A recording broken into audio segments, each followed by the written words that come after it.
I'm always sticking my hands in my vagina.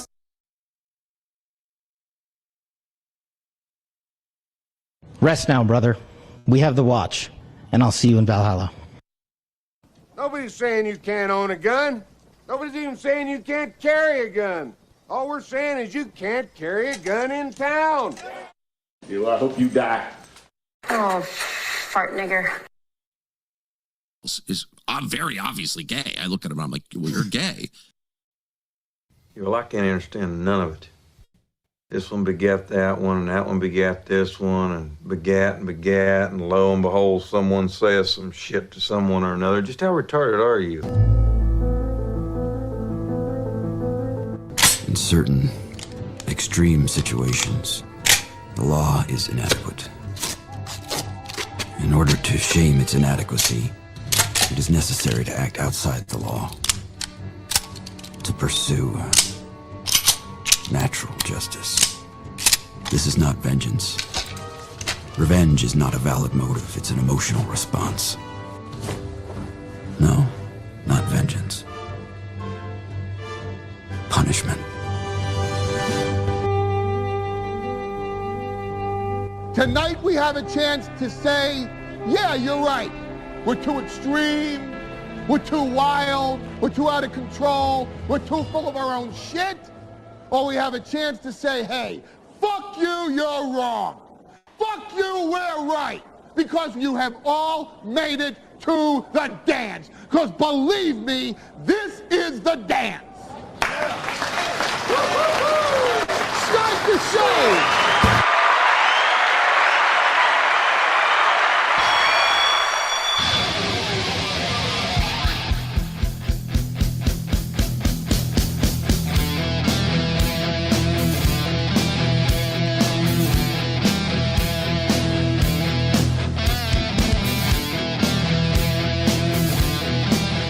Well, I would hang on to those Prince Andrew rookie cards if you got them. Their value's about to shoot up. It usually happens after you die. Good morning, everybody, and welcome to the Steel Toe Morning Show. I'm Aaron Imholt. We have a great one for you today. I'm looking forward to putting a really unsuccessful week behind us. I am proud of one thing, though. Last night I said, fuck it. Last night I did. I went, everybody who contributes money to keep this show on the air, I appreciate them. Thank you. And I'm just going to thank the shit out of them and be so grateful for them. I can't control all of that. And I just said, we're not doing a rally last night. We're not doing any of that. You guys got very close without it. So I just needed a break from it last night. I'll be very honest with you. I just needed a break from it. I think the shows are too good. The quality is too good. And I choose to cheapen it by that 5-minute rally. But it kind of sucks because you're like, I'm a small show and there's nothing else I can do. So let's end it solid. I'm in a good mood. I'm feeling positive. Let's make sure that that's not a stupid way to think. If you guys are feeling good, if the show's good, if you're liking what we're doing, throw us a couple bucks. But at the very least, hit like, please, and help us grow a little bit. I'm going to talk to you about some stuff from yesterday that I'm very excited about. We've got the Prince Andrew stuff. It's going to be a great show. I'll come back to you guys in the chat in a little while. When I do, be ready. That's all. Be ready. You want to be part of the show? I love you being part of the show.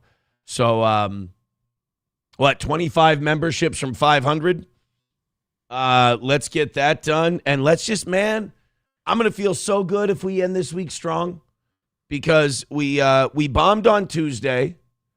And then we've hit everything else. It's just that, hitting ain't everything. Sometimes I feel people like, don't you have any shame? It's like, oh yeah, a ton, a lot.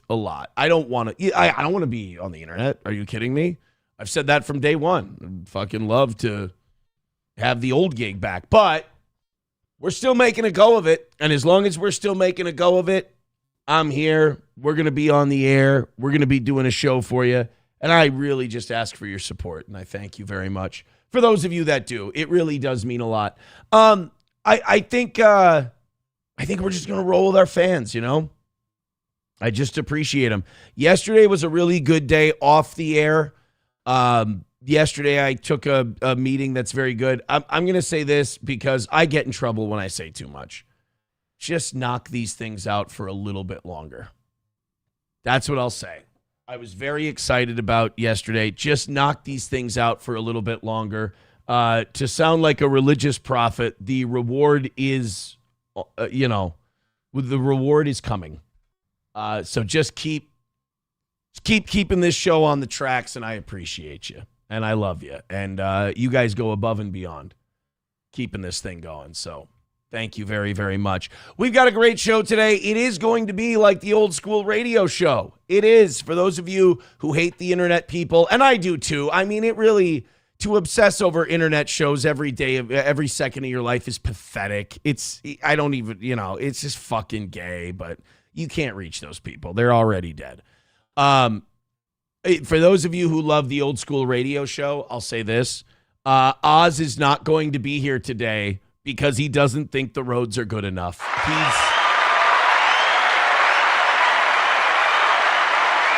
For those of you who remember the radio days, if there was a little ice and snow on the ground, Oz didn't make it in.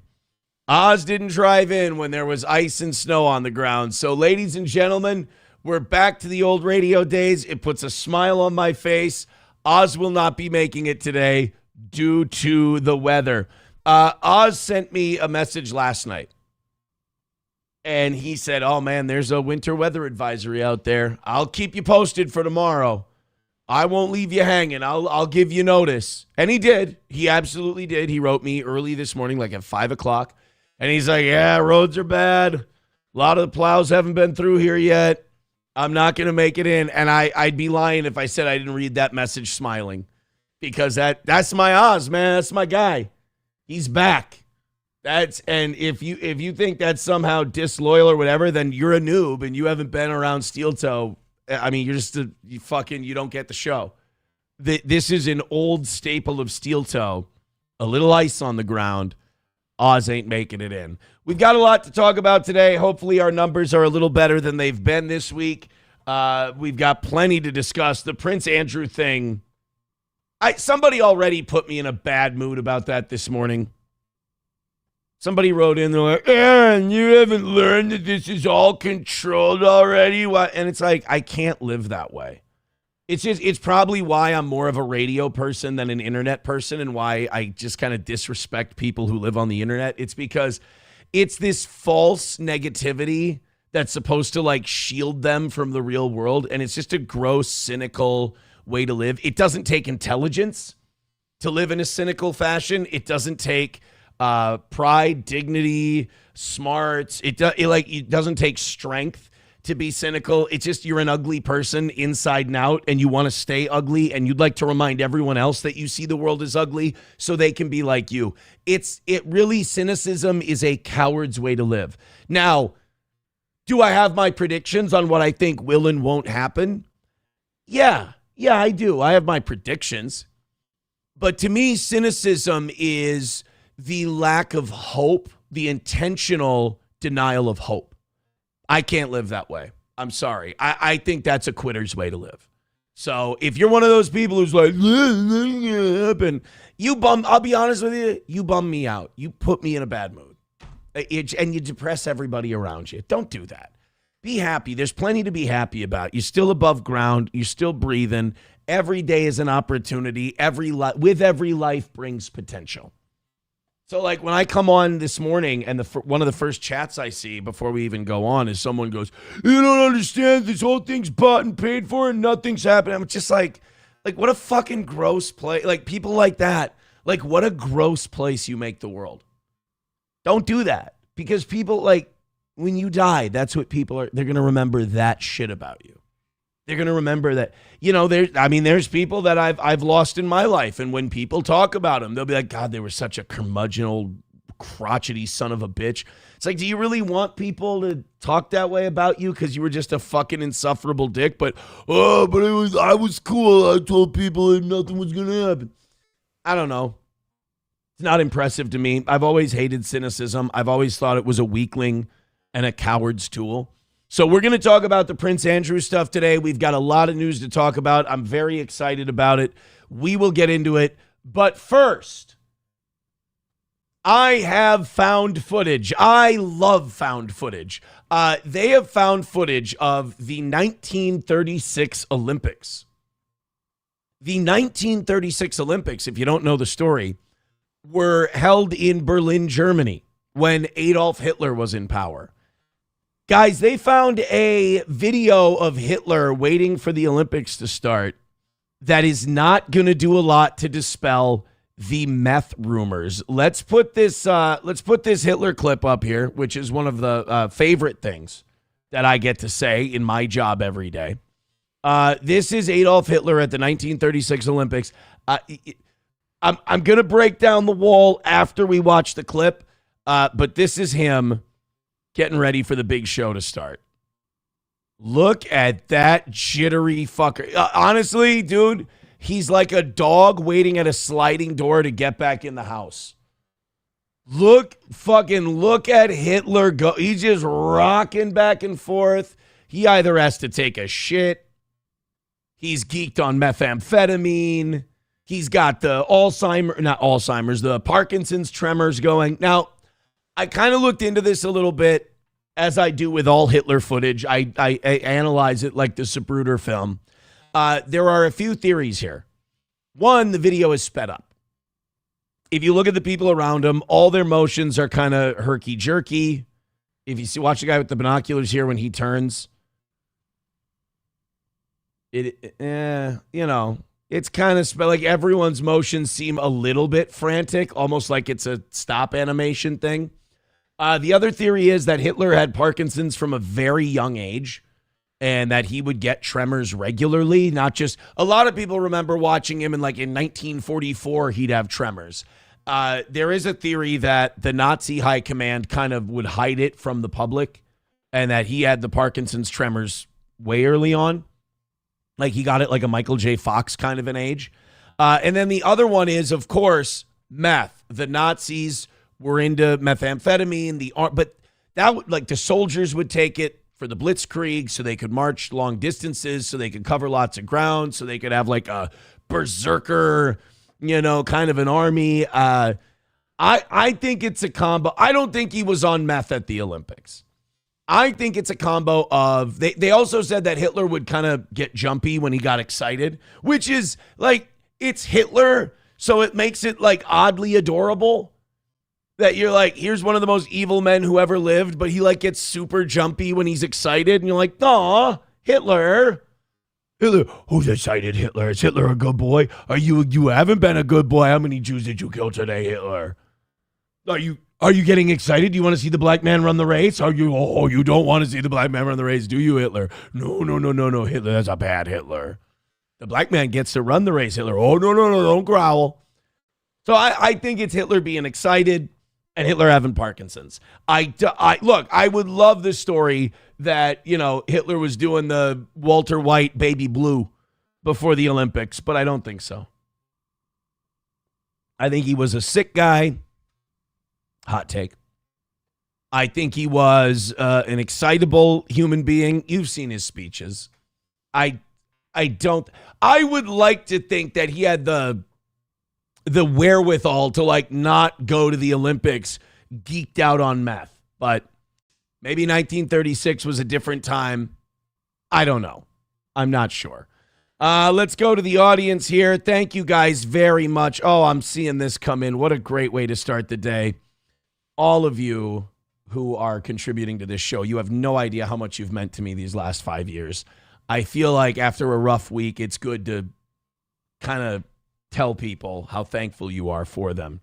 $1 from Coltrane says, I bet Oz isn't in today. Tell him not to go down County Road 2 between Cold Spring and St. Joe. That road is horrible. That's what I'm seeing. That's what I'm seeing.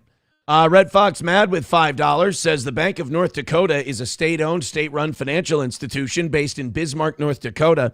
It is the only government-owned general service bank in the United States. Another $5 from Red Fox Mad says it is the legal depository for all state funds in North Dakota and uses these deposits to fund development, agriculture, and small business. You know, it is interesting that like states like North Dakota get called hillbilly and they're rubes and all of this stuff, but they seem to have their shit together. You know, their governments tend to run pretty well. You know, they don't run big deficits or even big surpluses. They just they keep it on an even keel. Maybe they're doing something right out there. $2 from Joey Caravello says Andrew will get bail, flee to Bahrain, a nation he's got friends in, a palace paid for by their royal family, and fully staffed waiting for him. Dude's a fool for not going sooner, to be honest. You could be right. Los Federales with $5 says the face you made last night after I donated to that guy's GoFundMe was priceless. I didn't donate anything, by the way. What do you mean? I thought you did. I was actually very happy that you... Oh, is that like a theory thing? Like, oh, Aaron found out someone donated $1,000 to something, and he's mad. I'm sorry. That sounds like internet shit to me. I know other people get that way. I keep an eye on my own bobber. To me, this streaming shit is golf. You know, I got to beat my last score. I'm sorry if I didn't give the reaction I was supposed to. Coach me next time, and I'll do it right. Thank you to Miss Tay for gifting a membership. I appreciate that so much. Thank you, Miss Tay, for all of your generosity as well. You have been insanely supportive of this program. Veldrain with $2 says, rain, sleet, or snow, Oz does not deliver the mail, so he's staying home. That is not inaccurate. That is not inaccurate. Thank you. Really, everybody, Red Fox Mad, Miss Tay, Joey, all of you, Coltrane, all of you guys who just chipped in. Thank you so much. I appreciate it. I can't tell you how much that means, especially this week. Can't tell you how much that means. Appreciate you. Yeah, people are saying North Dakota, look, they're great, but that's everybody's excuse. They go, well, it's still North Dakota. All right. I'm not trying to sell you guys. I don't work for the Department of Tourism for North Dakota. Although South Dakota pulled a dirty trick one time. They were trying to get Mount Rushmore built, and they were trying to get President, shut up, Aaron, you know this, Coolidge. They were trying to get Silent Cal to stay in South Dakota, fall in love with the place so he would approve funding for this tourism idea they had, which was Mount Rushmore. So what they did was Calvin Coolidge liked to go fly fishing in South Dakota for trout. And what the state of South Dakota did in this great gambit to try and get funding secured for Mount Rushmore was they would go upstream and they just stocked the fucking river with trout. I mean, this is something that would probably be highly against like DNR regulations today, but they just packed the river full of trout so that Coolidge would just be catching fish left and right and just kicking ass. He'd be like, I'm not fucking leaving. This place is amazing. And while he was there, he was in a great mood, catching lots of fish. And the South Dakota officials were like, hey, we got this idea for this thing, this Rushmore thing. What do you think? And he's like, hey, shit, sounds good. You want to go fishing? And that's part of the reason how Mount Rushmore got built. Stack says based bank, press X to doubt. Apparently North Dakota's got a based bank. Apparently they've got a based bank there. Show is cutting out every couple of seconds, says some soaper. I don't have that over here. I'm sorry. I don't have that over here. I don't know what to tell you. Oh my goodness. Thank you, Zen Man, for the gifted membership. That is so kind of you.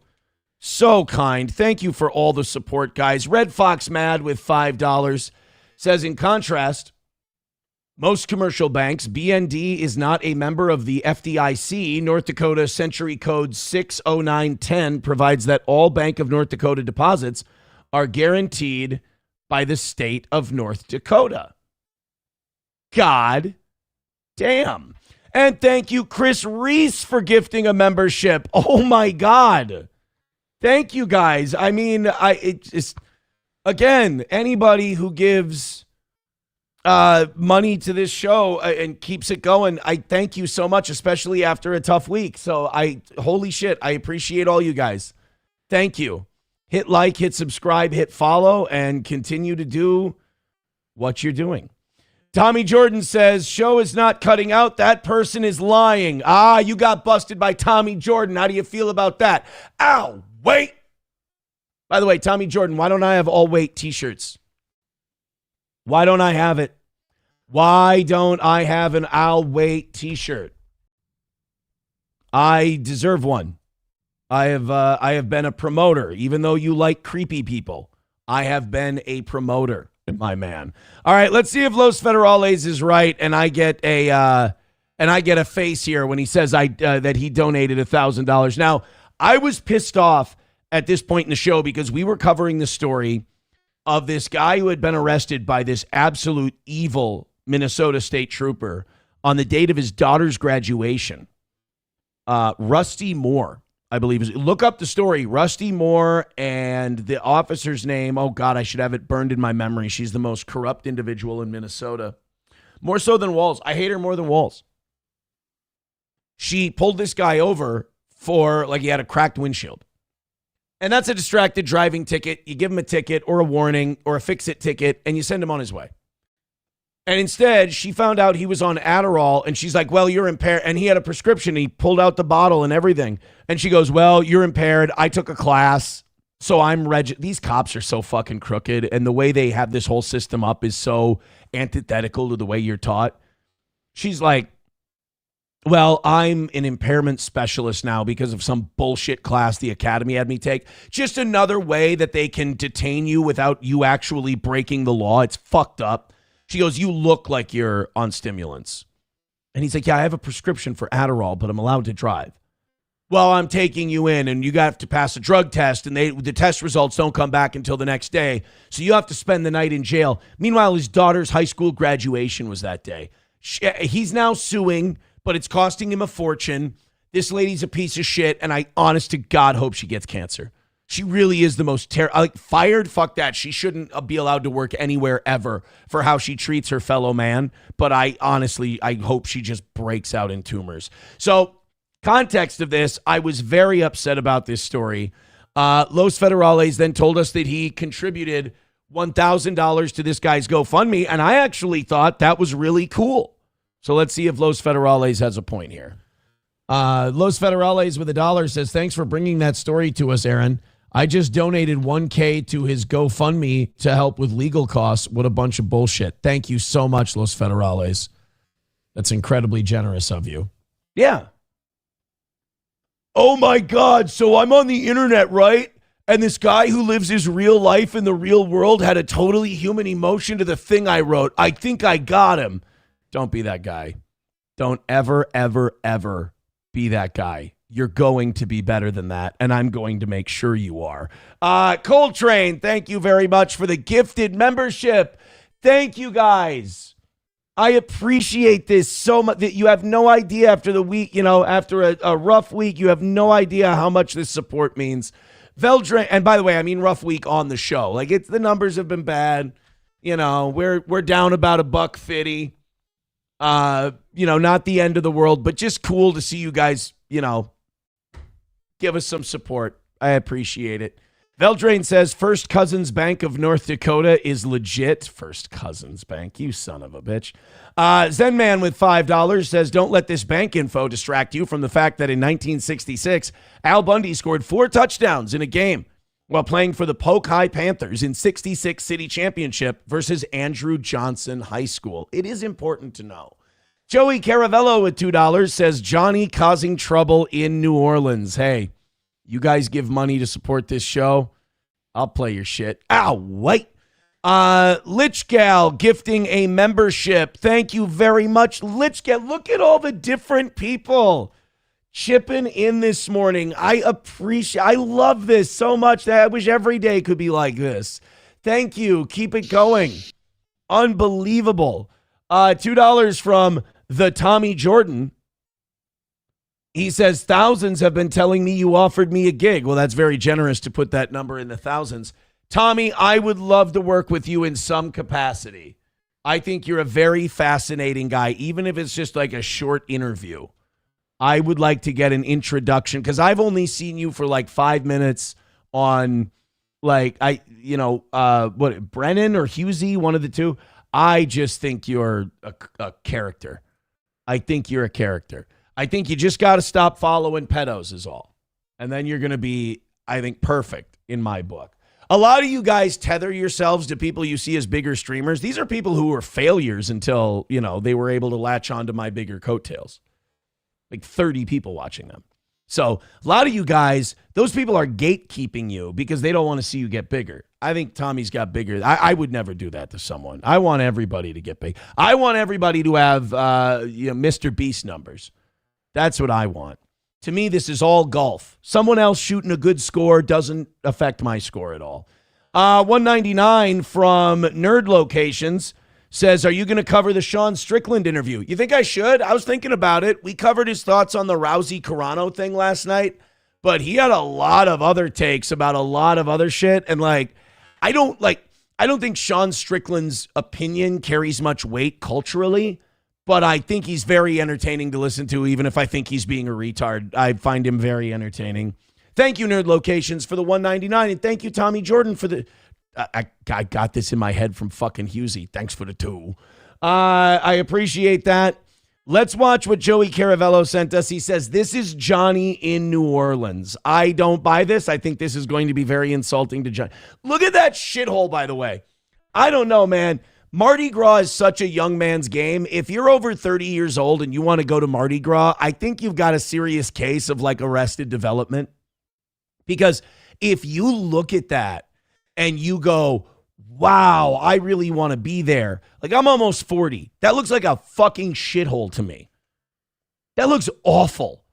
Like, hey, man, you want to go hang out there? No, I can smell it from here. No, thanks. I want to go somewhere nice. At about 7 o'clock Sunday morning, as crews cleaned up from a busy Mardi Gras weekend on Bourbon Street, video shows National Guard soldiers shoving a man to the ground. To understand what happened, we watched and listened to more Shia LaBeouf is just having a hell of a week, isn't he? than a half hour of video, both leading up to and after the incident. So this is EarthCam New Orleans. It shoots from inside Cat's Meow at the corner of St. Peter and Bourbon Streets. This guy gets so much pussy at Mardi Gras. It streams live 24/7 on the internet, and most of this incident was captured Where's by the Johnny EarthCam part? right here at this corner, but some of the incident happened further up St. Peter and was not visible on camera. All right, we have one of the most vibrant party scenes in America at any given time. Who should we send? Let's send the guy who looks like he just does money laundering all day. Here's what we know. 3 members of the Louisiana National Guard were standing at the corner of Bourbon and St. Peter's Streets when Rob Carrozza, owner of the High Grace Bar, came over to offer his support. That is a bar owner that definitely does not sell drugs on the side, by the way. That is a guy, the only thing he pours is legal and government approved, and he's got a license for it, I guarantee.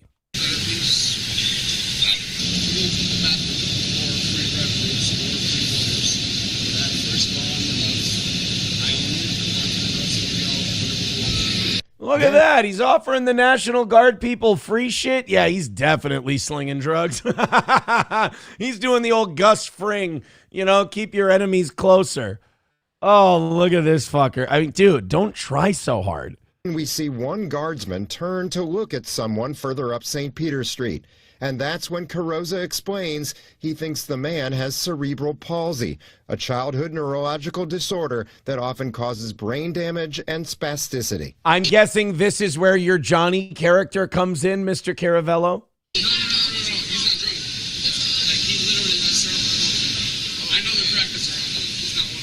I know, okay. He goes, I know the crackheads around here. That's not one of them. Weird flex, bro.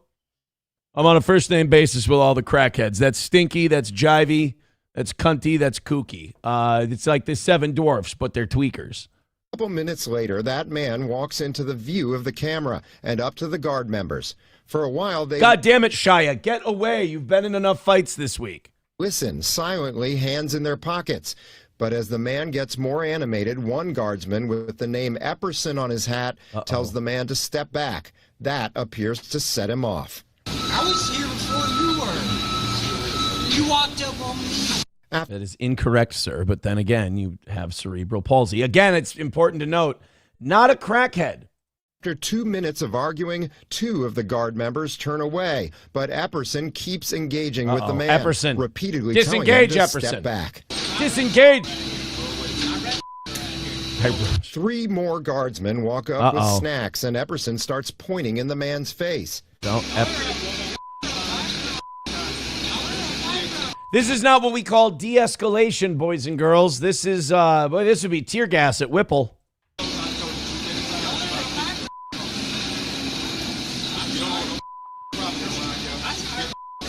Uh-oh.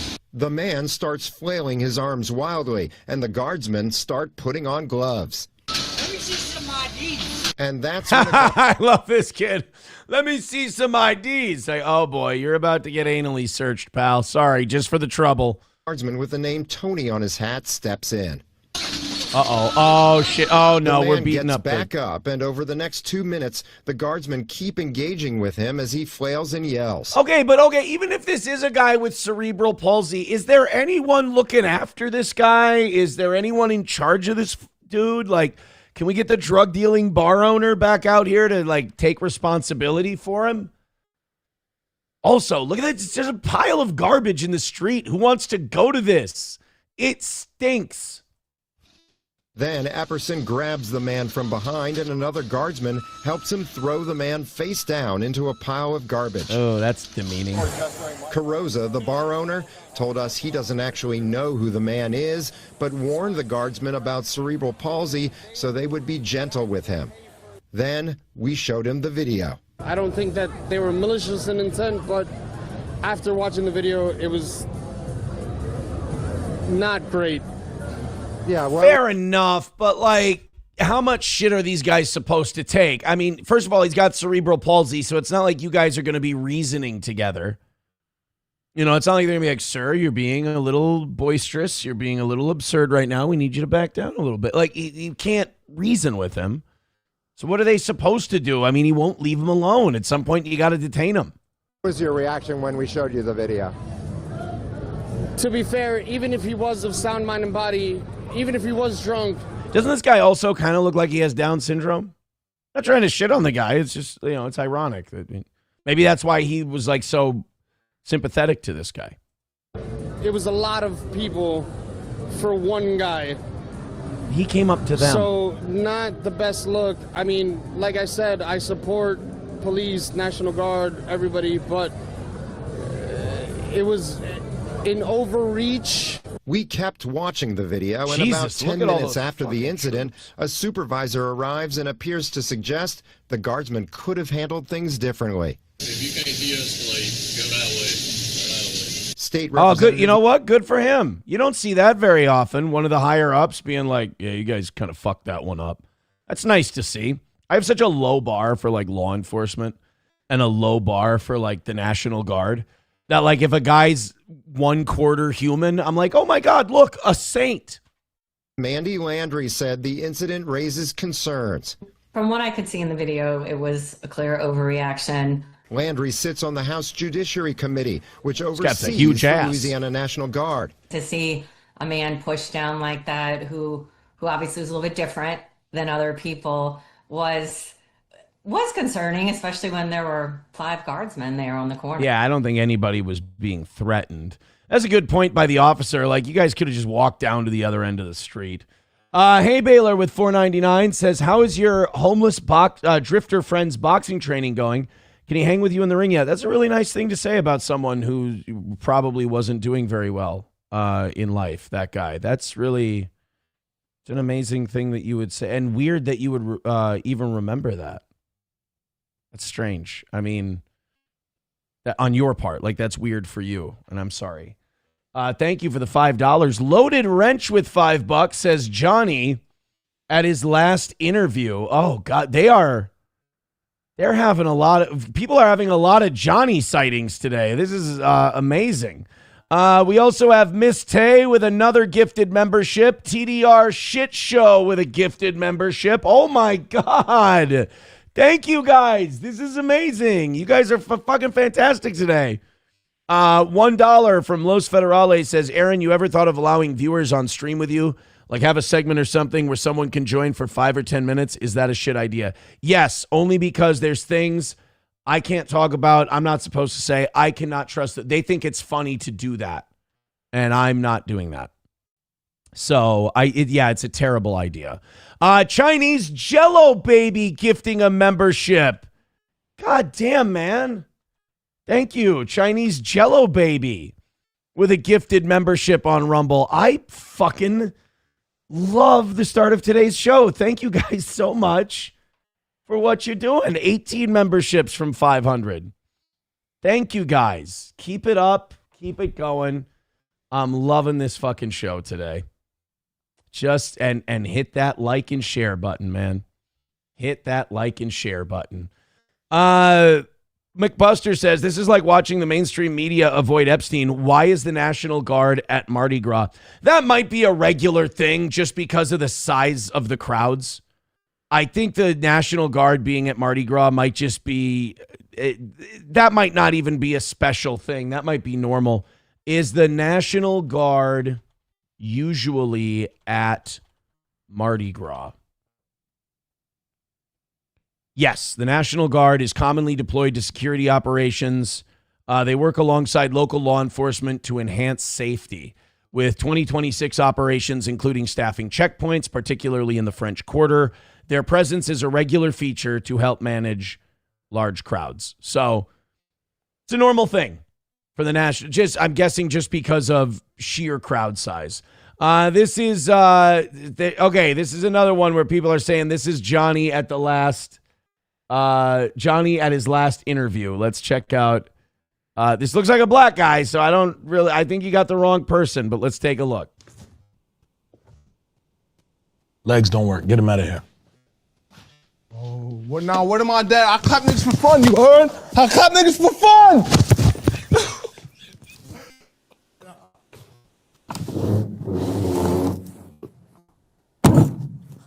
Somebody needs to explain Drewski to me, by the way. I don't get Drewski. Seems like every white person's black friend. Like, he's not too black. So white people are like, oh, he's a card. I love him. And he's just kind of, I believe in the hood, they call him a corny ass. You know? I don't get Drewski. Maybe he's really good, and I'm totally reading the room wrong on this one. Look, I've fucking been wrong before. I'll be wrong again. I don't get Drewski. He seems kind of cringe. As the kids like to say, holla at your boy. Chris Reese gifting another membership. Thank you, man. Thank you, man, so much. Everybody who's chipping in today. Unbelievable. I mean, just to have the week kind of start, the end of the week start this way. Thank you, buddy. Just more memberships coming in. Appreciate you all day. Awesome, man. Awesome. I'm sorry if I got away from the positive vibe earlier this week. I did not mean to, but you guys are just fantastic right about now. What are we, 17 memberships from 500? Thank you. Hit like, hit subscribe. Zen Man gifting a membership. Jesus, God damn. Loaded Wrench over on YouTube gifting a membership. Yeah, I mean, look at G. Shepardini gifting a membership on YouTube. YouTube getting in the membership game. Oh my God, you guys, thank you. 16 Rumble memberships away from 500. Keep it up, keep it going. This is a great start to today's show. I need to see what people think about this Drewski guy. Because again, I haven't watched enough. I watched him do a white face thing that I was like, oh, this is fucking dreadful. Some Soper says, I don't find him funny. G. Shepardini says he plays both sides. I don't need him to, play sides or anything. But Clee Torres says, yep, you're way wrong. All right, maybe he might be funny guy then. Might be funny. Hey, Baylor, I'm going to cut you loose, buddy. Thanks for the $5, but you're just kind of a negative guy. And I'm sorry. I know other shows need those people. I'm in a luxurious spot where I don't need you. He's just like, he's weird. He's like, what about this homeless guy that you wanted to help box? And he keeps asking about him. Creepiest part is he doesn't care at all. He's just like, I think I can own Aaron this way. And it's like, I feel bad for you. I kind of pity you, but like, you'll figure it out on Reddit today, I'm sure. Odd. Thank you very much, Rusty Grammar. I appreciate Rusty throwing in a gifted membership. God, keep up the vibe, guys. I'm loving it. Keep up the vibe. Thank you so much. Somebody, too, says, who else is going to bale the hay? That guy's never baled hay in his life. He sits online all day. I know this guy's complete schedule start to finish just based on the way he writes. And I will tell you this, hey, Baylor, and I know you're not going to hear me because I'm the devil. The way you live your life is remarkably unhealthy for you. Just, that's me caring. Silver Wolf with $5. Because, like, look at all these people having fun. We're having a good time, and you just make yourself mad. It's too bad. It's a waste of potential. But I think you probably have time to turn it around. Silver Wolf with $5 says, I don't blame Oz for not coming in. I just got my rig to Wilmer, and holy shit, 23 isn't plowed, glare ice underneath the snow. It's snowing pretty good, and visibility is reduced. It sucks ass out here. Wow. That's a couple of people now I've heard from who have said today's weather is absolutely awful. Thank you very much. Wow, that's fantastic. Thank you, guys. Everybody who gives money to this program, I appreciate it so much. And also, to those of you who have any problem with it, again, I mean, try a little positivity in your own life. You know, as Baba Shab says, toxic positivity. That's what we're trying. That's what we're doing today. We always win when we're positive. So thank you guys very much for supporting this show. Makes me feel really good. All right, man. You want to do, we did have that one guy who wanted to get into the Sean Strickland stuff. And we can do the Sean Strickland stuff at any point today. But boy, I really want to get to the, I want to get to the Prince Andrew stuff. Here's my problem. The minute we get to the Prince Andrew stuff, we can't do the Prince Andrew stuff anymore today. So I kind of want to keep doing the Sean Strickland stuff, things like that, and we can save Prince Andrew for later today. Oh, Dr. Doom's a little too internet-y too. He says Aaron is such a free speech advocate. Absolutely not on my show chat and things like that. No, absolutely not. I think this show should be saved for its fans. I've had fans complain to me numerous times, Aaron, you're too lenient with people. You know, we support the show and we want to love the show, and these people are a bummer. So I think I owe the people who are paying money and say we want the show this way, I think I owe it to them to consider their thoughts and their feelings, the people who keep this show on the air. And if someone's being a belligerent drunk, I don't care if they're, they threw in $5. If they're being belligerent, I think the audience has a right to enjoy the kind of show they want to. If that is a problem for you, I think that's okay for you to work that out on your own. You can figure that out. You can, I believe you're a big boy. You're an adult. You can figure that out. Or just come have fun with us and stop thinking about it so hard. Let's go to the Sean Strickland thing. Thank you guys for the gifted memberships and the contributions. This has been an amazing start to the show, and I am so grateful for you. Thank you so much. We're all caught up. So this is Sean Strickland, who is fighting this weekend against some Hernandez guy. I've like a lot of my generation's guys are out of UFC. You know, the John Joneses, the Cormiers, the Stipes, the Holloways are getting older. You know, Kamaru Usman and all those guys, like they're just kind of aging out.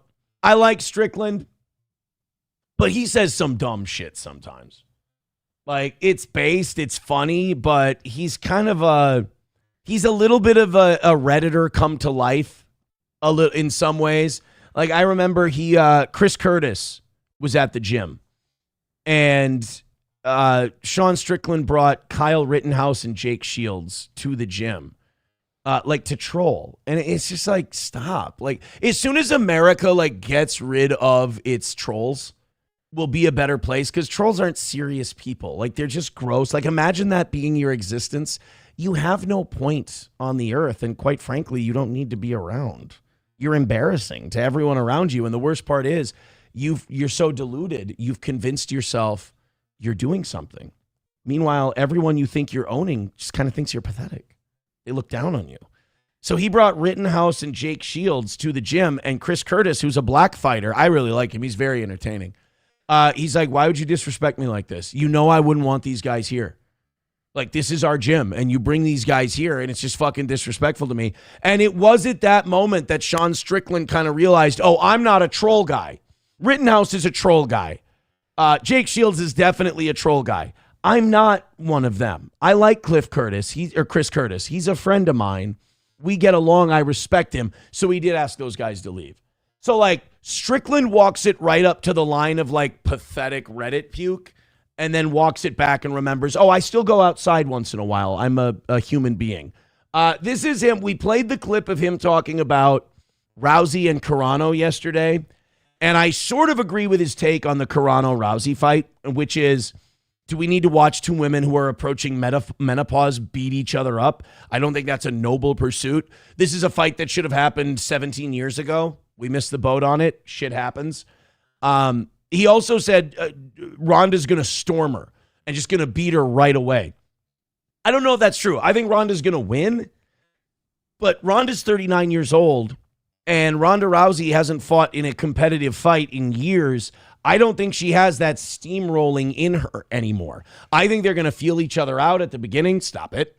And I think Ronda Rousey will win late first round, early second round, but I don't think she's just going to steamroll her in 30 seconds like the Ronda of old.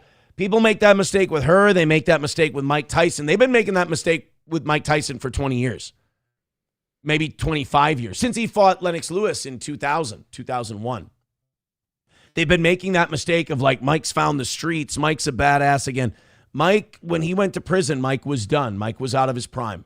I mean, yeah, he came up and he won a couple of trinket belts after he got out of jail, and he made a bunch of money, but, like, he was never Mike Tyson again. Mike Tyson hasn't been Mike Tyson probably since Buster Douglas knocked him out in 1990. The Mike Tyson of the 80s was an absolute monster and a killer. The one after Tokyo just wasn't the same guy. But yet everybody thought that guy was going to show up again. We trick ourselves because we like these people. But Sean Strickland started going off on the Super Bowl halftime show, on America, on people. Sean Strickland is just, I don't know, how do I put this? Sarcastic and angry guy. You know, they made it gay. Ronda and Gina. How fucking, whoever thought about that, man? They're going to be half naked and might be making it a little better. Ronda Rousey can fight. That bitch can fight. I think she lost a few fights to her ex, but bitch can fight. Jesus, she was hit by a partner. She was beaten by, who was she? She wasn't dating Dana White at one time, was she? Ronda Rousey was with somebody famous. I can't remember. I like Gina. She's like super conservative. She was hot. You know, I was like a kid when she fought. I may have jerked off to her once or twice back in the day, but dude, I was like, you know what I mean? Like, I like Sean Strickland to a point, but he's cringe. Like, Sean Strickland's kind of cringe. Like, he's saying stuff. I can see why he and Jake Shields get along. Like, he says stuff sometimes to be like, right, guys? Am I right? They're like, you get to a certain age where you're like, you realize, and it's usually too late. And for those of you who did it on time, congratulations. You're a well-adjusted human being. You're probably not watching this show anymore. But there's a point you get to in life where you go, oh my God, the giggity shit and the, am I right? It's so cringe and it's so gay and you just don't look like a grown-up. You look like a fucking 12-year-old. And it's embarrassing to everyone but you, and you don't see it, which makes it even worse. And then like a Sean Strickland goes online and reads the people telling him, oh, this is so cool, Sean. So you think it's good, and that just further poisons the well. You might have jerked off to her once in a while. Oh, dude, he jerks off. Jerking off is, oh, man, you don't say that shit in public. It's like, yeah, because it's fucking gay to say in public. What, by 12? No, I was jerking off when I was 12. Nobody gives a fuck. You know what this is? This is an open mic comic doing crowd work, and they just don't know how yet. You put some oil on it, you know? Do some dollar bills. People might give a fuck. No one gives a fuck about women's sports. You take the weakest, softest motherfucker here, and you guys would beat up Amanda Nunes. Like fucking the fat guy in the Hawaiian shirt. No Easy. offense. And then there's Easy. Because I might want to see that fight. The fat guy in the Hawaiian shirt versus Amanda Nunes. I feel like Strickland's setting him up.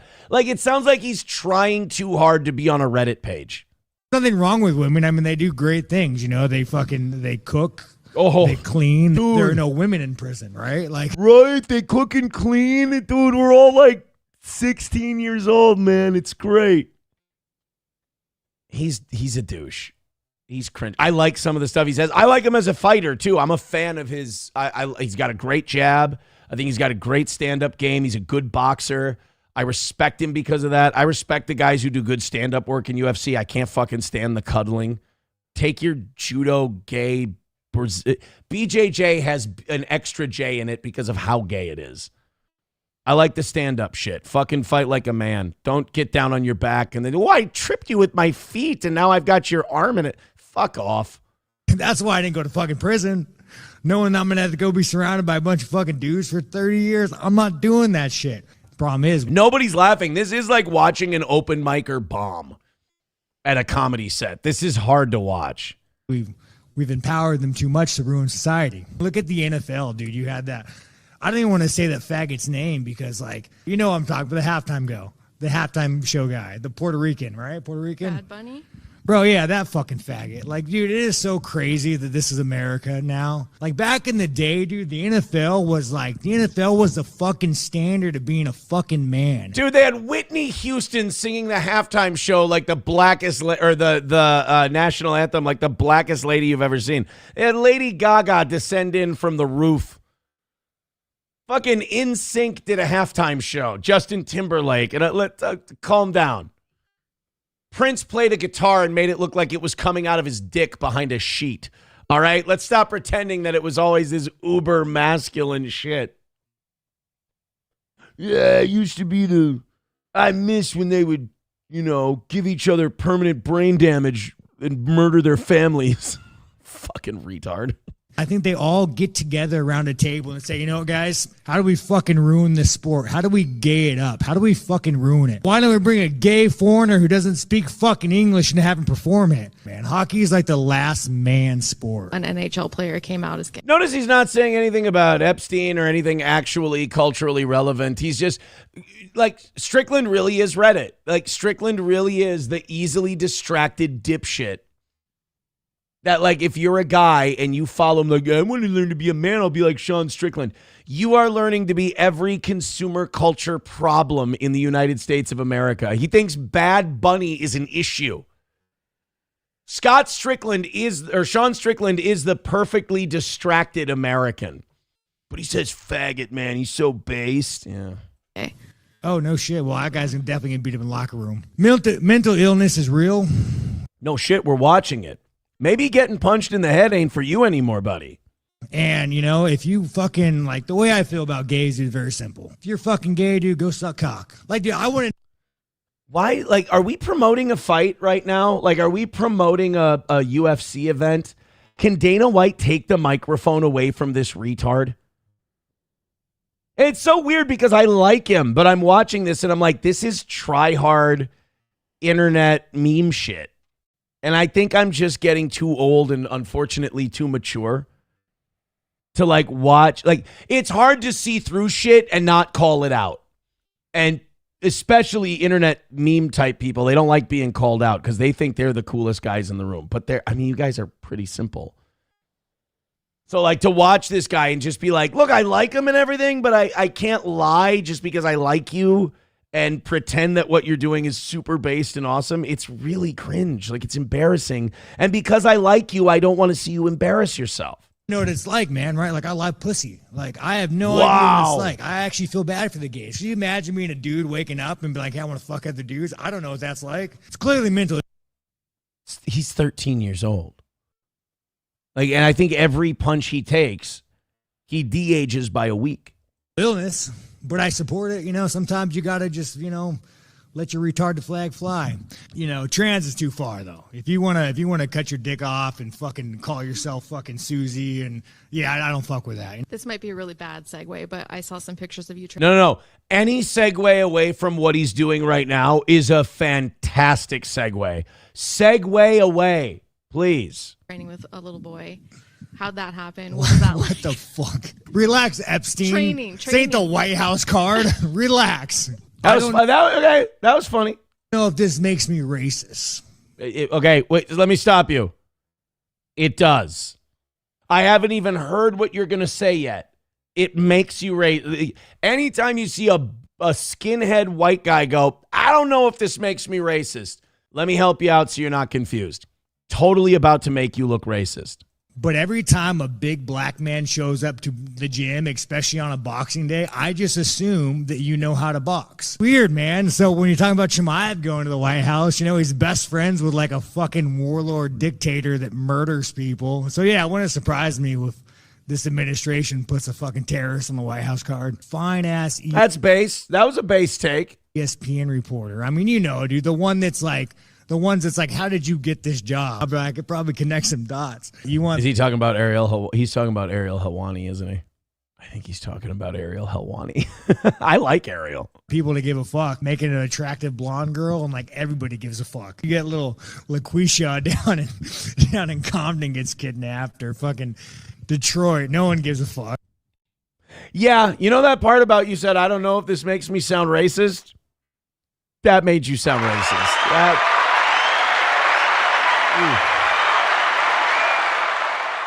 Sean Strickland, ladies and gentlemen, Nerd Locations with 199. Thank you so much for that donation.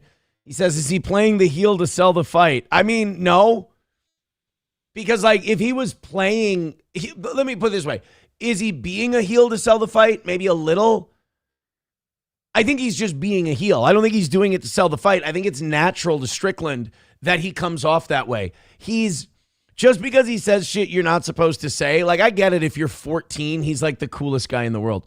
But if you're an adult, you look at a guy like that and you're like, okay, you're saying shit that's kind of like based or whatever, but it's like, you still just come off as an asshole to most adults. You just look like a dick. Yeah, but did you hear what I said about gay people? Yeah, it was kind of cringe and weird, and you're talking about sucking dicks and stuff like, it's just kind of gay, if I'm being honest. But hey. What did he say? Let your retarded flag fly. He lives by that rule. No doubt about it.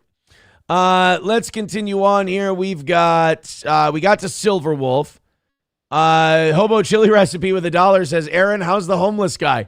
Pretty good. I will say, Hobo, I love you, buddy, but you probably got to stop living your life for me too. Like I noticed, like you popped up. You don't usually pop up on my Twitter. I don't follow you, but you popped up the other day. You tweet about me a lot. Like not when I'm not on the air. And I just want to make sure you're okay. I mean, I don't care. But since you're here, I kind of want to make sure you're all right. Because it's a little bit of an obsession. And I'm not saying that to be funny or for the show or anything. I just got you here. Just thought I'd let you know. Happy Wawa customer. Thank you so much for the gifted membership. Awesome. Thank you, guys. Thank you for an amazing day so far. I hope it continues. Really, just to have you guys supporting the way you are in a week where we took 2 L's, it means a lot. Picks me up this week, especially after we got so much good news yesterday. Veldrain with $1 says, chances Rousey on winning will be insufferable and make it about politics if she wins. I don't even think there would be a match if they were on the same side politically. I don't know. Maybe you're right, but people have wanted those two to fight for over a decade now. That was like a dream match when I wasn't even really that big into UFC or MMA at that point, and I was hearing people talk about Gina Carano. I watched her when Fox put Elite XC on one night, and she came out like advertising the Red Alert 3 video game. That's how long ago it was. And, a couple of years later, out comes Ronda Rousey, and they're like, those two have to fight each other. Gina Carano came up in a time where there wasn't a lot of competition in women's MMA, and she was very attractive. So they kind of they put her up on a pedestal. Veldrain with $1. Thank you, buddy. He says next Super Bowl's halftime show will be by the Sisters of Perpetual Indulgence. I just think I don't think it's good for your guys' health. But you got to stop caring about that. You got to stop caring about that Super Bowl halftime show. Root says, Aaron, Hobo has a poster above his bed. This is not a game, Aaron. You are a prize to be won. And then, I'm sorry I upset Hobo. He goes, I don't know if this is a spoiler alert, but a lot of people talk shit about you. I know I'm incredibly fucking talented. I do an amazing show, and I upset a lot of people by existing. And I don't want to do that. I don't want to take pride in that. I think it's vanity. And I think it is like sort of sinful on my part. But when people are so ugly and so evil and like so mean and nasty and terrible for like absolutely no reason, you living well and having fun and having a good time and them just being angry online constantly, it does feel like a form of justice. Like when you see them just be so shitty to you and like for no reason, they don't know you personally. They watch you do a show. They watch you perform. And I'll tell you this, Hobo, and I know this probably won't connect with you, but it'll connect with other, like, genuine people. When you watch people do that, and Hobo, I think if you were being honest with yourself, you'd admit, like, they all go too far. It's really fucking mentally ill. When you watch people like that be angry and waste their time that they'll never get back, and they won't know until they're on their deathbed that they wasted their time, it's hard for me not to take enjoyment in that. Even though it is sinful, even though it is not okay, it's probably falling short in the eyes of God and all that. It's a shortcoming of mine that I enjoy it.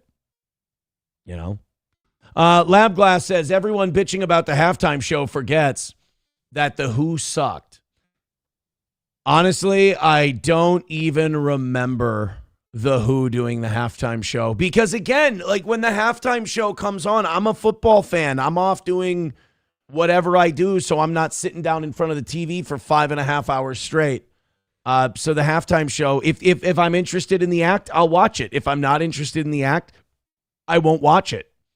If it's a good show, it'll be a good show. If it's a bad show, it'll be a bad show. But like, we let it affect us culturally, which I think is strange. Thank you guys so much. Wow, conditioner on my D is another one of those guys. It really does prove my point. I think people like conditioner on my D says your level of cope is well. I know it's always cope on my part when you guys get called out, but like, I'm sorry, the way you live your life online it's just me. Like, look, you don't have to change for me. I'm not asking you to do anything. I'm just telling you it looks pathetic from this angle. I'm sorry, and I know you guys. You know. I don't know. You just have a good time. You do the show. You have fun with your fans. You don't get bogged down with people like this. I think they're kind of lost souls. And somebody already took them out. Bigot on Socialist Media says, irrational obsession, stalking you, posting about you constantly, probably jerk off to you. It's really more the constant posting about me. It's like, guys, you're only hurting yourselves, you know? Go ahead and hit like, hit subscribe, and hit follow. We're pissing off Mikey Two Milks by even addressing these people, and I don't want to piss off Mikey Two Milks. He's my barometer of normalcy, which is probably that's probably a bad call on my part. That Mikey is my barometer of normalcy. Even he would tell me, terrible mistake. Let's get to the Prince Andrew thing, shall we? Hit like, hit subscribe, hit follow. Let's pump up those numbers today. You guys are off to such an incredible start. I'm really digging the support from the audience today. I'm really digging the love. Let's keep it going, and let's get into Prince Andrew. Now, oh, God, that probably could have been said better. Andrew, what is it? It's not Prince Andrew anymore. It's he's the artist formerly known as Prince. He's Andrew Mountbatten now. He got stripped of all of his titles because of the Epstein stuff. He lied about knowing Jeffrey Epstein. He lied about sleeping over at his house. He lied about being with Virginia Giuffre. He lied about all of this stuff. And King Charles said, I know you're my brother. He probably, loves him still, whatever. But he's like, you are making us look like a bag of shit. And then they had to pay a $12 million settlement to Virginia Giuffre to settle up all of the artist formerly known as Prince Andrew's, what he owed in this settlement. And they said, we're stripping you of your land. We're stripping you of your titles. It's like an old medieval movie. Like, I strip you of all your common titles and all of your lands and all of you, and banish you to the outer realm. So now the Epstein files come out. And of course, we find out it's documented now that Prince Andrew is a piece of shit. Before, we just had Virginia Giuffre. We had Prince Andrew. We saw him on TV. He looked like a nervous wreck. You could tell he was lying. And we're like, we can't prove you've done anything fucked up, but we can tell you've done something fucked up. Well, now that the Epstein files have come out and there's emails and there's photos and there's videos, there's, co-conspirators in sex trafficking, which the Trump administration told us there was none. And now we find out that Prince Andrew was mixed up in all this, just like Les Wexner was, just like Leon Black was, just like all these other guys. And so now, because the UK isn't as controlled as the United States right now, I mean, historically they have been, they're bringing him up on charges. Prince Andrew has been arrested on, I believe this is corruption charges. We'll get the full report here in a second. Andrew Mountbatten Windsor. That's his official, well, not his title. That's his fucking name now. Andrew Mountbatten Windsor arrested, charged, and hopefully this is somebody going to jail. Even if it's for a year or two. It's a start. A lot of you are so jaded. You're like, if we don't start burning people at the stake tomorrow, then nothing's going to happen. That's your cynicism talking. And again, I have to tell you, I have to urge you against cynicism as much as possible because it doesn't make you look smart or cooler than everyone else. It just kind of makes you look sad, and people see it. Prince Andrew getting arrested, though. Les Wexner getting arrested. I saw somebody on Piers Morgan the other day going, well, I mean, Les Wexner is so old. I don't give a shit. Put him through. Make his last moments on this earth as inconvenient as possible. Put him through the ringer, man. Let's get the latest on the Prince Andrew thing. This is from the UK. The police have arrested Andrew Mountbatten Windsor. It's an extraordinary revelation and development on this story involving the Epstein files and all the allegations that have been swirling around about Andrew over the many years, from Virginia Giuffre, now sadly deceased, and since then, and certainly what's been contained in the Epstein files as released in the last few weeks. But the police have arrived at Sandringham Estate this morning, where Andrew has made his new home. It's his 66th birthday today. Yeah, I don't give a shit. That's even better. Awesome. Arrest him. Dude, arrest him mid blowing out the candles. I don't care. You know who's not going to get a 66th birthday? Virginia Giuffre. She's not going to get one. Thank goodness neither is Jeffrey Epstein. He wasn't 66 yet.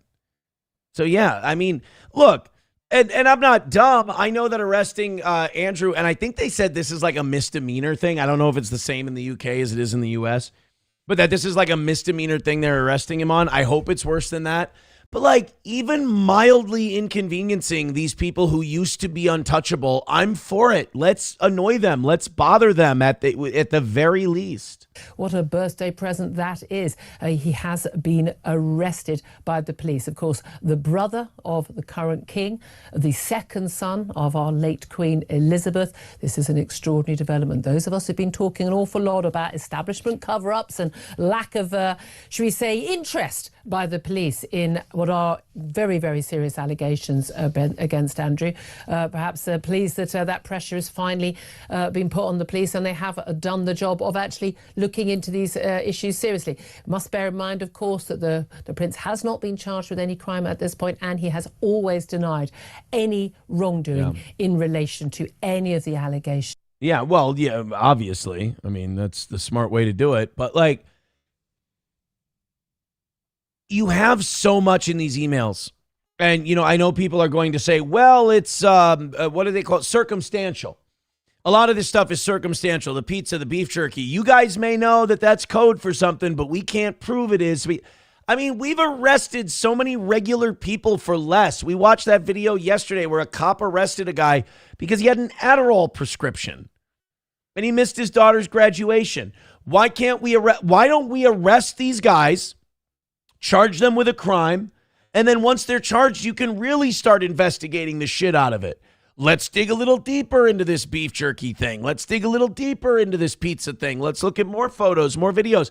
And maybe if the UK charges this guy, then they can go to the United States Department of Justice and go, hey, those 3.5 million files you've got that you're supposed to be releasing by law that you say you're not releasing now, you're going to give those to us. We need those for our investigation. So, like, look, guys, I know that you want to be jaded. I know it looks cool because then you can put a wall around your heart and it can never be hurt. And it's so cool to be cynical. Take these small victories and hope it leads to more. If you ask me, Aaron, what does, these Epstein files weren't released in vain, what does that look like? To me, it looks like this. Leon Black and Les Wexner are arrested. Howard Lutnick is kicked out of the administration. Pam Bondi loses her job and Kash Patel loses his job. If those things happen, I think, it's not the be-all, end-all. It's not the end of the line by any means, but it shows that it moved the needle a little bit. And look, guys, don't listen to cynics. It took years and years and years and decades for things to get this way. We're not going to fix it overnight. But if we just keep pushing forward, if we just keep going in the right direction, maybe someday you can, you can get rid of this world order that we currently have. Now, don't get me wrong.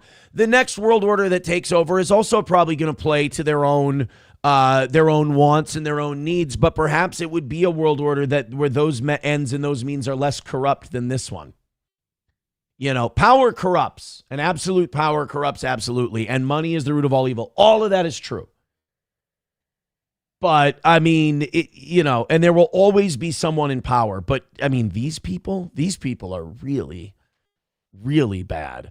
So as far as Prince Andrew goes, this is step one. It does seem like Israel has a tighter grip on the United States of America. It does feel like America's government is more beholden to Israel than the UK royal family say. And that we are having a really hard time going after anyone because the administration is protecting them. Remember, Marjorie Taylor Greene said in an interview, Donald Trump told me when I met with him, we can't go after these people, Marjorie. A lot of them are my friends and it's going to hurt them. But that's what this system is built on. Even if a guy like Donald Trump didn't do anything or didn't participate in the trafficking, he's friends with everyone. He doesn't want to hurt his friends. That's how the blackmail works. You got to have a guy willing to sacrifice his friends for the greater good. And I hate to talk to Donald Trump like he's a 10-year-old, but if these people are trafficking children, Don, or they were part of it, are they really your friends? Fair question, buddy. That's all. Are these people really your friends? If they're taking part in shit like this. Fair enough question. Thank you Veldrain, thank you for the $2. He says a guy that allegedly ate and raped babies is being inconvenienced. Poor guy, right? Yeah, I don't care if he's being arrested on his 66th birthday. In my opinion, that makes it way better. That makes it awesome that he's being arrested on his birthday. Main Vein with $1. I am excited to hear your thoughts on this. I mean that. Great show so far today.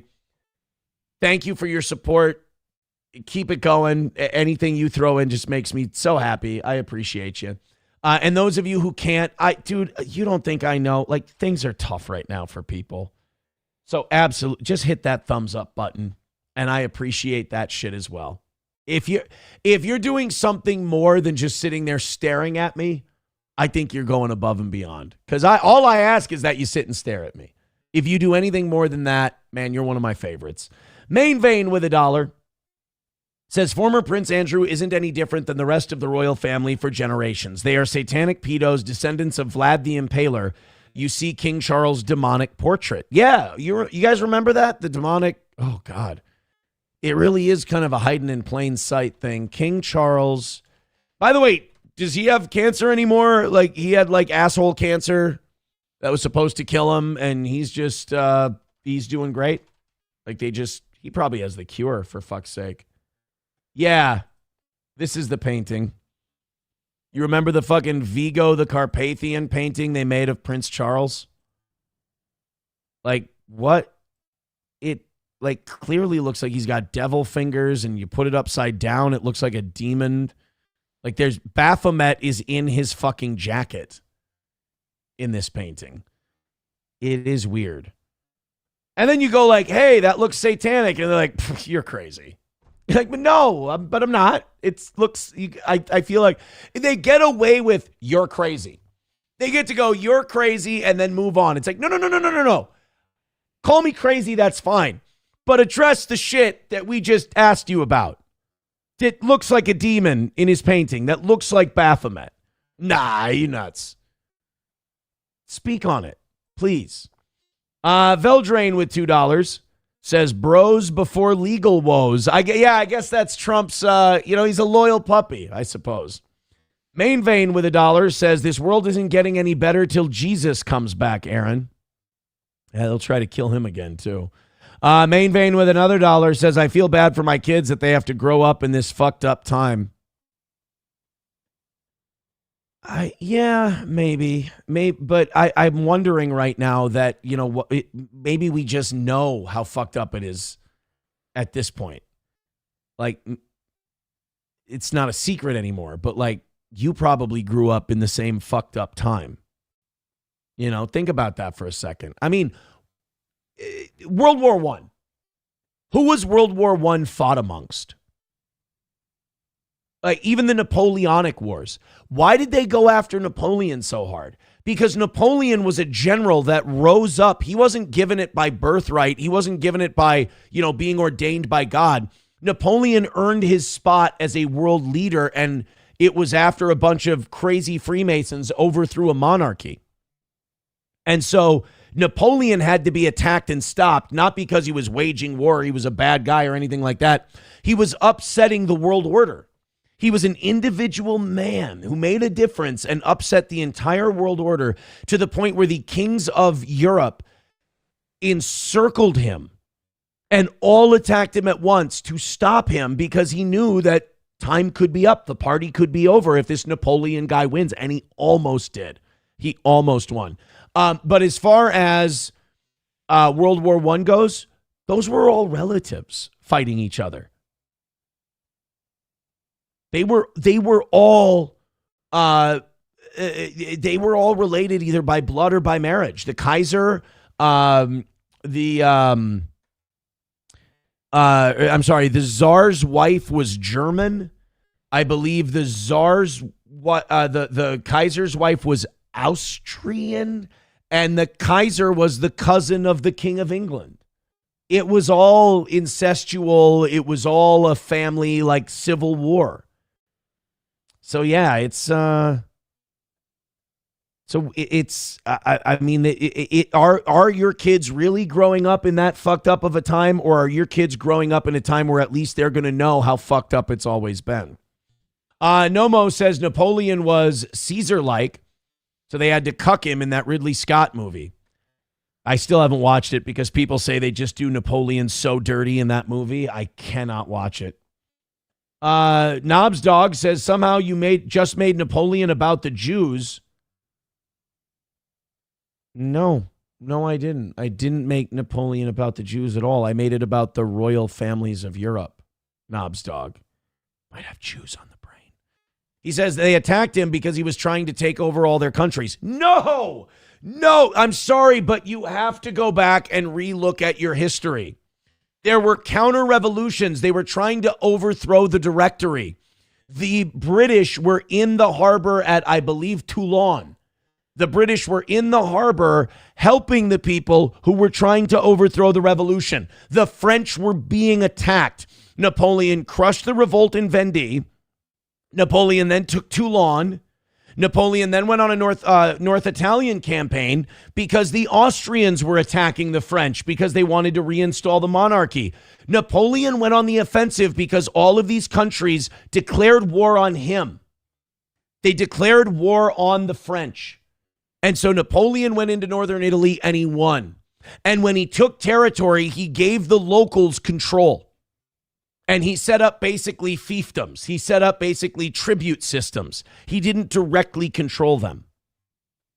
He installed friendly local rulers, and they basically paid tribute to Napoleon, which was a lot back, which isn't the greatest, but back in those days, it was better than a king or a queen just directing you what to do. So no, I mean, it like Napoleon was not a guy who was just, he was out there attacking, and these poor royals, these poor royal families that are funded by the Rothschilds, by the way. Okay, there, I made it about Jews. Fair enough. These poor families that are funded by the Rothschilds and the most powerful, wealthy people in the world. Oh, no, what'll we ever do? This Napoleon's a big monster bully. No, the threat Napoleon posed was that he showed that meritocracy could rule the day and people could be more free. This is going to be hard to hear. But looking at what royal families have done throughout history in the Napoleonic Wars, remember, the victors write the story. Napoleon was the hero. Napoleon was the good guy. Just went a little too far. Shouldn't have gone into Russia. Old General Winter got Napoleon, unfortunately. But they couldn't beat him. They could not beat him. Happy Wawa customer gifting 5 memberships. Bro, thank you. Wanna fuck? Let's fuck! Dude, you guys are going to make me do overtime today. Which I'm not against. I mean, Jesus. I mean, we'll go till, I mean, if we do the memberships, oh shit, I fucked up our scroll. There we go. I'll be real with you. I'll go all the way through the members only show today. If I don't expect a perfect week. I don't think we're going to make that much money, but I'm not against it. Just thank you. Just fuck that. Thank you if you're throwing in likes and money. Just thank you so much. You need me more with $1 says we didn't start the fire. Exactly. McBuster says the threat Napoleon posed was leaving his frozen fingers in Russia. King Kong Dong says Hitler was the good guy. Okay. And made the same mistake of Russia is what Aaron is saying. All right. Okay. I did not say that. Hobo says this is a Napoleon dick suck. It kind of is. I like Napoleon. Napoleon's probably my favorite historical figure ever throughout all of history. I'm fascinated by Napoleon Bonaparte. Grand Poobah says skip the Napoleon movie and just YouTube the battle scenes. They're great, but the rest of the movie is Hollywood trash. Baba Shab says Rothschilds own the banks in London and Germany. Vienna broke with the family in London, but all the pieces fit nearly back together. Funny how that happens. Yeah. And then you want to know another, and I'm interested to hear what do you call it? Interested to hear Baba Shab's take on this. Dispater wrote something very funny that kind of distracted me. Dispater says, is he black in the movie? That was really funny. I'm interested to hear Baba Shab's take on this. I want you guys to open up your mind to this one. Because history is written by the victors and because of all the issues we're having with Israel and all that, and that stemmed from the Balfour Declaration after World War I, do you think that the United States fought on the wrong side in that war? Because we were manipulated into World War I by the British and by the Rothschilds and by the British Navy, who was committing legit war crimes because they were getting their ass kicked by the German Kriegsmarine, by the U-boats. They were wreaking havoc on merchant and arms ships to the point where the British were smuggling arms on commuter ships, which is a war crime, flying their ships under false flags, doing false surrenders to lure the U-boats to the surface and then attacking the U-boats. The British committed massive war crimes on the seas in World War I. And the Rothschilds pushed the United States into that war. And if we would have fought on the side of Germany and the Kaiser, which is where a lot of Americans wanted to be, you could tell a lot of Americans wanted to side with the Kaiser and the Germans because we had a huge German population. And also Woodrow Wilson had to pass laws that made it illegal to say nice things about the Kaiser or say nice things about the Germans. Go look at the history. If you want to see who's in charge, look at who you're not allowed to criticize. If we would have fought with the Germans and we would have fought with the Kaiser, we would have got parts of Canada. We would have gotten more colonial territories in Africa.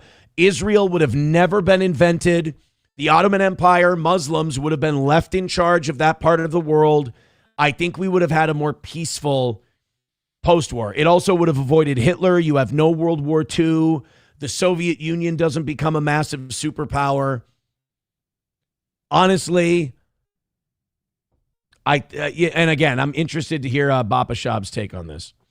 He says, honestly, we had zero business entering the war. Yeah, or we could have stayed neutral. The Zimmerman telegram is such bullshit, by the way. Such like overplayed propaganda. The Zimmerman telegram. Dispater says, new Joan of Arc coming out. Guess what color she is? I'm not going to believe that they're making a black Joan of Arc. I refuse to believe it. Red Fox Mad with $1 says, how is Matt Wood doing? Any update on him and his radio stations? It's strange not hearing his voice on the radio. Yeah, our buddy Matt Wood took a job with Town Square to do a syndicated country show, and they fucked him. They canceled the show. Town Square is terrible at developing talent. They don't do a good job of handling talent. They're a really fucked up company from top to bottom. I don't know anybody who works there that's happy. They work there because they have to. Bapa Shab says, we still would have been captured.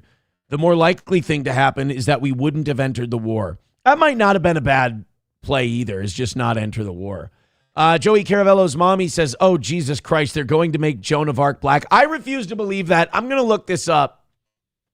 Are they making a black Joan of Arc?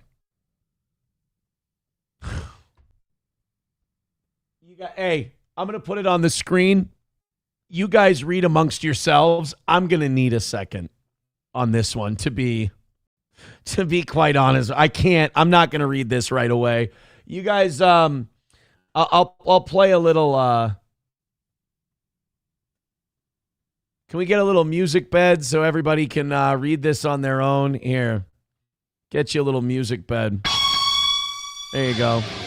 I need a moment. You guys read.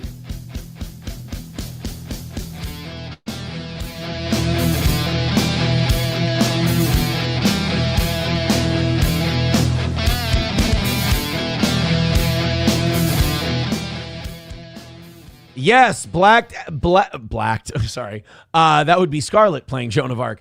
Yes, black actress Mandeepa Cabana has been cast to play Joan of Arc in a 2026 Scottish theatre production of George Bernard Shaw's St. Joan at the Citizens Theatre in Glasgow.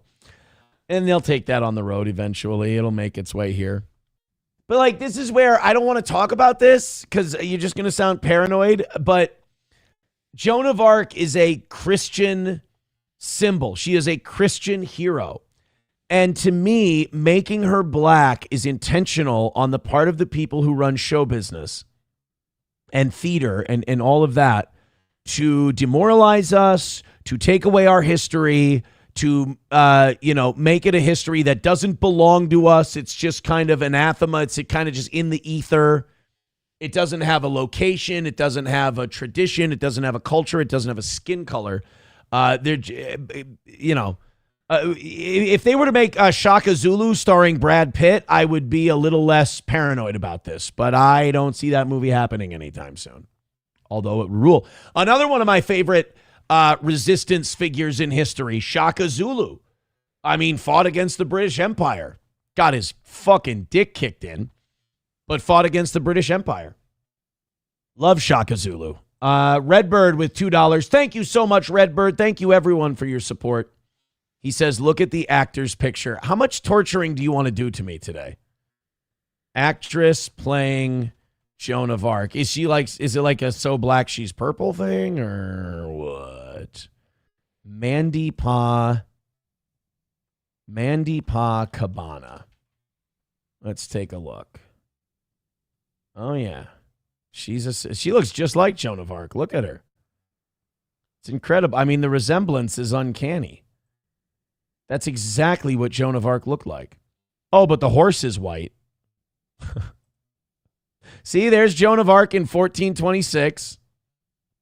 And there's Joan of Arc in 2026. I can't tell the difference. And if you can, guess what?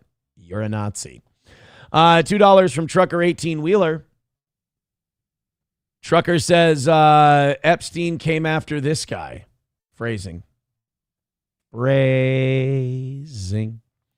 Thank you very much to I missed it now. There we go. Redbird with $5 says, while you're at it, look at the actor for the Helen of Troy movie. Why are we doing this? Yeah, Miss Tay says, oh my God, they're twinsies. I mean, I can't even tell the difference between them. Fuck you, dude says, we was French martyrs and shit. We was burned at the stake, Kang.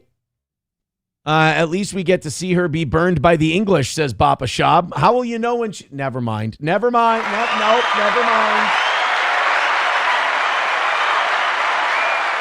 Never mind. It is not important. Some Soper says, damn, this is excellent. Aaron should have taught history. Maybe I should have been a history teacher. But I get to teach you guys history. All right, let's take a look at this. This is Trucker 18 Wheeler sent this in. Hey guys, thank you so much. I cannot tell you enough how great you've been so far this morning. Everybody contributing to this show is just really just warming up my week, man. All right, who's this? Avoid child abuse charges, and the United States never pursued extradition. In 1976, Francis Duffield Sheldon owned a private island in Lake Michigan, not as a vacation home, as a base of operations. Sheldon came from Michigan royalty, descendant of a state governor, lumber fortune, Yale graduate, former Air National Guard. He volunteered with Big Brothers, ran what he called a nature camp for troubled youth on his island. I wonder if I have an idea, theoretically speaking, because it'll never happen, but if we banned all Ivy League people from holding any kind of office or position of power, I think we could probably fix a lot of our problems, because a lot of the Freemasons, a lot of the Skull and Bones Society and Bilderberg Group people are all Harvard and Yale graduates. I mean, look at our presidents. Police discovered it was a child pornography operation. Boys were flown to the island via his private plane, filmed in sexual acts, footage sold to wealthy subscribers. When police raided his Ann Arbor home in July 1976, Sheldon was gone. Flew his private plane out 3 days after his associate was arrested. Please don't tell me where he flew it. Please don't tell me where he flew the plane. I don't. Trucker 18 Wheeler, thank you so much for the money. I appreciate your support of the show. We can't be on the air without people like you. But if this says that his plane landed in Israel, I'm going to be fucking furious. Fled to the Netherlands. A federal warrant was issued in February 1977, but the U.S. took no action to bring him back. Sheldon lived openly in Amsterdam for nearly 20 years, maintained access to his family trust, reported to have died in 1996, never faced trial. Police had found customer lists with names of wealthy subscribers. None of the clients were ever charged, which raises one question. If police had a client list of men who paid to abuse children, why wasn't a single client ever charged? Because they own and run everything, and your freedom is unfortunately an illusion. T. Jefferson says Helen of Troy has been black before. Vanessa Williams played her in 1997. Well, then there you go. Veldrain with $2 says it's fine, Aaron. Cleopatra was black too. Was she? That's one thing, like, black people do that. They're like, what about the ancient Egyptians? Like, bro, they weren't black. Like, they weren't like black people. They were like Arabs. They were bronze people. So I've never heard of that guy, to be honest with you, but just another example of how Epstein is, not the problem, but the latest representative of said problem. Thank you guys very much. Continue hitting like, continue hitting subscribe, continue hitting follow. I have no idea what the numbers are today. I just know that the audience has been great and the show has been fire. Let's keep it up. You ever wonder how the Chinese stay so skinny? I hope you don't. But if you ever have, apparently this is a big thing amongst the youth in China. Every time a country is going to overtake the United States, they forget to tell you a couple things. Number one, the United States has rigged the global finance system so that if we go down, everybody goes down with us. China, for example. Do you understand that China back in the 90s completely threw their currency on the floor? It's worthless outside of their borders. They just created enough of it to support 2 billion people. You can't use the Chinese yuan outside of China. It's fucking worthless. So what they did instead was they decided to invest in American debt. And so what they do is they borrow America over $1 trillion. And then they get this wonderful thing called interest payments. And those interest payments are paid not in Chinese currency, but in stone cold American dollars. Goddamn, son, they're stone cold. And China gets to make all of its foreign investments and its foreign policy deals and its Belt and Road Initiative off of your taxpayer money that we spend to pay back our debt to China. They grow their global empire. The problem with that is if China ever called in that debt, America will print the money, pay them back with worthless dollars, and now China's got no access to dollars and their currency is fucking worthless. So while China is building this economic empire, it is completely tethered to the United States of America. So this idea that Japan was going to overtake us in the 80s or China's going to overtake us now, you guys are assuming that the United States are the good guys.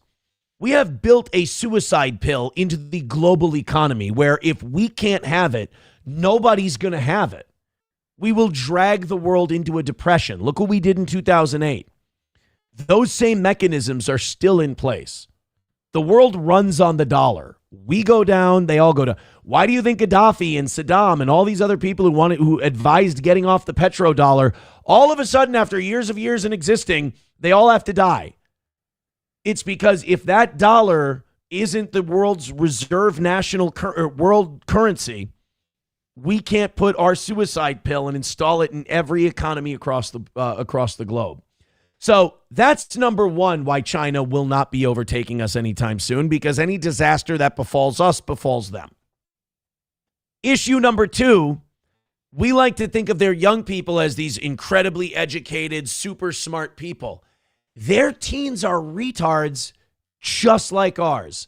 This is the new Chinese fad amongst teens and 20-somethings. They don't want to get fat, but they want to eat. So they're putting cellophane and plastic over their mouths and then putting the food in their mouth. So they get a little bit of the taste, they get a little bit of the texture, but they don't swallow the food and eat it and get fat. Again, there is no culture in the world that will overtake us behaving this way.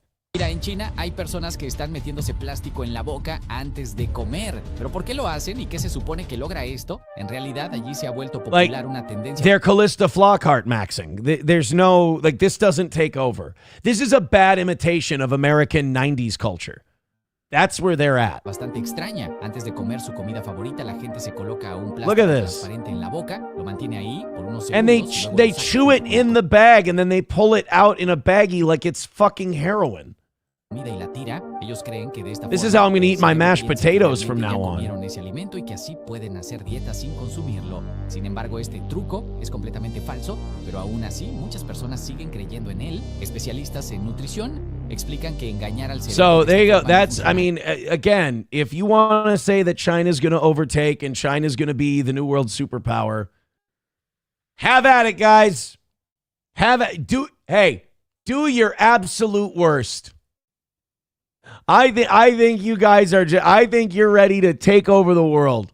Get after it. Thank you very much to You Need Me More for gifting not one, but I believe 2 memberships. Hot shit. Thank you so much, You Need Me More. That's very generous of you. Again, Fauci's Pangolin throwing $1 in. Thanks, guys. You're making my fucking day today. All of you who throw money at this show. Again, all of you who just throw a like at this show, I think you're going above and beyond. Thanks for watching us. You watch us on YouTube. We get money for every second you watch our show. You watch us on Rumble. Rumble Creator Program and Rumble Studio pays us for every minute you watch our show. If you go above and beyond and you donate, man, I can't tell you how appreciative I am of you. I don't say it enough. Toad Climbs Mountains gifting a membership. Thank you, Toad. He's got his own drop that he requested. All the way Virginia, bitch. Dissipator says, least you can do is hit like. Least you can do is sit there and just stare at me. That's great. I'm so happy you're here. But the next thing you can do is hit like. Dissipator says, this fucker is funny. Thank you. I like being a funny fucker. I appreciate being called a funny fucker. You guys are now only 7 memberships away from 500 also. MSO says, I missed the entire show last night. I heard it sucked. It was actually really good. It was really awesome. We didn't run a rally segment or anything. It was, I tell you, man, it was nice doing the show the way we did. I got a little heated during that police segment, but it was a fun show. All right, I got to give you guys an update on the shit river. Poopy river, take my mind. Don't let the feces torture me. In Washington, D.C., if you didn't know this, they're having infrastructure problems. And their shit pipes are breaking. And their wastewater treatment shit is breaking down. And poop is just flowing into the Potomac River. And apparently the Potomac River in many spaces now in Washington, D.C. reeks of absolute shit. People are still going down there because we're all dumb. I saw there was a clip of two people getting engaged next to the Potomac River, reeking like shit. But I believe, and I could be wrong, check my math on this, 2.3 million tons or pounds. I think it might be 2.3 million pounds of shit has been flowing into the Potomac River. And finally, they asked Carolyn Levitt about it yesterday at the White House briefing. I believe Peter Doocy from Fox News. You know, we don't want to talk about the pedophile ring or whether anyone's going to be arrested or charged, but we do want to hear about the shit pipes. There is a concern that this particular pipe wasn't even of the most urgent concern. Do you know if the government is looking into which other pipes could be at risk of collapsing? Well, the next step in this process is for... Carolyn Levitt getting a little... Well, this is shaming. I feel like this is a sexist thing, but it seems like she might be stress-eating a bit. Unless I'm thinking of McEnany. Didn't Carolyn Levitt come in all skin and bones? Now she's getting a little bit of the Mrs. Doubtfire frock going. Any of the three local jurisdictions involved, whether that's the Commonwealth of Virginia, the state of Maryland and Governor Moore, or the District of Columbia, to step forward and to ask the federal government for help and to ask for the Stafford Act to be implemented here. Matthew Stafford Act, that's where you demand a trade to another team and then you win a Super Bowl. That's the Stafford Act. I don't know what that has to do with poop in the river. Take me to Poop River. Don't wash me in the water. I want to know. Won't you tell me, is there shit? Take me to the river. Leak shit in the water.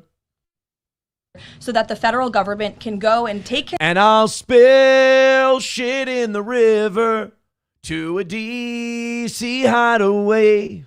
Control of this local infrastructure that has been abandoned and neglected. And I'll show you the things full of poopy and pee between you, me, and the river. Did by Governor Moore in Maryland for far too long. In fact, when it comes to the shit, I would say we need Governor Less. Am I right?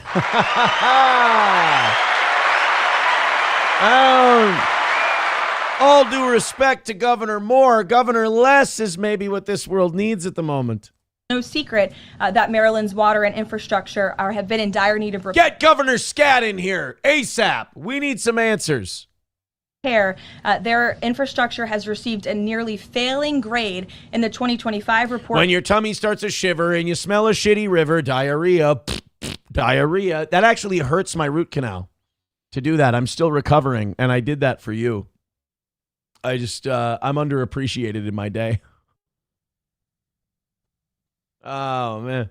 When it's smelling like poopy and you're in D.C., diarrhea, that hurts. That really does. That force.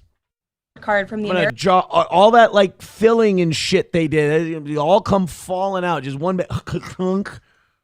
American Society of Civil Engineers. This is the same grade they've received 5 years earlier. There has been no improvement under the leadership of Governor Moore. He's clearly shown. I've got a new grade for you. S for shitty.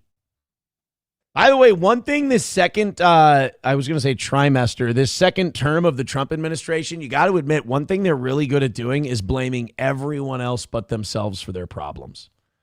Anything happens, whether it's their fault or not their fault, there's always someone else they can throw that yoke on, you know? I mean, we could be working on fixing the problem and getting the shit out of the river and fixing the pipes.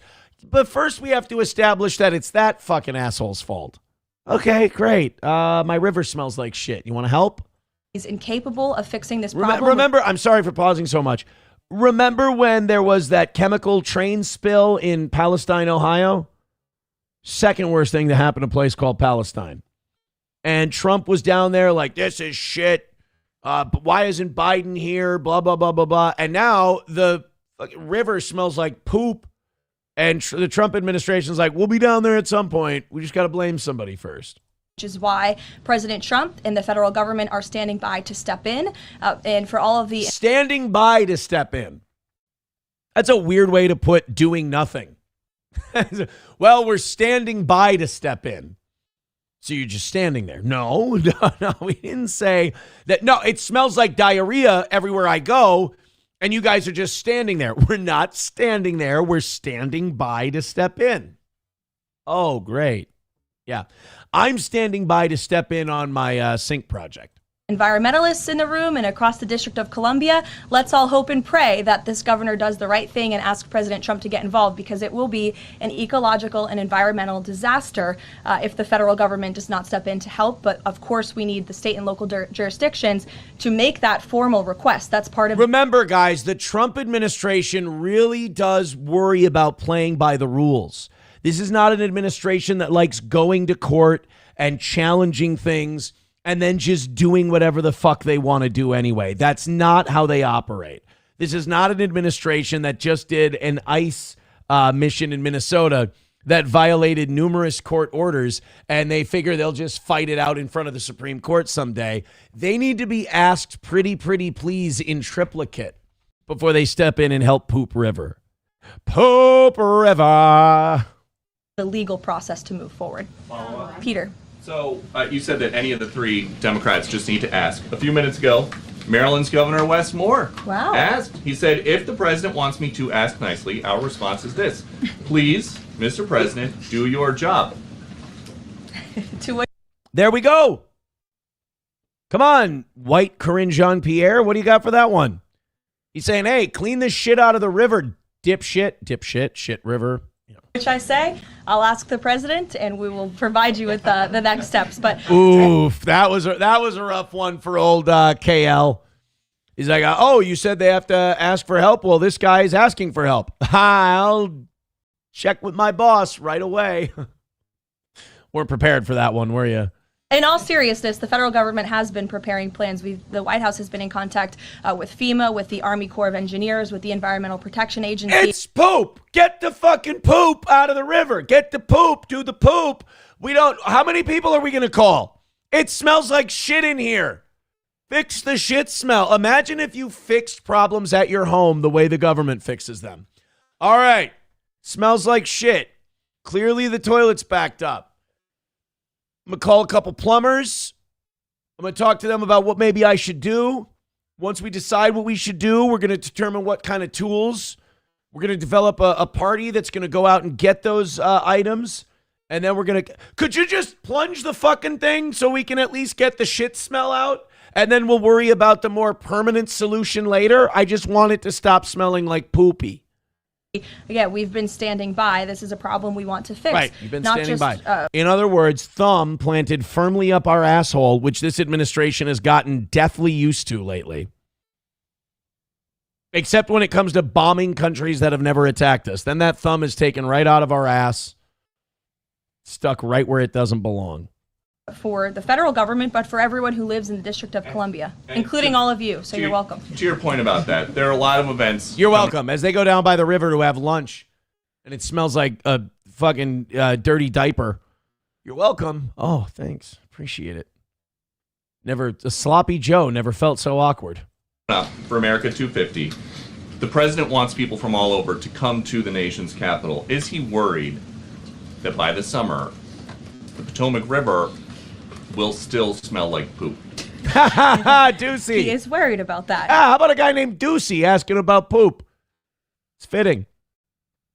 Hey, your city smells like shit. I think they should leave D.C. smelling like shit. The smell will match the town in general. I think it's perfect. I think that's actually the perfect smell for Washington, D.C. is rancid ass. Don't fix it. Make it like a monument, if you will. Let's go and thank you to Veldrain with $2. Says Kash Patel was seen bathing in the Potomac River and said the water is fine. Yeah, he was shit. I heard Kash Patel was drinking it. He was like, it's no big deal. He's like Bill Murray eating the Baby Ruth in the pool in Caddyshack. He thought it was great. Kyler, thank you so much, Kyler, for gifting a membership to Steel Toe over on Rumble. Thank you, guys. Thank you so much. Today is going so well. I hope it continues. Thank you for showing your support. You guys are amazing. You are 6 memberships away from 500. And again, thank you. Nigel says, I was in VC with him yesterday and gave some clips. What the fuck are you guys? Do you have like a private chat you can break into? Like, do you have nobody knows what the fuck you're talking about. I'll be back in the chat when you guys are done with your private comment. No, I'm just kidding. No, Ryobi, it was not Kyler Quinn that gifted that membership. It was a different Kyler. I'm sorry if that upsets you. People wondering where Oz is. We are back to the old school Steel Toe. If you guys miss old school radio Steel Toe, stand by and stand guard. Oz had nasty weather this morning, and Oz could not make it in. And that was one of my favorite running jokes of the old radio days, is when Oz would drive into the studio. But if there was a day where, people would write in, because the second mics would come in at, I would start at 5:30. The second mics would come in at 6. And at 5:30, the show would start, and people would be writing in on Tuesdays. Oz ain't going to make it.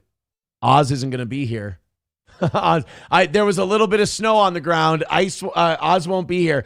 Although I have heard from people that the roads are treacherous where his drive would be. So I don't blame him at all. Oz wrote to me last night and said, it's not looking good, but I'll keep you posted. And then at like 5 this morning, he told me he wasn't going to make it, which to me is plenty of time. Bappa sent something in. He says this is related to the DC story. All right. I don't think the gay F word was needed. Nigel says, okay, Aaron, we'll go elsewhere. My apologies. Well, no, I mean, just if it's something that can be handled in a DM, handle it in a DM. If it's something related to the show, I mean, have at it. Go nuts. Mikey Two Milks says, I was gifted a membership by Oz's Snow Tires. Oh, they're working today then. $1 from Coltrane. He says, if it's overcast, Oz isn't going to make it. Caroline is pregnant, by the way. That's the chunky look. Oh, well, now I'm a fucking asshole. Wow. What a dick. Carolyn Levitt's pregnant, Aaron. Oh, so me calling her fat and all that, I'm just a fucking cunt. Cool. Good look, dickhead. Approachable says, yeah, they were bad last night, driving the semi-straight road 30 miles per hour, and all of a sudden, I just moved over 3 feet. The combination of ice and wind was horrible. That's, I got to think about that today, because now whenever I see semis, whether it's on 94 or just like in town roads, and they swerve a little bit, I immediately, I get racist, and I just go, fucking Somalis.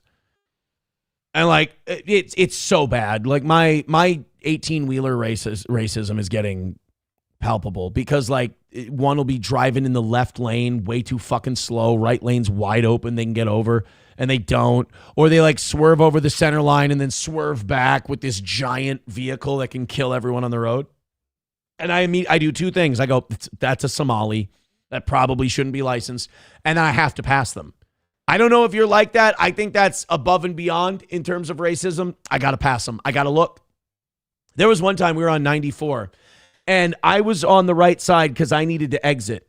And there was an 18-wheeler that kept veering over but not going over, and I wanted to pass him, but I don't think he saw me. I'm like, if I try to pass this fucker, he's going to sideswipe me. And then I was letting him in. He was coming over, so I was letting him into the right lane. And he'd go halfway into the lane and then dip back out. And I'm like, you know what? I put SP and I's life in danger. I said, honey, I got to pass this guy. I got to get a fucking look at this guy. He's Somali. So I couldn't look up at him because I had to exit. So I told her, I go, when we drive by, look, you need to tell me if that's a Somali. And she goes, I can't see him from here. It's not important. And I'm like, it matters to me. I could probably just live the rest of my life assuming he was Somali. T-Baby with $1. Thank you so much, T-Baby, for the $1. That's above and beyond. He says, who we going to call? Poop Busters. When there's broken pipes in your neighborhood. Dispater says Americans need to use the word cunt more. Yeah. I feel like we've been upping our cunt quota in the last few years. I mean, we're not British with it yet by any means. But I feel like it's picked up quite a bit. All right, let's go into this. Thing that Bappa sent us. Hobo Chili Recipe says, do people look at you funny when you're talking to yourself? I mean, since SP is imagining. Oh, God, I forgot I have a fake girlfriend. Got to stop telling stories on the show. Hobo, unfortunately, I think that's probably a theory amongst way too many unhealthy people that you actually conversate with. So I don't really know if you can use that joke, seeing as you're kind of the butt of it, unfortunately. But I always love you being here, buddy. All right, this is from Bappa Shab. This has to do with the Washington, D.C. Shitty Potomac, which is the name of my new ska band, Shitty Potomac. When I arrived at DC Water, this was an organization that looked very similar to our industry. It was predominantly, white male at the top. But I see where this is going. We've got a black friend in the biz who misses all his white friends. Hit like.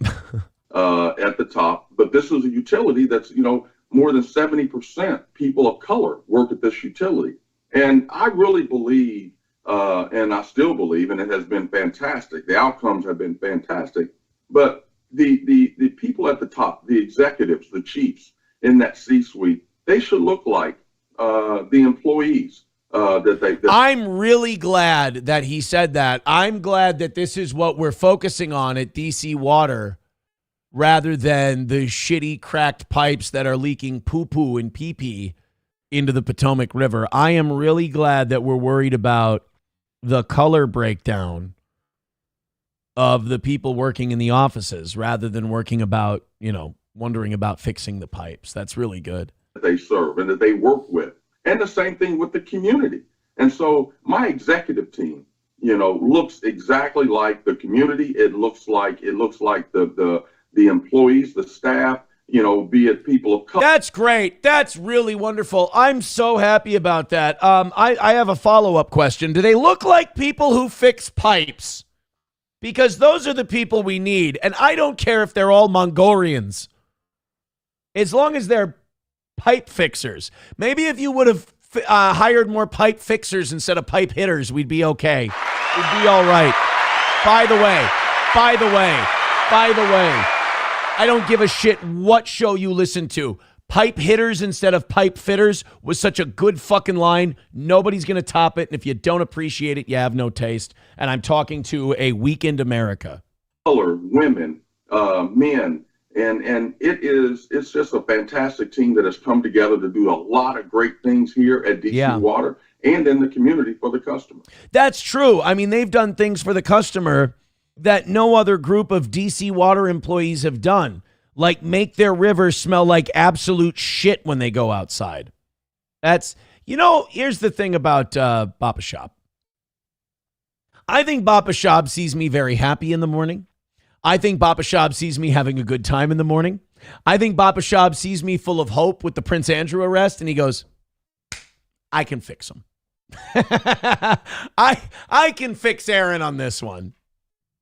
Yeah, I think as Alan says in the Rumble chat, this is a great point, Alan. We need more Marios and less, Dontrells maybe. That's what we need. Abel Graham, we need more Genos. I think more than anything else. Hey, Toasty Seats and Alan both got memberships. Isn't that grand? Isn't that great? Thank you guys very much. You're doing unbelievable work today. Keep it up. Find It, Fix It. Well, that's a great name.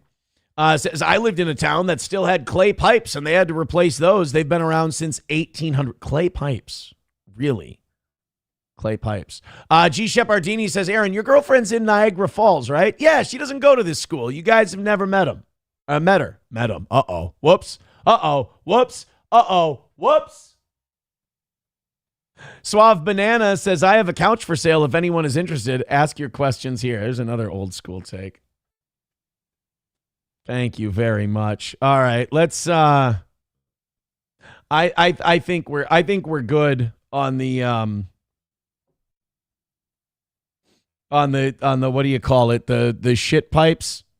By the way, speaking of shit pipes, we should probably talk about this story that Adam just sent us. I think it is actually a perfect segue. I probably wouldn't have used it for today's show, but like we were just talking about shit pipes, so I think it's totally fair to transition to this story. A couple of thank yous first. Thank you to Ethan for the $6 over on PayPal. Appreciate it. And King Kong Dong with $5. Thank you, Dongs. God damn it. Your 18-wheeler racism is because they distract you from your texting and driving. That's right. If the Somalis would stay in their lanes when they're driving 18-wheelers, I could text and drive safely.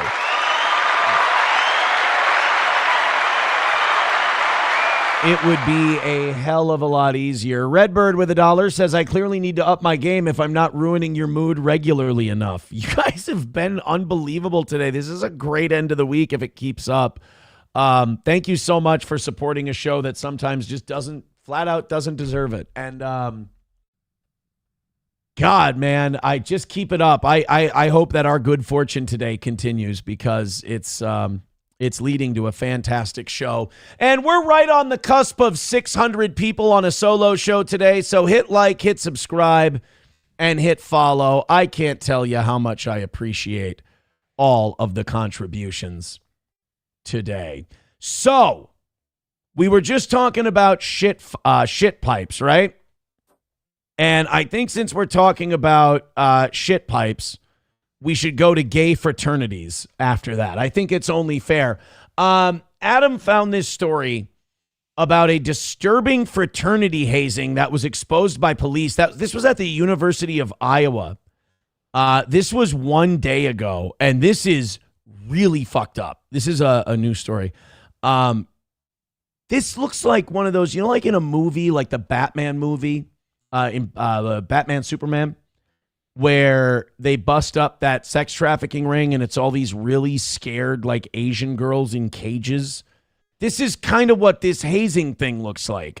Try not to get boners. Here we go. We're going to speed this one up because it's a little bit longer story, but thank you, Adam, for sending this in. Speaking of shit pipes. By the way, there's no such thing as straight fraternities and gay fraternities. They're all gay. Does anyone want to be forced telling me on what's going on? Anyone? Because you got to see it from my perspective. What the did I just walk into? By the way, that is the police body cam. Does anybody want to tell me what's going on? Because I don't know what the fuck I just walked into. Police and firefighters responded to the Alpha Delta Phi fraternity house after a fire alarm went off. Yeah. I mean, imagine you get a call from a frat house that the fire alarm went off. At worst, you're expecting like somebody left the oven on and the smoke detectors all went off and they call. It's just really smoky in there. Some idiot lit the drapes on fire or something like that. And you go in and you just find like a dingy, damp basement full of guys in their underwear. And you're just like, you're all gay. Get the fuck out of here. Go home. Go to your parents. By the way, this is where our future presidents come from. This is where like the future heads of industry and politics come from. These aren't the guys who run shit, but these are the guys who are bought and paid for by the people who run shit. It's not like they're all smart people. They're all retards who are easily bought. All of these guys will become senators or bank board members someday.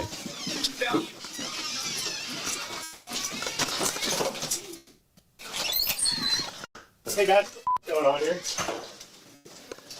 The firefighters are like, look, before you come in here, I just need to let you know you're going to feel the urge to shout the word fag as soon as you get it. Just try to stay calm, all right? We're all wearing body cams. What's going on? While downstairs checking the fire alarm, officers stumble upon a fraternity hazing situation. Sam Hills. Yeah, I'll definitely need 133 here. This is the alarm here. He's like, what in the Sam Hill is going on here? That is firefighter PC speak for what in the name of Boy George is fucking going on in this room, you bunch of closet cases. All right, who's in charge?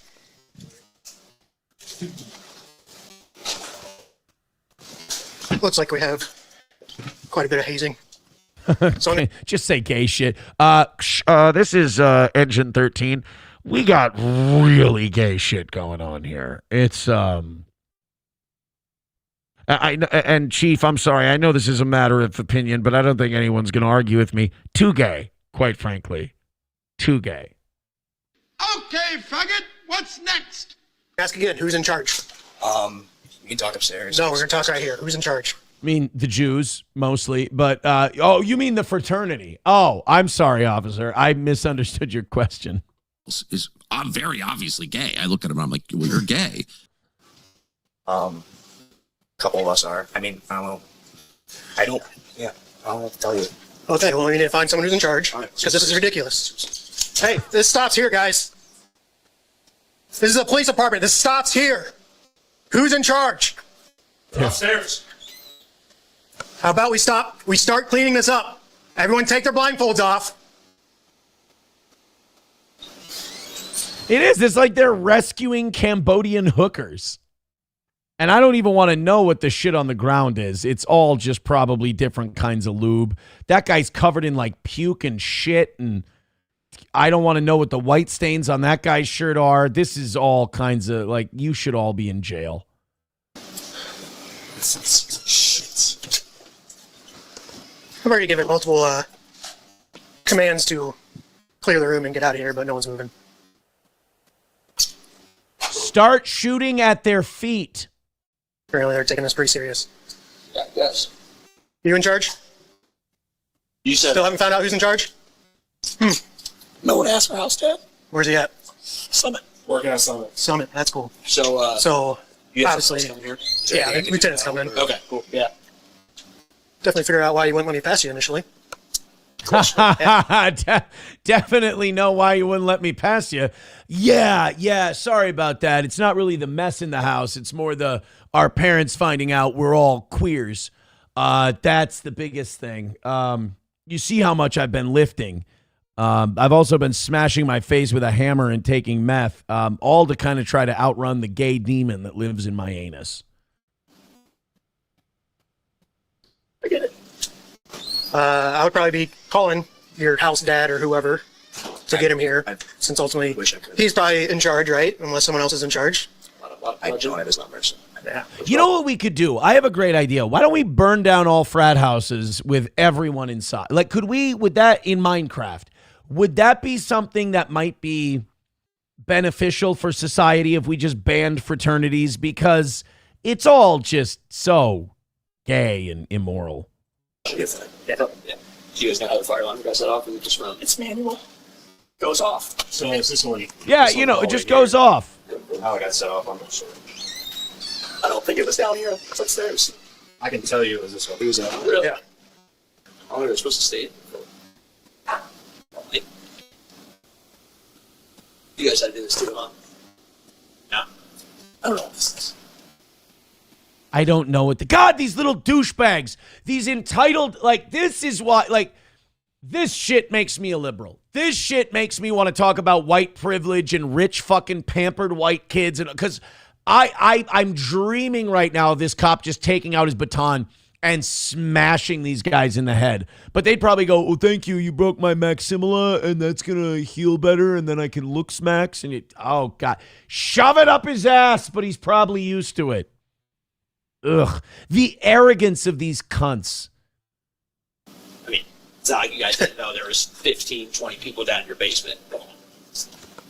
First of all, we have a name for people who keep 15 to 20 half-naked boys in their basement. Gay. It's not that dumb. I'm getting a little frustrated that no one's telling me who's in charge of what's going on right here. I can help you out, but I'm not in charge. Literally, I'd like to help you, but I'm not in charge. Yeah. Like, if they didn't have a bunch of gay guys in the next room standing around covered in shit in their underwear, I would say these guys are kind of based and I like them because, like, they're not giving the cops shit. None of your fucking business. Leave us alone. But they want answers as to why the guys are covered in shit in their underwear in a room and not allowed to move. This does seem like a situation cops are not legally allowed to leave. They kind of have to figure out what the fuck is going on here. I asked you to play your house dad. I don't have his order. He's your house dad. How do you not have his own? Okay, and what are you doing here? He's a live-in. He lives upstairs. Oh, so you do live here? He lives here. Well, this guy's saying he lives here. This guy's saying he doesn't. The fuck? Your buddy here is saying different. So my name's Lieutenant Carlson, University Police Department. Who's in charge of the house? Our house dad's at Summit. Okay, we need him now. He's at Summit. Okay, can we get in contact with him? So here's the deal. From what I'm being told, this is like shutting down chapter type stuff. I need to start talking now.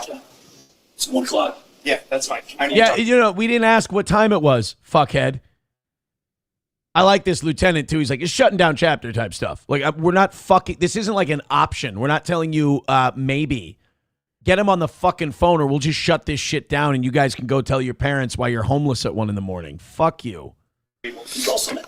Can I call Summit? Yep. I'm not calling Summit. I have no contact with Summit. You're not being very helpful. Department. So we're only making the situation that much worse. I have no contact. Okay, we need to find somebody that does. No one does. He's a house dad. Aren't you all supposed to have contact with him? Like, this is all so gay. Like, fraternities need to be shut down and we need to court-martial all of them and probably put them in concentration camps. Honestly, everyone in a fraternity. Like, there's so many things we could do. Like, you kind of understand.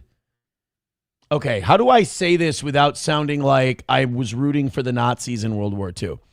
You kind of understand groups that come to power and just identify certain things and go, we're suspending the Constitution so we can get rid of this. Because the Constitution protects, in this sense, evil, terrible people who are bad for our society and leading us down a bad path. So here's what we're going to do. We're going to do something kind of evil. I'm going to suspend the Constitution. I'm going to round up all these frat guys. I'm just going to put them in a camp and they're not going to bother us anymore. Immediately, life for everyone will improve and things will get better a little bit in this country. But we're going to have to do some shit that might piss off a libertarian. All right? But you're going to love it. You know? I get that now. I get why you come in and you go, this group is fucking us up. These people are fucking us up. We just got to remove them. I never see him. What's his name? Eric. Eric, you don't know his last name? A couple different code violations. So what's going on in here? Don't know. God, do you remember the absolute shit and squalor that the absolute shit and squalor that you used to hang out in when you would go to your friends' college houses? Like, back then, you didn't think of it. You'd sleep on a sticky floor. You didn't give a shit. But, like, thinking back on it now, it's just, ugh. You're just blocking the door so we can't see you live here. How does nobody live here then? Just hanging out? You tell me. No, you tell me. I don't know. You go to University of Iowa? Yeah. You do? What's your major? Business. Business? What's your name? Of course, business. This is what I told you. These guys are going to be on the boards of big companies. They've got wealthy parents. These guys, just showing you that our country is not run by the best and brightest. It's run by retards who kept other guys in their underwear in their basement in their 20s. Why? So what's your name is? Jose. Jose? Jose, what's your last name? Why? Who I'm talking to? I want to tell you that. I don't want to tell you that. Okay, how old are you? 21. All right, yeah, you got an ID or anything to prove? And by the way, again, if you didn't have half-naked men locked up in your basement, I would say that the way you're treating this cop is fucking based. But you have half-nude men covered in shit in your basement. You're obstructing something right now. I look, I don't like to side with the police, but I always try to pick the lesser of the two evils. And the fraternity system at universities and what it represents for our culture is way worse than the cops.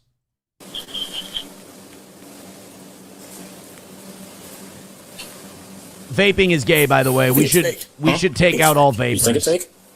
You think it's fake or you know it's fake? There's two different things there. Campus 142, one by DL, number at Iowa when you're ready. It's definitely not Jose. I go by Jose. I need to talk to these people. I need to step over there. I'll step inside. Okay. Look at this. Is anyone in here that needs medical attention? Is anyone here that is against their will? Is there anyone here who is not participating in this? I.e. a leader? Is there anyone with any sort of physical injury? No. Huh? Like, how weak of a person do you have to be that you want to do this? Like, how shitty and not having your own personality do you have to be that this is something you willingly do? The low self-esteem you have to have. It's almost like this.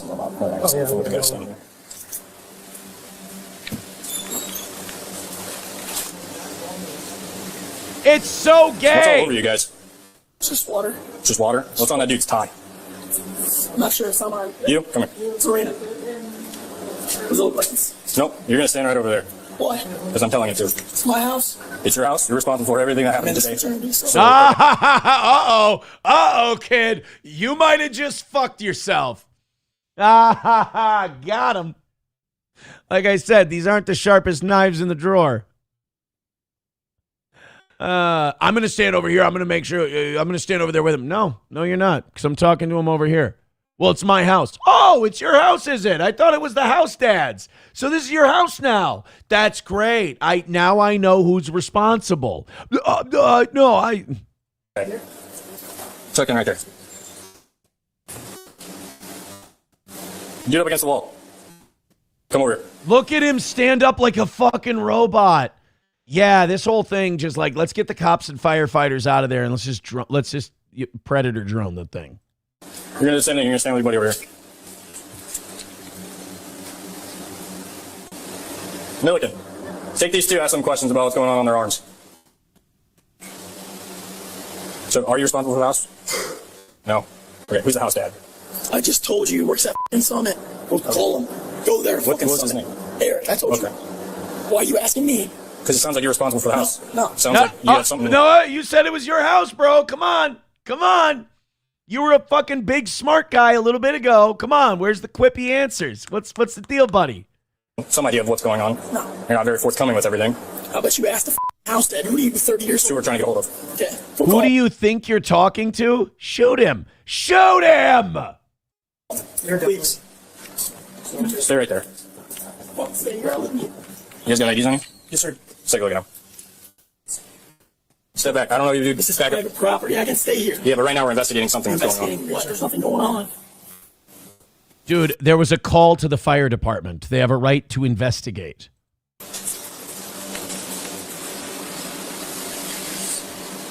And you can't be a law enforcement officer and leave this scene. You can't see this and go, all right, guys, have a good night. Somebody's already been raped. Like, there's fluids all over the place. Like, there's no way there hasn't been a crime committed already. Be forthcoming on what's going on. Any. Because you got to see it from my perspective. What the did I just walk into? Celebration. Nobody? Celebration or what? Of life. Okay, sweet. If this ends with that kid down here getting his teeth knocked out, I'm all for this. Okay, you two. The reason I pulled you guys aside. We're here for public safety at this point. What's on your arms? Oh. Where are you guys going now? Ew, that's cum. That's semen. These guys have semen on themselves.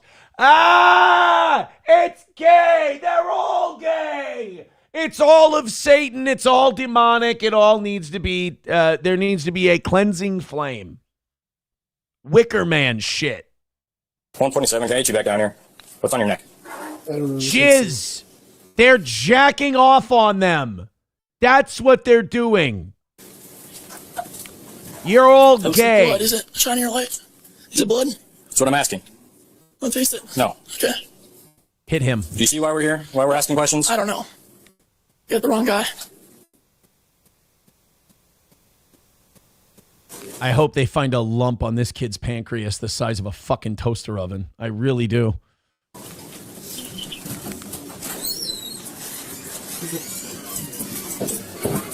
I was gonna ask those guys questions, and then he told them all. I hope it's this guy's mom.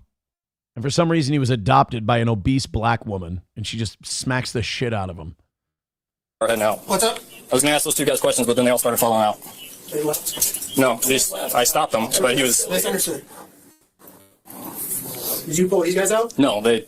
I went to go talk to those guys, and then they started coming out. Why did we come out? So I said that. So they should come out. You said it? I did. So you're in charge. I know you said you're not. Oh, I thought you weren't in charge, dipshit. Oh, I hope this kid gets arrested at the end of this. This is like a movie. I love this shit. Okay. You president? Yes. Step aside. Sorry. The officers finally speak to the fraternity president. I'm going to tell you first and foremost, I'm a little frustrated, but we're going to get through it, okay? What's going on tonight? It's their lead up to initiation. Okay. Yeah. What's the deal with what are we doing in the basement? It's basically a ritual where they're blindfolded. Okay. And get messed with. Okay. How messed with how? The entire time that we've been here, which has now been, I think, 15, 20 minutes, we have been demanding to speak to somebody in charge where nobody knows you, apparently, in the house. Okay. Nobody knows who's in charge. Like, here's the deal. We have a hazing event, right? We're going to do a report because we responded to a fire alarm, which we were trying to get people to evacuate because of the fire alarm. But from my understanding, you guys refused to evacuate from a fire alarm after an officer is ordering everybody to vacate the premise. And then on top of that, we find this hazing event. We want to speak to somebody. Nobody knows anything. Nobody knows anyone. Nobody knows what's going on. This is going in a report. The University of Iowa is going to see this. Okay. And with the stuff going around across the country, students dying from hazing events, I'm not saying it's to that level. It's not. I'm not saying any, but the university has a very, very strict policy on hazing.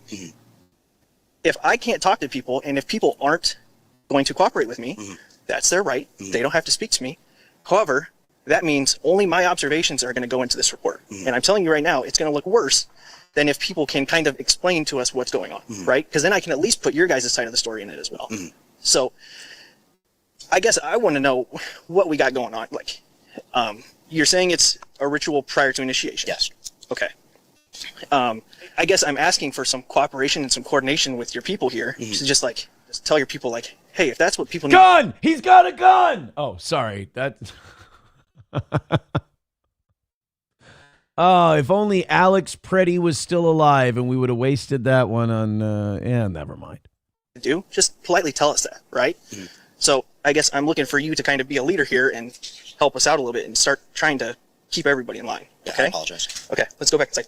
I just want to, if we can get that guy out of there, I just want to coordinate some way to make sure that there's no injuries, there's nothing. Where did which guy? President? Yeah. It's okay. I just texted him and so I told him you gotta leave. It's your guys' house. Okay. However, if the supervisor of the house, president, says he is not welcome here, then I'm going to escort him off property. Of course, these douchebags are wearing barstool gear. Ugh.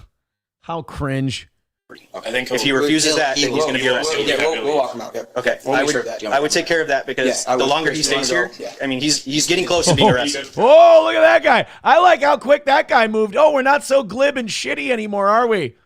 Oh, now all of a sudden we're moving. The next day, police pay a visit to Joseph's apartment after he was very uncooperative the day before. After 10 minutes of talking, he again proved to be uncooperative and difficult to deal with. So you interjecting yourself into that conversation, what good does that? They don't need to talk to the cops. I don't even Why are you deciding who they need to talk to, though? saying they're my buddies, they're my friends. Right. The police are doing an investigation. About what? It doesn't make it look like you aren't abusing those guys when you're hovering over them. That's like if they arrested a prostitute and a pimp was just standing over her like this, being like, no, she can totally talk to you guys. Trying to figure out what's going on in that room. What was going on in the room? What have you heard?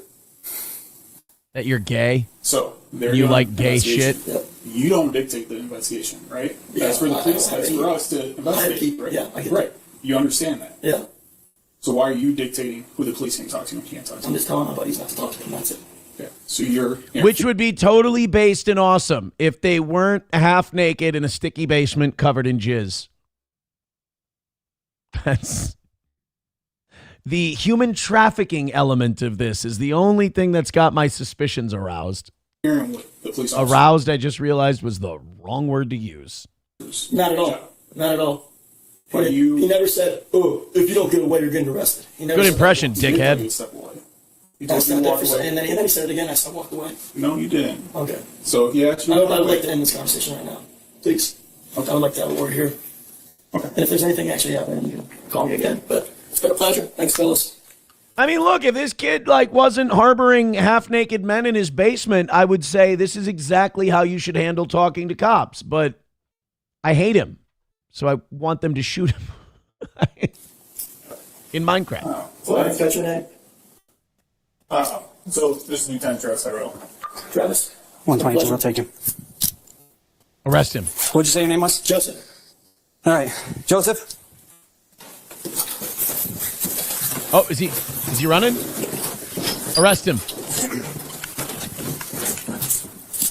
All right, so unfortunately for you, at this point, you're being placed under arrest. Yes! Hands behind your back. Yes! Joseph was arrested for interference with official acts in connection with the hazing incident. Those charges would be dropped a year later. Fuck the it. Alpha Delta Phi fraternity was suspended through 2029 for hazing. Yeah! All right. It's another win for the toe, if you ask me. I don't mind. Look, I wasn't going to be convicted of anything, right? But, he got inconvenienced for a year, and his frat got shut down for 4. Awesome. I left this super chat up for a good reason. I thought it was perfect. The electric shoes with $9.99. Thank you so much. And these are the Nepo babies that will one day run our country and major corporations. Fair enough. You ain't wrong. You ain't wrong. Thank you very much for that 10. Can't tell you how much we appreciate all the support. I missed a lot of stuff over on Rumble, though. Oh, my God. $1 from Fauci's Pangolin says, I have a girlfriend. She lives in Canada next to Johnny's fake girl. $5 from 191 Redbird says, you're never safe from random violence because of your skin color, no matter where you are. All right, we'll check that one out in a second. That was a fun little segment right there. Los Federales with $1 says, hey, Aaron, when you joined your fraternity, Magna Cum Laude, and they put you in the room full of dicks, how many dicks did you choke on? You see, I'm gay in that joke. I'm gay. I don't know if you got it. He was being very subtle. It's gay. Gay thing. Fauci's Pangolin with $1 says, I can't believe you showed us your basement. Oh, see, I'm gay again with the basement and the guys. With the gay. $1 from T-Baby says 6 inches at a time. Question, how does a frat get shut down? That would be the question that he's answering. All right, all caught up on that one. Thank you guys very much for your contributions. Very nice of you.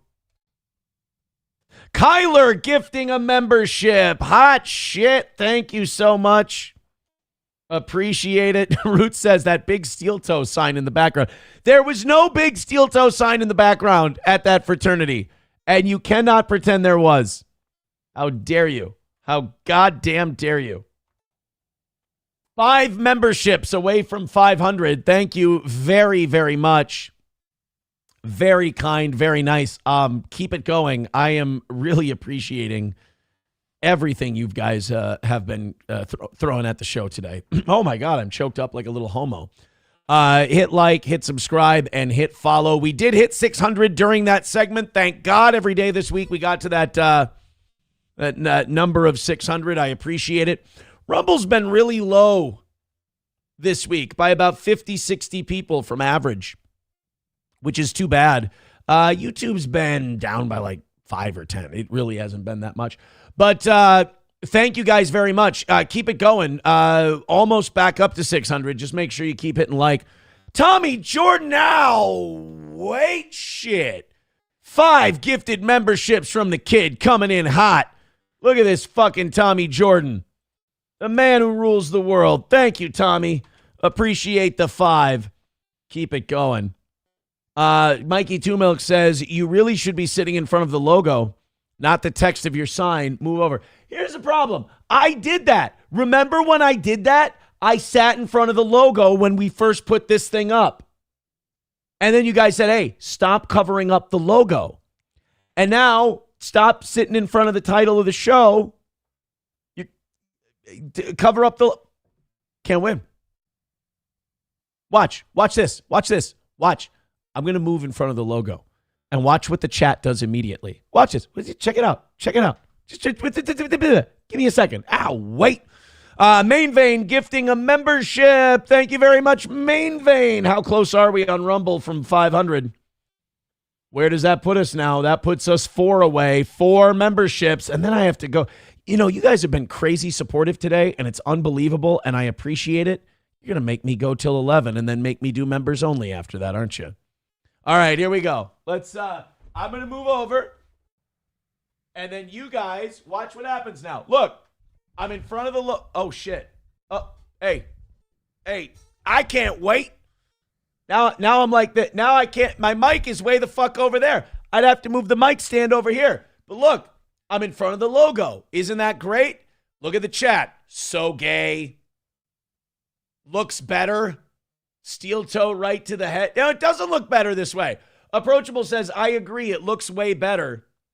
Papa Shab says, looks like shit. I can't stay here, unfortunately, because I'd have to move the mic arm over here. Big It on Socialist Media says, move over to the other side. Redbird said it's worse. All right, watch. Well, I'll move back. I'll make it better. Das Optic Nerve says, move back. I like the logo. Okay, well, I'll fix it, guys. There you go. I moved back. Now we're good. There we go. Now we're good. I moved it back. And now Redbird goes, hate it. I hate it. You Need Me More says, why are you covering the boot? Chad Buzamuk, mic arm is in front of the wording now. My Lab Glass says, you shouldn't take up so much of the sign. See, there's my point I was making here, and I've made it perfectly. I've made my point so perfect. No matter what I do, my own fans are going to hate it. Resterly says, should have made a vertical sign. Well, it was a gift from a fan. You know? It was a gift from a fan. 1-2 Skip to My Lou made it. And by God, it was such a generous gift. It's so nice. Look at this. Look at that. That's a heavy-duty fucker right there. That's real wood, motherfucker. I'm just waiting one day for that whole thing. I mean, it's anchored to the wall, but I'm just waiting for like some Final Destination shit. Wham! I wonder if I'd get a Honda. I wonder if I'd get a Red Boy if I got clocked right in the head by my own sign. I mean, of course, I'd never see the Red Boy come in. I'd be unconscious, possibly dead. $1 from Main Vein says it's February break for a lot of schools this week. Might be what's going on with the numbers. I mean, they've been down a little. They haven't been an astronomical amount. Keep hitting like, keep hitting subscribe, keep hitting follow. We are at 600 again. I appreciate that. Hanging out with you guys a little bit here before we go on to the next thing. Fauci's Pangolin with $1 says when Aaron was in college, he called that Tuesday. That's not true. Sloppy Slop with $1 says, look at Indiana Jones here with his queer ass shirt. It's a fucking button-up brown shirt. What do you want? What do you want? Redbird says if you lost 40 pounds, you could sit in the middle. Helpful. It's helpful. You have no idea how helpful that is to me. Thank you guys for your unbelievable contributions to this program. Appreciate them so much. Keep it up. Hit like, hit subscribe, and hit follow. Let's talk about our pals at 1775 Coffee. You still haven't tried it? Now's your shot. The 1775 starter kit just dropped in only 1,000 units. You're getting the bold dark roast that hits hard, the smooth medium roast, and the Vitality mushroom coffee for clean energy and laser focus with no crash. All single origin, small batch, toxin-free, mold-free. Plus, you're also getting a gold spoon clip because freedom isn't scooped with plastic. A frother strong enough to stir up your coffee and your mother-in-law's opinions. and a black 1775 tumbler. $170 worth of coffee and gear, yours for $99. This is for the ones who've been watching 1775 blow up on Rumble, wondering if it's actually worth it. Spoiler, it is. Go to 1775coffee.com/studio and grab your starter kit before they're gone. Bold beans, clean fuel, and a morning routine that stands for something, just like Rumble does. That's 1775 coffee. Thank you, guys. Thank you so very much. Oh, a couple more to get through here. Approachable with $1 says, Aaron, you should actually try moving about 2 feet to the right so you're not blocking any part of the sign. Oh, you want me to be completely off camera. But wait a minute, then you wouldn't see my face. Oh. Silver Wolf with $1 says, if your sign knocked you out, I'd pay for the goal for a week. Hold on, let me unanchor the fucker. Kidding? There's some kind of catch there that I'm not understanding, because that sounds like a goddamn deal. Redbird did send this story in. I was going to do this last night, but we got a little busy. That 13-year-old guy that got his neck cut by some fucking recidivist creep in Florida. Jermaine Lynn Long, the alleged attacker, targeted the teen while he was walking along the boardwalk with his family. So just some random fucking slashing like that Iritska chick. Doctors say just 1 millimeter deeper and it could have been fatal. Probably won't hear about this from mainstream media since it doesn't fit the narrative. Black recidivist fucking psycho. Just slashing someone's neck. Some mentally ill weirdo who's been in and out of jail, in and out of the county for years and years. Slashing some kid's neck. Yeah, I know it's kind of a bummer. There's all of his arrests from the past 4 years. 1, 2, 3, 4, 5, 6, 7, 8. Guy's crushing me in the mugshot department. I'm being mugshot mogged by this Negro. Shoot. No, see, Los Federales sent a picture into the show here. I don't think this is that's not what the sign says. It's not Magna. It doesn't say Magna cum laude, and that's not my chin. That's edited heavily. It's not what my chin looks like. Oh, man. And by the way, thank you, Tommy, for those gifted memberships. We want everybody getting memberships on YouTube and Rumble. All right, let's go to this Oklahoma City story. So apparently in Oklahoma, they want to cut down on the number of titty bars that they have there. I didn't know that Oklahoma was like a strip club haven. You know, like you think of Oklahoma, you think of like Tornado Alley, Bible Belt, conservative values. But a lot of those conservatives got kinks, man. A lot of those conservatives, they live that life of like trad and, we're good guys and we don't objectify our women. We treat them with respect. And on the down low, they need to go, have a pair of titties shaking in their face. And so in Oklahoma, they're trying to crack down on this by requiring exotic entertainers to get licensed. Now, I'm against all this over-licensing that government does, but I do think it's funny that they want to do this. If you want to kill stripping, if you want to kill strip clubs, if you want to get rid of it, make these girls regulated and licensed, and you will destroy the employee base of a strip club. Like, there's a lot of strippers out there that are basically like Scarlett Hampton. You think they're going to go through a licensure process and pass? No. So Oklahoma knows exactly what they're doing. If they pass this, it's going to kill a lot of strip clubs, and I think that's what they want to do. Let's hit play on this from Cocoa News in Oklahoma. To curb human trafficking, and that's what the intent of the bill will be. State Representative Stan May says tackling human trafficking in Oklahoma means tighter regulation on adult entertainment. He says he knows. He's not wrong. A lot of prostitution stems from strippers. It starts with the dance. You don't think those girls are making money on $20 private dances, do you? I don't know. They're probably way more than 20 now. They were 20 when I was 19. I don't know. I haven't been to one in decades. It was never for me. Like, I don't get it. You can't touch.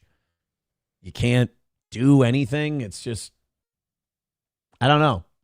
Didn't seem like something worth paying for. I guess if you have to pay for it, though, it's the place to go.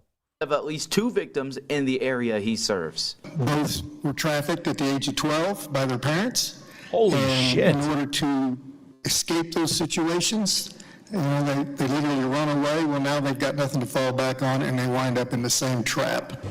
What a fucking hillbilly haven you live in. Jesus. Entertainer Safety and Verification Act defines an exotic entertainer as anyone performing live in a sexually oriented business. He wants those entertainers to be licensed through the state's Alcoholic Beverage Laws Enforcement Commission. You wouldn't be able to get a license unless you're a 21-year-old citizen without any felony convictions. Oh, yeah. That's going to kill the fucking business right there. That's going to kill the business. Holding on to a license, getting regulated, you can't trust these girls. These girls can't show up on time for a shift. You think they're going to do regulations and licensure? No. Is it going to be like a cosmetology license where you're going to have it like somewhere up on the stage while you're performing? Legislators on both sides of the aisle showing early support for this bill. It's a very interesting topic for this building. I like this. I'll be in support, but I also know we're going after the business owners. A number of lawmakers talked about ensuring. I mean, a lot of strip club owners are borderline pimps. I mean, you talk to girls like who used to be strippers. The deals they work out with these club owners, they don't have a lot of leverage. It's not slavery per se, but it's not an environment where you're in a position to say no to a lot of things.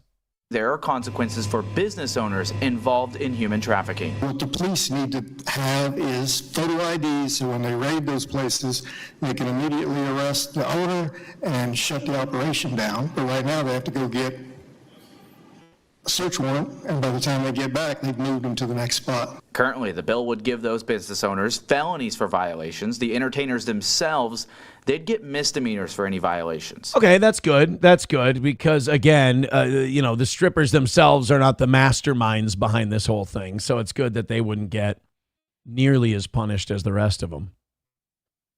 Yeah, I don't know. I just... I don't know if it's going to fix anything, but at least they look like they're doing something about it. It's nice to see any kind of government doing anything about human trafficking, I guess. Joey Caravello with $2 says 1775. No, it won't, Joey. It will not do that.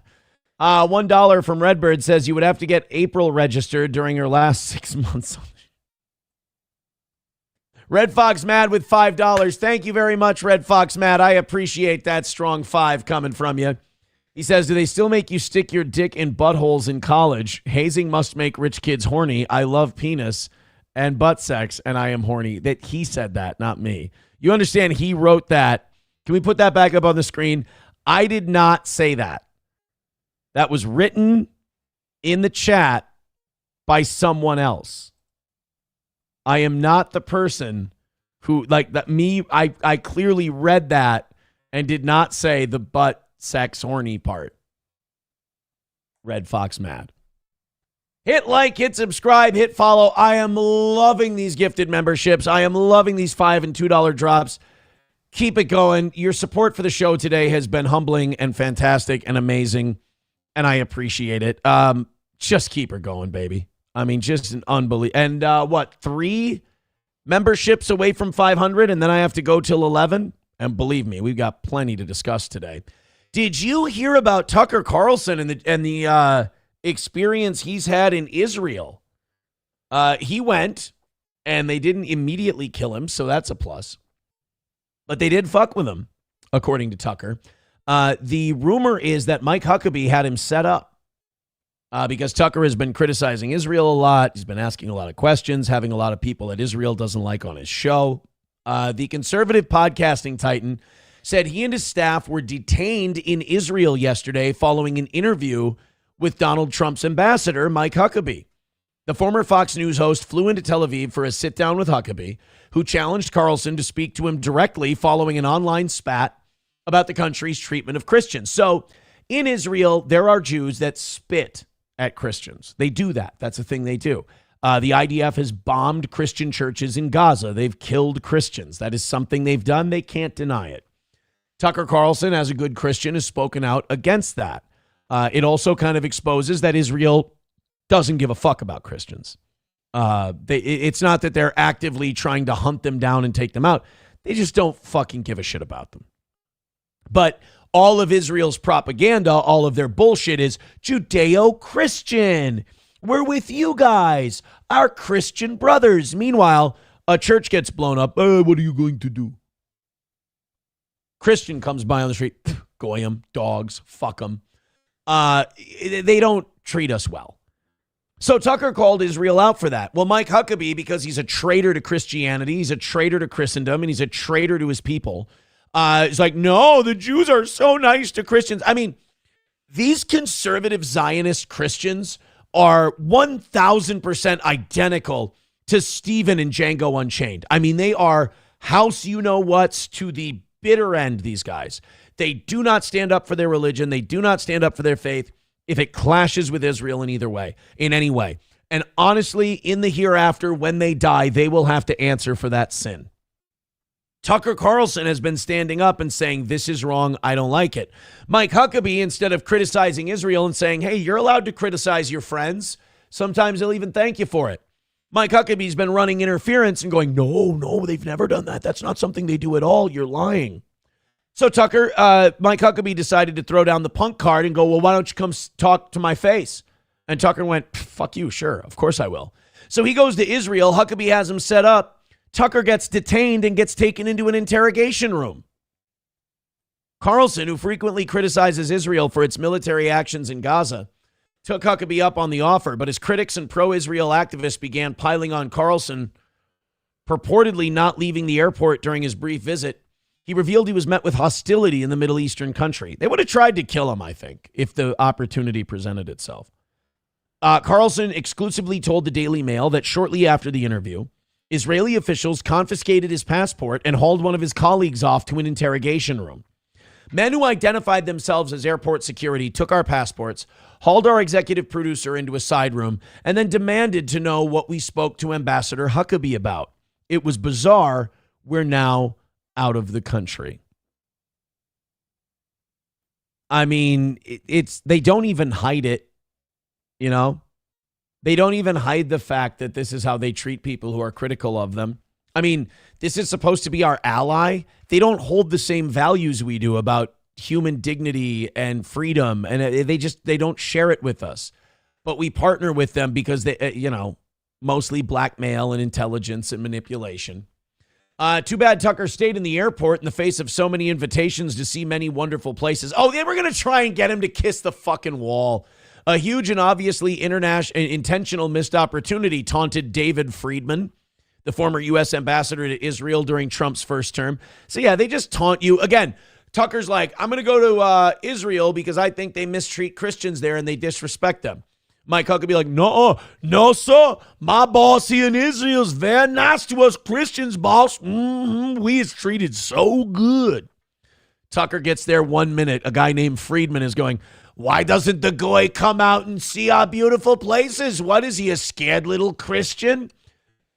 No, but thank you for proving Tucker Carlson's point that you treat Christians like dog shit, but you'll take our money and you'll take our bombs and you'll take everything else. So you'll mock us openly. President Redacted with $5 says, have you looked into Graham Plattner running for U.S. Senate in Maine? No, but you know me. I'm always up to look into shit. Fauci's Pangolin with $1 says, when this passes, I'm already signed up for the inspections. For the stripper rule. Oh, that's good. That's good. Fauci's Pangolin with $1 says I just did that one. Aaron, you fucking retard. You need me more gifting a membership and on a wall gifting a membership. Thank you guys so much. Keep going. If you want to, I appreciate all this support. This is amazing. That's 2 more memberships. That puts us 2 away from getting to 500. Everybody who gives this show money, thank you. You keep the show on the air. You keep the show going. I can't tell you how much I appreciate it. Loving the vibe today. If you hit like, you're going above and beyond. I appreciate it. If you're contributing to the show, you're going above and beyond. I appreciate it. 590 of you checking out the toe. Rumble, we need a lot of likes. YouTube, you're a little behind, but not cripplingly so. Rumble, we could use a lot of thumbs up in the chats. Root says, I would go to Tel Aviv. I got a thing for Jewish broads. I can't help it. Well, I mean, look, we're not going to kink shame here on the program. Graham Plattner. Do we have Tucker's interview with Huckabee isn't out yet, I'm assuming, is it? I'm guessing Tucker isn't. Tucker Carlson, Huckabee. He hearts Huckabees. Israel, 13 hours ago, Israel purging Christians from the Holy Land in the plot to keep America from noticing. Oh, shit. This is not the Mike Huckabee interview, though. This is a different thing. There's something about true things that just sound different. When you hear something that's true, there's a different pitch or tone or vibration. You know, this is what, Baba Shab, I want to say this to you because you and I are kind of the deepest into this shit. Do you, here's something that frustrates me genuinely about Tucker. Tucker says Jews a lot, but he's afraid to say Jews. He throws these little 4chan code words, Reddit code words. He throws this bullshit in there so he has plausible deniability instead of just coming out and saying it. Vibrations. We all know what the vibrations thing means. Say what you want to say, bro. Hard to describe. But when someone says something true, even if you don't exactly understand what it means, it sticks with you. The truth rings differently from lies. And recently, for a lot of different reasons, mostly because of the pressure being exerted on our society, you're hearing a lot of lies, but you're also hearing a lot of true things. And some of them are about the nation of Israel. And they're obvious things like, does the United States have an actual interest in supporting Israel? As a matter of fact, if your goal is Mideast peace, if you removed Israel from the equation, there would be complete harmony and peace in the Middle East. If you would remove all the people we've overthrown to make Israel happy and everything else, they probably wouldn't be at war with one another. Equivocally, is Israel really our closest ally? No. Is there a good reason for this? We have zero reason to be enemies with Iran, by the way. Zero reason. They've never attacked us. We've overthrown their government a couple of times in the past century. We've fucked around. We've embargoed them. We've sanctioned them. We let Israel have as many nukes as they want while we start putting all these rules and definitions on Iran, whether they have a nuke or they don't, which they don't. And we act like they're our biggest enemy. If we left Iran alone, they would leave us alone. Why are so many members of Congress taking money from a foreign government lobby, et cetera, et cetera, et cetera? These are all true things. They point to the truth. They are questions that evoke true answers. And the response to this has been very, very telling. You get yelled at. You the get response screamed has at. been You get they try to destroy you. And screaming, accusations. It has not been engagement. Almost nobody on the other side of the debate has said, for sure, let me calmly explain why Israel's our greatest ally and we should say fund the killing in Gaza. Here's why it's good for the United States to spend this much money on Israel's, well, at this point, You know what they go to? What the only reason, Tucker's a little wrong, they do give you a reason. They go, well, because these fucking Muslims are dangerous. You know? To go back to that whole Muhammad Ali quote. I ain't got no quarrel with them Viet Cong. Ain't no Viet Cong ever call me.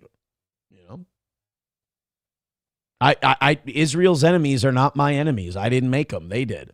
Eso Horny with a gifted membership. Thank you very much, Eso. It went to Bo Beardington. Thank you for the gifted membership on YouTube. Yeah, YouTube. Don't let Rumble steal your thunder on all the gifted memberships, you know. Malice says, guessing you already heard, but Andrew got arrested. Can't stick around. Got to head to work. No, we already, we talked about the Andrew thing. We covered it today. It was earlier in the show. Sai-Chan says, is this a left or right-wing channel? Neither. I got some shit I'm liberal about. A lot of shit I got more shit I'm right about than left about. But I would say mostly we try to break that dynamic a bit. Eso says, you're still on that left-wing, right-wing bullshit. Go crawl back under your rock. Eso, could you do me a favor, buddy? Love you. Appreciate you. Thank you for all your generosity. Could we not yell at the new fans? Can we? And you know what? I don't want to single out Eso. That goes to all of you. If there's a new fan in the chat, can we support them and encourage them? And is that something we can do? That would be nice. It's not, I would just like it if our first instinct would not be to yell at the new fans of the show. It's just, it's a request. Just wondering. Just wondering. You have 90 thumbs up, says you need me more. Let's get to 100 thumbs up. No reason we can't. Get after it. Why do you have 13 thumbs down? Because there are people who their whole life is just following me around and hating what I do. I mean, I don't get it either, but hey. Potomac says, fuck the new fans. This is our area. No, we need new fans.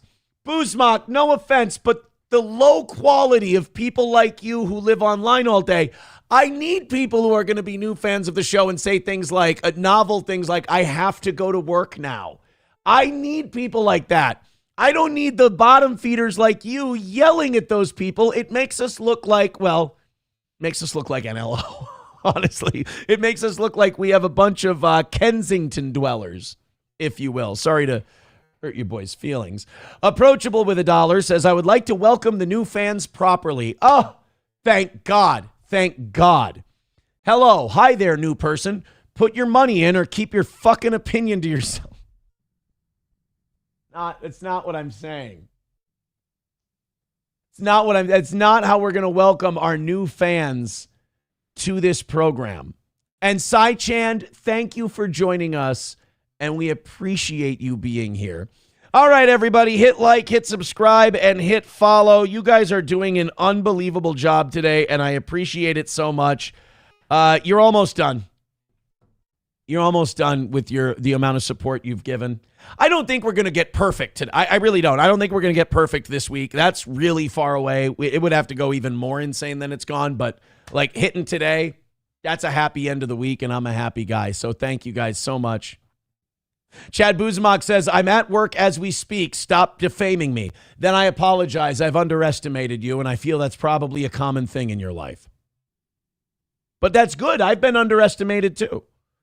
You and I, birds of a feather. In fact, all the people who follow Chad Buzmak on different Reddits and Discords, I want you all to know he's one of ours and we love him. And he and I are like, I understand him completely.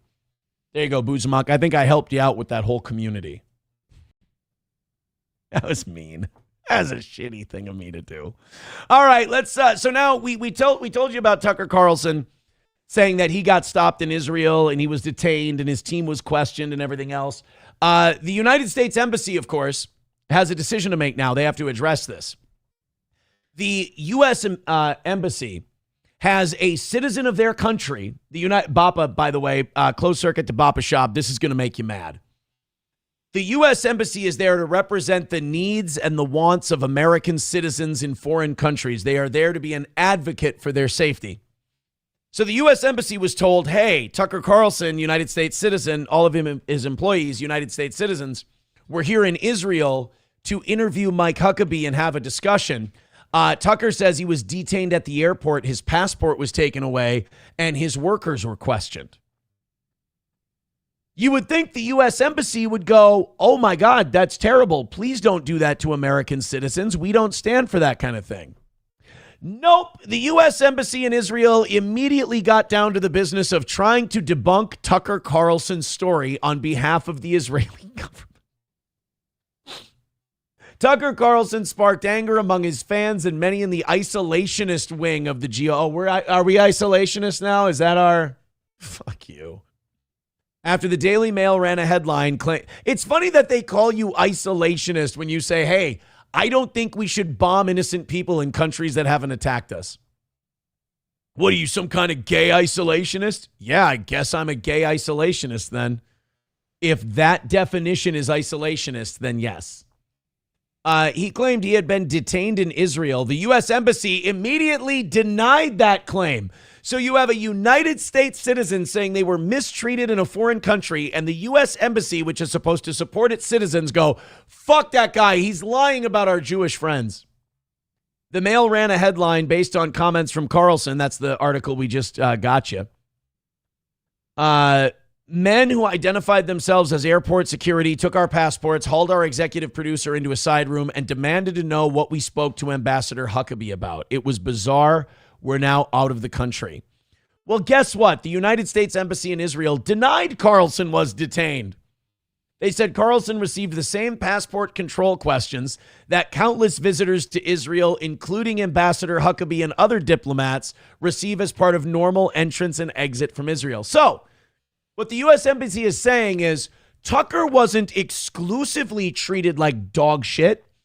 Israel treats every American that comes through its borders like dog shit, and we just put up with it. Hey, remember when Tucker Carlson said he was going to Israel to have that conversation about how Christians are treated like shit? And then Mike Huckabee said, no, they're not. And then Tucker Carlson said, we're Christians. They treated us like shit. And then Mike Huckabee's embassy responded by going, that's not true. They didn't treat you Christians like shit. They treat all of us Christians just like that. Oh, another win for the toe? It is not accurate that Israel was going to let Tucker into the country for the interview. The only engagement the embassy had with Israel about his visits was to coordinate his private plane landing as part of facilitating a seamless visit. It was Tucker who chose to only come into the country for a few hours and depart. And Tucker received the same positive treatment of any visitors to Israel. Boy, I tell you, with an embassy like that. The Daily Mail headline quickly raised the ire of many mega influencers, including Marjorie Taylor Greene. U.S. Ambassador to Israel, Mike Huckabee. Again, this is an American citizen who had a complaint about how he was treated in Israel.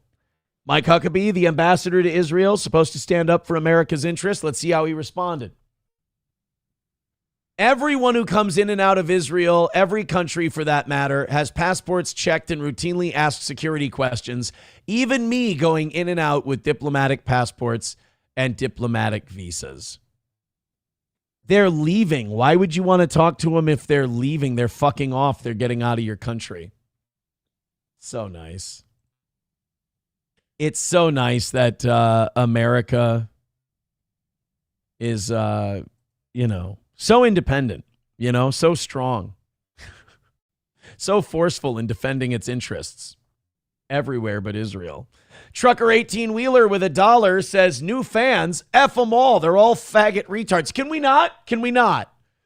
Trucker 18-wheeler with $1 says, you'll fit right in. Let's be nice. Can we please be nice to them? Roots Calhoun talking about, guys, can we stop stalking our listeners? Roots says, I just clicked on Caliente's page. She's good looking. What the fuck is she doing here? Stop it. Let these people be fans of our show. What we have to do is stop telling people that come here and like our show and genuinely enjoy our programming. We have to stop saying things to them like, what the fuck are you doing here? I know you guys don't mean anything by it. I'm sorry, I just had an epiphany. I talk to my audience, they're like they're retarded children. I know you guys don't mean anything by it. But when you say things to our nice audience members like, what the fuck are you doing here? Believe it or not, they feel rather unwelcome. Dispater says, this channel is great. I mean, I have a good time with it. I have a good time with it. Angry internet dummy doesn't like it, but there's a very simple solution to that. We took care of it. 600 of you checking out the toe. We're back, baby. We're back. Keep hitting like, keep hitting subscribe, keep hitting follow. That's with our numbers being down. We're up over 600. Thank you so much. Oh, shit. Keep going with those memberships and those contributions. I can't believe how amazing you guys have been today. Just incredible, especially over on the Rumble side. We have an update on Nicole Curtis. You remember Nicole Curtis? She gave us this gem. Oh, fart nigger. Yeah. Which sucks because like she did a show on HGTV for years about rebuilding houses and remodeling homes. And it's just like, are you the it's like home rehab or something it was called? I don't know. I didn't fucking watch the thing. But now she's the fart N-word lady. That's it. It's the South Park episode come to life. No matter what you do, no matter how you become famous, you say something like this. Oh, fart nigger. Everybody forgets your name and what you've done. You're the fart N lady. Hey, man, did you hear about Nicole Curtis? I have no idea who Nicole Curtis is. Oh, she's the fart N-word lady. Oh, yeah, no, I remember her. She claims that this video was taken years ago. I actually feel really bad for her. Like, in all honesty, she should not have been fired for this, even if it happened yesterday. It's a slip of the tongue. It can happen to anybody. She didn't yell it at a black person. We need to grow up. She's fine. She should still have her show. But that footage was shot in 2022. And remember in the clip where she asks the person if they can edit it out? And the person's like, no, we can't. They could have edited it out. That person, I think his name was Mikey or whatever, held on to that clip and blackmailed Nicole Curtis with it 3 years later. And this is what makes this Nicole Curtis story even sadder. She did the right thing. She said, no, I'm not paying you. I'm not paying blackmail, because once you pay blackmail one time, there's no telling how many times they're going to come back to get more from you. So she said, no, I'm not going to do that. I'm not going to pay you for this footage. I'm going to stand my ground. They released it. They ruined her life. They got her fired. This woman should get her job back. Curtis has apologized, insisting the slur is not part of her vocabulary, and claimed the video was stolen and deliberately released to sabotage her career. She argued the footage had been manipulated and edited to coincide with her return on February 11th to HGTV, when 2 new episodes of Rehab Addict were scheduled to air. Again, this was shot in 2022, this clip was. Oh, fart nigger. On Tuesday, Curtis shared more details in a new Instagram post, revealing that someone close to her attempted to blackmail her over the clip, but she refused to pay, sparking a public fallout. She explained in the lengthy message that she had turned off the comments because of the hate in the replies. That's actually, like, so healthy. Like, there are so many people who get gaslit by the internet. You can't turn off comments. It means you lose. No, that's a winning move. Good for her. Before adding details about the footage, saying someone personal, not crew, had access, demanded money. I didn't pay. Here we are. She been divorced recently? Has, God, I keep wanting to type in fart N lady because Nicole Curtis, right? Has Nicole Curtis been married? Well, she got divorced in 2009. The Rehab Addict star is returning. She's still on good terms with her ex-boyfriend, Ryan Sautel. He would be okay, then that guy would be my first suspect. Would be the ex-boyfriend. Someone close to you who's not part of the crew. I mean, that sucks, man. And you know what? I want to be so proud of her because, like, to be blackmailed like that and to not give in, that's a boss move. But they still fired her for it. $2 from King Kong Dong. He says, hey, new audience members, Aaron's White Power Hour church service is at 10 p.m. Saturdays. That, I mean, again, not true. The new audience members, don't listen to the people who have been here a while. They have no idea what they're talking about. In fact, they're all gay. You didn't hear that from me. Thank you very much to Onawall with $1. Says, but Dad, we learned it from you. Coltrane with $1 says, leave her alone. Aaron needs a new side piece during his next marriage with SP. Future Imholt side piece. That's not true at all. $2 from Veldrain says, I would like to welcome all the new people to the show. Aaron is a great host. The second mics are also great, Johnny and Oz. So enjoy being here. That's so nice of you. Also, Adolf H. wasn't... God damn it. God damn it. God damn it. What have I ever done to deserve this treatment from you? Oh, man. Hit like, hit subscribe, hit follow. I'm trying to pretend it's not funny.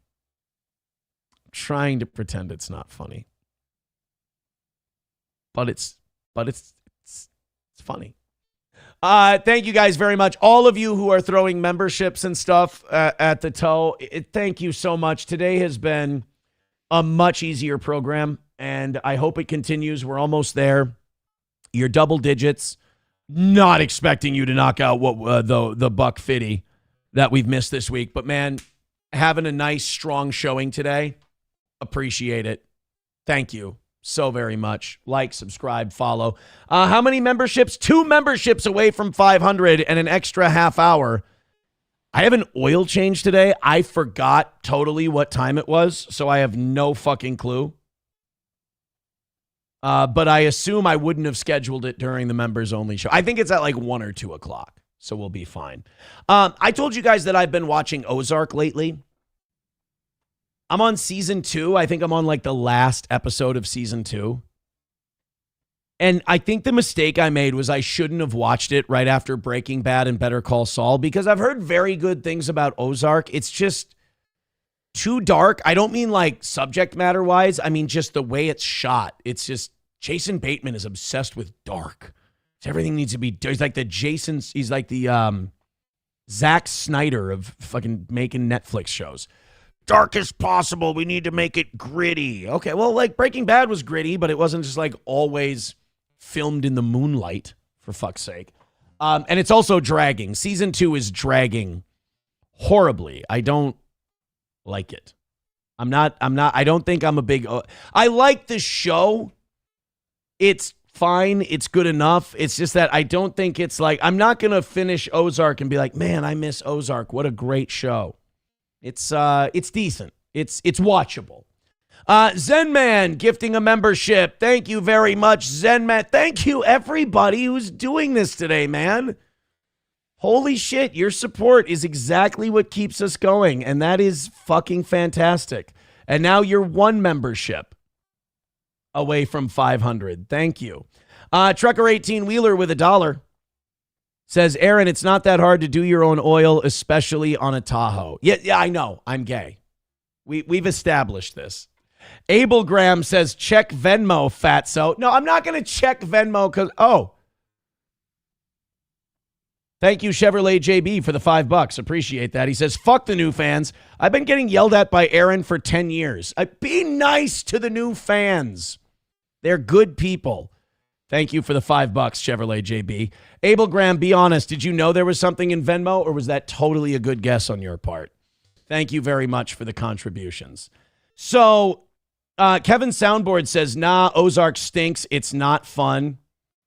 Anybody home says slow burner. Everything Jason Bateman does is trash. And some soaper said Jason Bateman is a real asshole, allegedly. I've heard that too. I've heard that him and Laura Linney, both people think they're cunts. And they did a show together, which I guess makes sense. Phil Herslit says, check PayPal. No, because there's nothing in PayPal. So I'm not checking PayPal just because you told me to check PayPal, so I can check PayPal and you go, haha, you just check PayPal. If you want to give me a reason to check the motherfucker, I'm not against it. But anyway, I brought up Ozark and Jason Bateman because he gave an interview recently. This is the new thing in Hollywood, and it's so fucking weak and gay. Jason Bateman claims he's California sober. There's no such thing as California sober. It's once again, California ruins everything. Demi Lovato started with this shit after she almost died from heroin for the 9th time. God bless Demi Lovato. 2017 Demi Lovato is the most beautiful woman who's ever lived. I stand by that. I'm there. She's my girl. But she's fucking junkie who's sober now. Good for her. But she started this thing of like, oh, I'm California sober. And California sober was meant to be, I'm not on any drugs except weed and alcohol, both of which are drugs. They're substances. You're not California. There's no such thing as California sober. There's weak people who can't admit that they still need drugs. That's all that is. It's a weakness disguised as sobriety. I mean, bring that shit to any rehab, bring that shit to any sobriety program, and they're going to look at you like a retard. So Bateman says in 2004, he got California sober to improve his marriage. Really? I've never heard of that before. I've never heard of people. Bateman says he quit cocaine and alcohol to ease tension of his marriage. Really? That's a foreign concept to me. By the way, people who are hooked on cocaine do not think they're causing any tension in any relationship. They are fucking dog shit. They are a disaster. They are a tornado, and there's only one solution. Learn it from me. Get the fuck away from them as soon as possible. You cannot save them. You cannot defuse the bomb. Get out of the fucking blast radius before it's too late. And eventually, it will be too late. So apparently, Jason Bateman is still an asshole, and he's not on cocaine. He's just drinking and smoking weed. But it is amazing that that Bateman is still seen as an absolute dickbag. Root says alcohol is the worst of them all. I think cocaine's a little worse, but I think alcohol gets way too much of a pass because it's legal. People say like alcohol is the worst of them all, and people go, oh, come on, that's ridiculous. It's not that far off, though. It's closer to truth than it is to being ridiculous. I think cocaine is way worse than alcohol because it consumes you and kills you and replaces you with somebody else in a way that alcohol does maybe over time, I think. But alcohol really is, if you can't get a handle on it, it's rotten. I mean, it is terrible. First of all, it's poison. None of it belongs in your body. And look, I'm not perfect. I don't really drink at all anymore, but I will. I mean, I will drink again. I don't know when. I don't really feel like it. But I will go out and I will have a couple of drinks at some point. I just don't anymore. I think I'm just getting old. I have kids. I don't really feel the need. I'm a happy guy. I don't feel the need to drink. But at the same time, if it gets into your life and it creeps in and it really gets after you, yeah, it takes a hold and it does not let go. So I would say that while alcohol's not as bad as cocaine, it's closer than I think a lot of people think because they're allowed to go to a store and just buy it. Ryan the Garbage Man says Jason Bateman was a child star, which explains a lot. Yeah, I mean, child stars, more often than not, really have a lot of problems. Mr. Beat says a Bloody Mary doesn't count as drinking. I think it does. I'm not a sober guy by any means. I just don't drink anymore. I don't think about it that way. I don't like, oh, I'm sober. I'm not. I just don't drink. I will. I don't know when. I had an old fashioned on Valentine's Day. We went out for Valentine's Day and I had a drink. So that would be last Saturday. But yeah, I just don't. And I got buzzed off that one drink. There's no reason to have more than one at that point. Echo Pineapple says, I'm going to give up meth for Lent. Bananama. Father, Son, Holy Ghost. In Sanctus Domini and all that shit. Congratulations. Don't slip up. So walking a high wire act there, Echo, on the meth thing. All right, hit like, hit subscribe, hit follow. You're going to appreciate this. Whoopi Goldberg is still trying to beat the Epstein files allegations. I saw this article yesterday and I wanted to scream, like, Whoopi, stop. Just don't fucking talk about it. Whoopi Goldberg is just every day on The View now and every day on social media. Apparently, she's like spending all of her time trying to convince people that she didn't go to Epstein Island. She didn't rape the babies or ate the babies or rape the babies or ate the babies. She didn't do any of it. She's not guilty. And meanwhile, people are just trolling her, being like, you're in there. You're guilty. Fuck you. And she stop fighting back on this. All right? Because if you hadn't given this big defense of your presence in the Epstein files, People would have read it on their own. It would have been like the Kevin Brennan thing. Like, yeah, your name's in there, but you didn't really do anything. And they would have let it go. But you keep insisting, like, people keep saying that I'm in Epstein files and I was never on the island and that's bullshit. And it's like, okay, they're getting a rise out of you. They're going to keep poking at you. There was an email where her team was trying to get a private jet or something about a private jet going to some benefit. And her people ended up in contact with Jeffrey Epstein. That's the connection between her and the Epstein files. And she just decided that she would go on some giant tour of defending herself. Goldberg owned up to her name being emerging in an email exchange between Epstein and a redacted individual in 2013. Let's get that redaction out of there. She denied any wrongdoing. Talk radio host Andrew Wilkow said Sonny Hostin's family got rich on the slave trade. Now we learned that Whoopi Goldberg was flying around with Epstein. See, now that's just not fair. Fuck everybody like who went to that island, and I hope all the most terrible, unholy things happen to them. But like to say that Whoopi Gold, like that's such a political attack. Like this Andrew Wilkow's a total conservative guy. And all of these shitbag conservative talk radio show hosts, they're not going after Les Wexner. They're not going after Howard Lutnick. They're sucking Mossad's dick. They're not going after anyone in these Epstein files. But the minute it's some liberal like Whoopi Goldberg, then it's like, oh, yeah, you're flying around with Epstein. Isn't that terrible? Oh, cool, Andrew Wilkow. Do you want to have a conversation about everyone in those files? Let's do it, baby. Like I said, to clean up all this Epstein stuff, some innocent people are going to catch strays. And I'm okay with that. So if we got to shit on Whoopi in order to get all these really wealthy, powerful titans of industry and hedge fund managers and politicians and journalists and bury them under the jail, let's go. I got no problem sacrificing Whoopi Goldberg's old ass for that. But don't do that selective shit where because Whoopi's a lefty on The View and she's an easy target, you'll go after her. But all of these other evil motherfuckers, you'll give them a pass and go, oh, come on, it's overblown, like all these conservative right-wingers are doing. Conservative commentator Tara Bull, told her more than 1.4 million followers. If Whoopi was being really transparent, she would have come clean before Trump released the files. Really? You're of all the people. Now, I believe in calling out your own side first.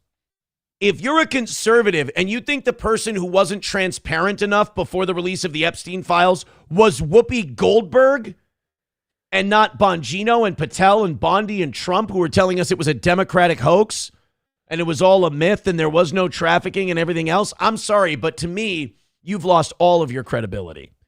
Comedian Tim Young warned his 1.1 million followers. Whoopi Goldberg asked to use Jeffrey Epstein's plane. It's in the files, so maybe she should sit this one out. Now, I agree with that part. Shut the fuck up. What are you doing? There's no amount of addressing the Epstein files you can do that's going to help you. Just the email came out.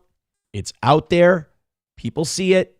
There's no connection of you going to the island. There's no connection of you being involved with human sacrifice or anything like that. Shut the fuck up. Take your medicine. That's all. But she's not doing that.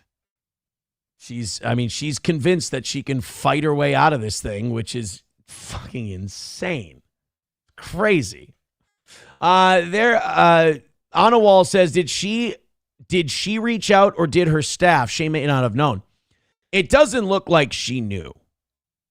It looks like it was her staff that reached out to Epstein's people, and that's what it was. That it wasn't her coming out and like going, "Hey Jeff, can I use your plane?" It was her people. You know. Let's take a look here. There we go. Just had to fix something real quick. All right, guys. You guys are doing an amazing job today. Keep going. Hit like, hit subscribe, hit follow. Everybody supporting the show. Appreciate it. Like, subscribe, follow, and everybody who's been sending us a couple of bucks. Absolute best.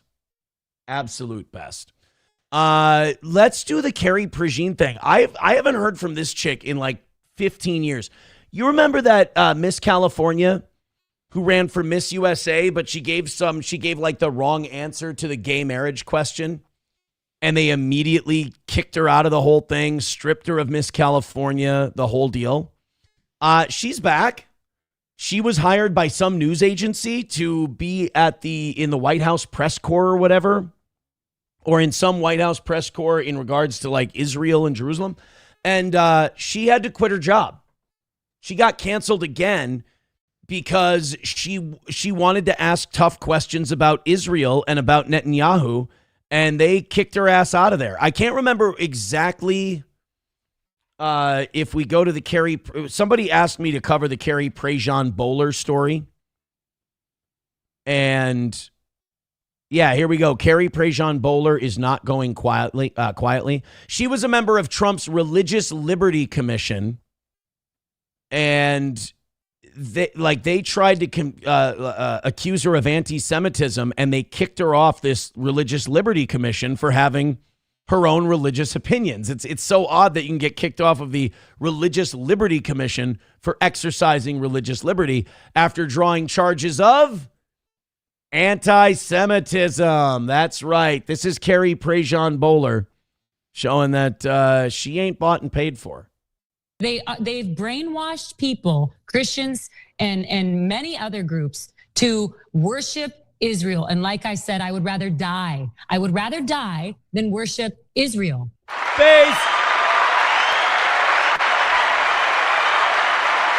Based. You tell them, sugar. Take away my boy's name, and what do they give him in return? Bad style. A genocidal state that is committing genocide against innocent Palestinians. Who's got a boner? It's wrong. And I reject that. And it feels so free, you guys. I honestly feel so free. I'm no longer in chains. Yes. I'm no longer in chains. And you know what? I wasn't. She's like singing the Pinocchio. There are no strings on me. I had strings, but now I'm free. There are no strings on Charlie. Oops. Oh, shit. All right. Well, protect Carrie Prejean Bowler at all costs. We don't need to see her get Tyler Robinson. Rigged microphone packed. In fact, you know what, Carrie, honey? Take those headphones off, just in case. You never know when there's a fucking blade that's going to shoot out of them. Good for her, man. Good for her standing up for herself. And, of course, it cost her gig. Continue to post, and I continue to tell them, and I have the emails to prove it. I have the text to prove it. I have all the receipts. I reached out to many people on the commission, and I said, hey, they're trying to silence me for my religious beliefs. What do you think about this? They're like, I don't know. I have to call Mike Huckabee and Les Wexner and Benjamin Netanyahu. And then I will let you know what my opinion is. Mr. Beat says it's like a hot Megyn Kelly. Well, a younger Megyn Kelly. I feel like Megyn Kelly is still a very good-looking woman. But I know that I know on this show, if you come out with any opinion like that, they might. You call anyone attractive in this show, and you might get some pushback on it. Speaking of our friends in Israel, this is the last story we have on them. Get ready to be dragged into another war, boys and girls. This was breaking news this morning just before we went on the air. Polish Prime Minister Donald Tusk has in the last few minutes said that all Polish people who are in Iran should leave the country immediately. He has said that in a few hours' time there may be no more possibility to evacuate Poles from Iran. Donald Tusk telling all Polish nationals to get out of the country as soon as they can. This, of course, comes. That doesn't come from nothing, right? That's not just like a good guess on his part. That means that fucking Israel wants to overthrow the mullahs, and all of their other reasons have been taken as bullshit. So they're just going to go, you know what? Fuck it. We'll just pull our dirty move. Because it can't be nukes. You already bombed them for the nukes thing and said you set them back another 10 years. So you got to just... you know what they're going to do? They're going to do it and they're going to go, it's in support of the Iranian people. And they're yearning to be free and we're going to liberate them. Yeah, I mean, that's how you liberate people, is you indiscriminately drop bombs on them. Look, we've seen how you guys liberate Gaza, okay? I don't keep your liberation on your side of the border, thanks. As talks between the US and Iran this week have now come to an end, and the US continues to have a huge military presence in the region. For no fucking reason. They're not an enemy of ours. They're not a threat to us. They're not attacking us, anything. But yet, here we are, still with a presence in the region. Donald Trump threatened for many weeks that there would be a strike on Iran if those talks did not achieve what he wanted. He wants there to be no nuclear program from the Iranians. That's something that's supported by the Israelis as well. He has also put into his demands from the Iranians that they significantly reduce their ballistic missile stock, something that the Iranians have said was a red line.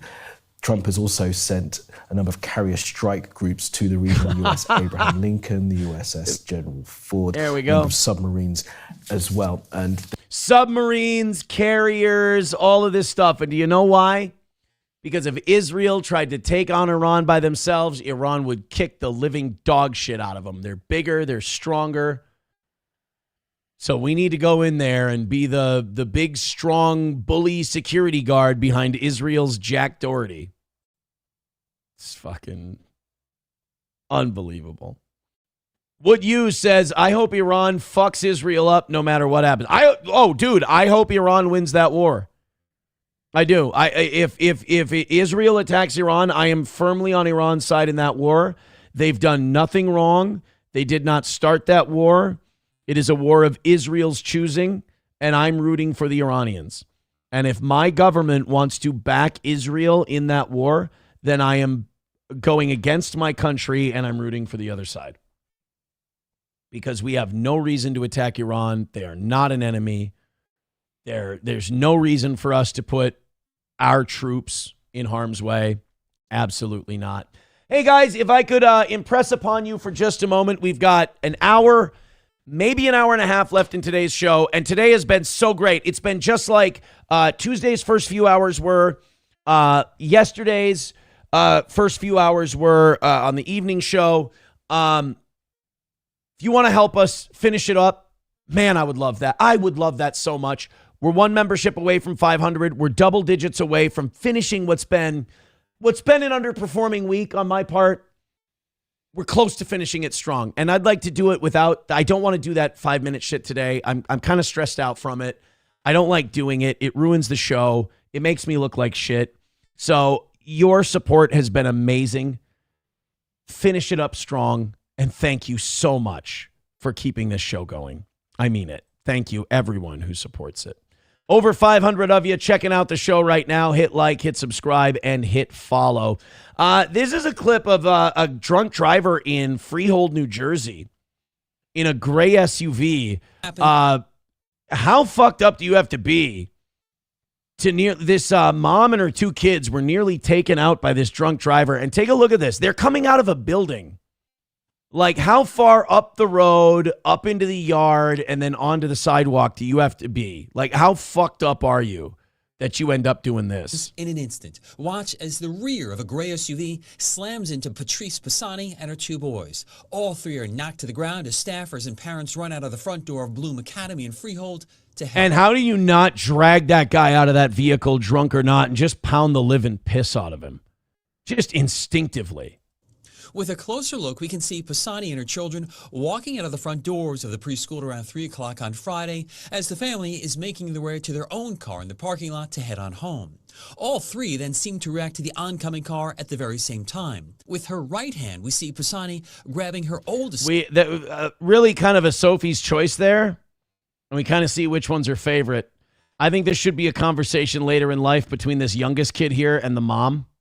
It's like, hey, mom, not a big deal. Look, we're fine. Nobody was injured. We're good. But remember a few years ago when that drunk driver was coming at us and you grabbed my brother with your free hand instead of me, even though I was closer to like where the car was? Care to explain yourself?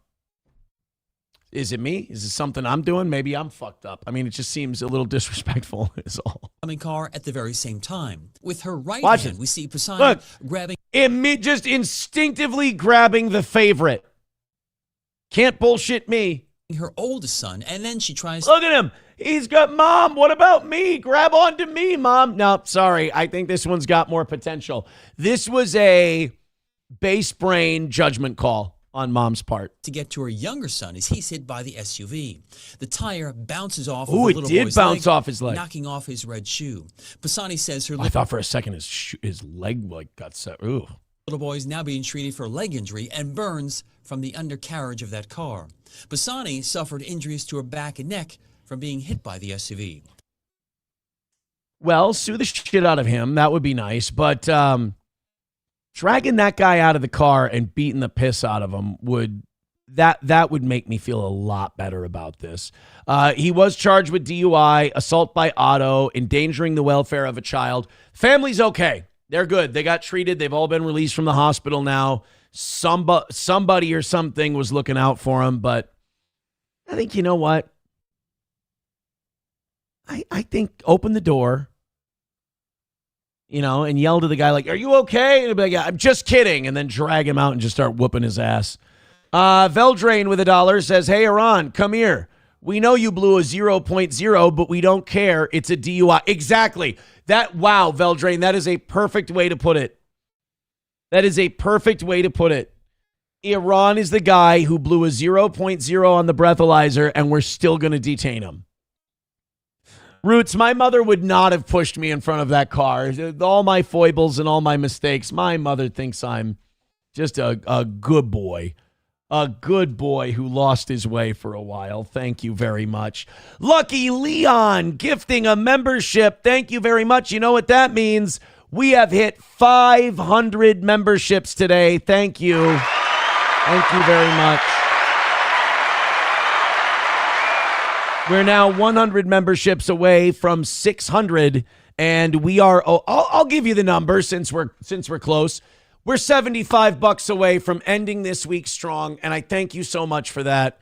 We had $150 worth of. No, I'm sorry, $125 worth of misses this week. I don't expect us to knock those out, but what I would like to see is us hit that 75 before the last 5 minutes. I would really love to end this week without a rally segment because I don't like them, and I don't like the way I have to make you feel just to hit the number and everything. So everybody who's been throwing in 2s and 5s, it doesn't take any more than that, and I appreciate it so much. And you guys have been so amazing last night, today. You knocked it out yesterday morning too. It took us till late, and I don't want to knock it out that way, but just keep doing what you've been doing. I know we joke. I feel like I joke too much about the goal and shit. Because you guys be like, "Oh, it's funny when we do the rally and we don't do anything." I don't like it. It makes me feel like absolute shit. So I should probably be more honest with you about that. It stresses me out a lot. So I do appreciate when you guys just show your support for the show out in the open, get that part taken care of, and I just do the entertainment part. I love that so much. So I thank you guys. I don't think you guys have done anything wrong. I think I've given you the idea that it's a funny, cool, fun bit for me. I cannot stress to you how it's my least favorite part of anything I do throughout the day. Let's go to the guy who, we've talked about this guy before, James Farthing. He won a $167 million Powerball jackpot last April, so about a year ago. Let's find this guy. Let's find the first, before we go to this Farthing guy, let's go to his first arrest. This is the same lottery winner who got fucked up with that lady, who got really drunk with that lady back almost a year ago. And I got to find the old story. Because all I'm seeing now is the new one. Oh, shit. Here we go. Perfect. Okay, we got the first one. This guy won $140 million in the Powerball. And then immediately he goes on a white trash binge. He goes out with this girlfriend of his. I don't know how close the two are. I don't know if she's even still around now. But he gets fucking blackout. She gets blackout in this nice swanky Florida bar with his new millions of dollars. And of course, like white trash, he gets arrested for being drunk and disorderly in public. Well, now he's been arrested a second time. And you talk about a guy living his best life. This is the amazing thing about money. I do believe in the statement that money can't buy happiness. I do buy that. But one thing money can buy is it can buy your way out of problems that would cause you unhappiness. For example, a lot of people getting a DUI would be a game changer for them. But if this guy wins $140 million, that's, the lump sum payment is 70. If you incorporate, you won't have to pay as many taxes. But let's just say you get it paid out. You're going to take home $35 million. You take $20 million of that 30 million, you put in an account, in an investment account. Your family can live off the interest for generations. You then have $15 million to fuck around with. You get a DUI, it doesn't fucking matter at all. That just does not become an issue. He decided to live his best white trash life with I think the smartest thing a guy can do when he wins the lottery, keep your simple life that you've been living. It wasn't killing you before. Make your money work for you and live your simple life that you enjoy and that you love. This was his first arrest. Let's do this one. We got to catch up with him here. Powerball. With a jackpot over $1.3 billion, Americans across the USA are stricken with Powerball fever. But for one recent winner, a Powerball win ended in disaster. 50-year-old James Farthing won. This is the guy you root for to win the Powerball. You're like, he looks like sun-dried Florida white trash. And you're like, boy, I hope he wins. It would really make a difference. But it's not going to change his life. He's still going to be the same James Farthing he was before. That's refreshing. A $167 million Powerball prize last April. It was the largest in Kentucky state history. Farthing held the oversized check with his mom and girlfriend. But just 2 days later, this happened. He was celebrating his historic win in St. Pete Beach, Florida, and found himself in a headlock during a brawl. First of all, fuck that. St. Pete Beach has a lot of nice places. And this guy goes in there and just gets fucked up and takes his shirt off. So Hillbilly wins $160 million, which is about 40 after lump sum and taxes. 40 free and clear. And he's still showing up to swanky bars with his shirt off, getting completely shit-faced. Like, there's something about that you've got to respect. But, buddy, try to keep it within reason, could you? With a fellow guest at his hotel. With all hell breaking loose, cops did what they could to break up the fight. I just got kicked. Put your hands behind your back and get against the wall. Don't run. Hey, James, don't run. Don't sneak behind that pillar and run away, please. Later, Farthing makes a run for it. Yep, he's running. Yep, okay. Oh, nice hit, dude. That was a good wrap and tackle. That guy definitely played linebacker. He didn't take him around the ankles and bring him down. You get him right below the waist. You get him around the quads, right? And then you wrap and drop. You wrap and tackle. That was a solid, solid tackle. Your coach would be proud, brother. One more time. Run for it. Watch this. Wrap. Nice. And another officer. And you dead weight him, you sandbag him, and he's got to go down because those legs are tied together. Oh, that was a picture-perfect tackle. They ought to teach that in high school football. That is bueno. Tackles him to the ground. The $167 million man is down and bloody. Boy, he took a shot to the dome there off that tile floor, though. Please, man, I'm sorry. Take a deep breath. Take a deep breath. Please don't send me back. Why did James Please don't send me back. Oh, no, he's got a record. Oh, boy. Please tell me he wasn't on probation. Say, please don't send me back. Turns out he has a long rap sheet. Farthing spent nearly 30 years in prison for offenses ranging from criminal mischief to engaging in organized crime. Just check out his mugshots over the years. Now the mega millionaire is facing new charges. So, congratulations on the lottery win, but who knows if he'll be able to enjoy it. Well, I can tell you this, he's out because he got fucking arrested again. So James, I guess the money can keep you out of jail. Wow, thank you very, very much. Tap out with $50. Oh my God. Thank you so much for the 50, man. That is so fucking nice. You tap out with 50 says longtime listener and MVP. I mean, thank you for what you've done to keep this journey going after all of my faults and foibles and errors and everything. Thank you, Tap Out. But but I have found I have dues built up, an IOU over days of being a useless tool. I paid more for the stripper last night that gave me Ghana herpesiphilitis. Well, holy shit, man. Thank you so much for that $50. That's incredible. I can't tell. I mean, it puts us 35 away. It puts us incredibly close. We're going until 11 today because you guys did get to 500 memberships. It looks like we can have ourselves just an incredible, maybe rally-free day today, which, it just makes me feel like I have a real show again. And I can't tell you how much I appreciate it. Thank you so much. Benjamin Warren gifting a membership on YouTube. Thank you, buddy. Again, above and beyond, you guys. Silver Wolf with $1.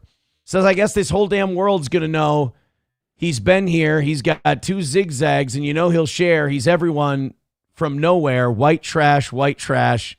White trash millionaire. Well, we're not done with this guy. He's got another one. He's got, it looks like he kept himself out of jail, at least until recently.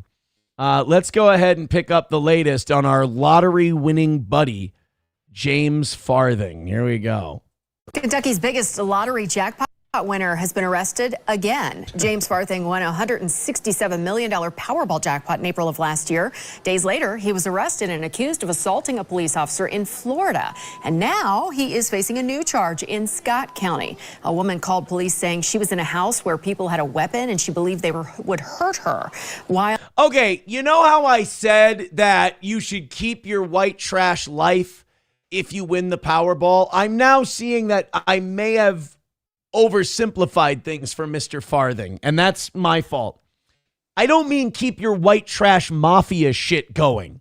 I meant like smoking unfiltered cigarettes, drinking to excess, having a boat that has some kind of weld goo on it, like JB Weld or whatever.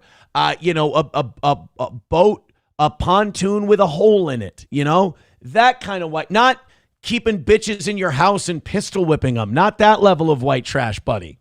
Let's try to enjoy the money and not have it behind bars. Because if a guy like this, if a dude like this ends up in jail, he has enough filthy, gross contacts that they're going to take his money from him and he's going to get out of jail penniless. Well, she was talking to deputies. Police say Farthing was texting the woman and trying to influence her. Oh, boy. He's charged with intimidating a participant in a legal process. Farthing is set to be in court.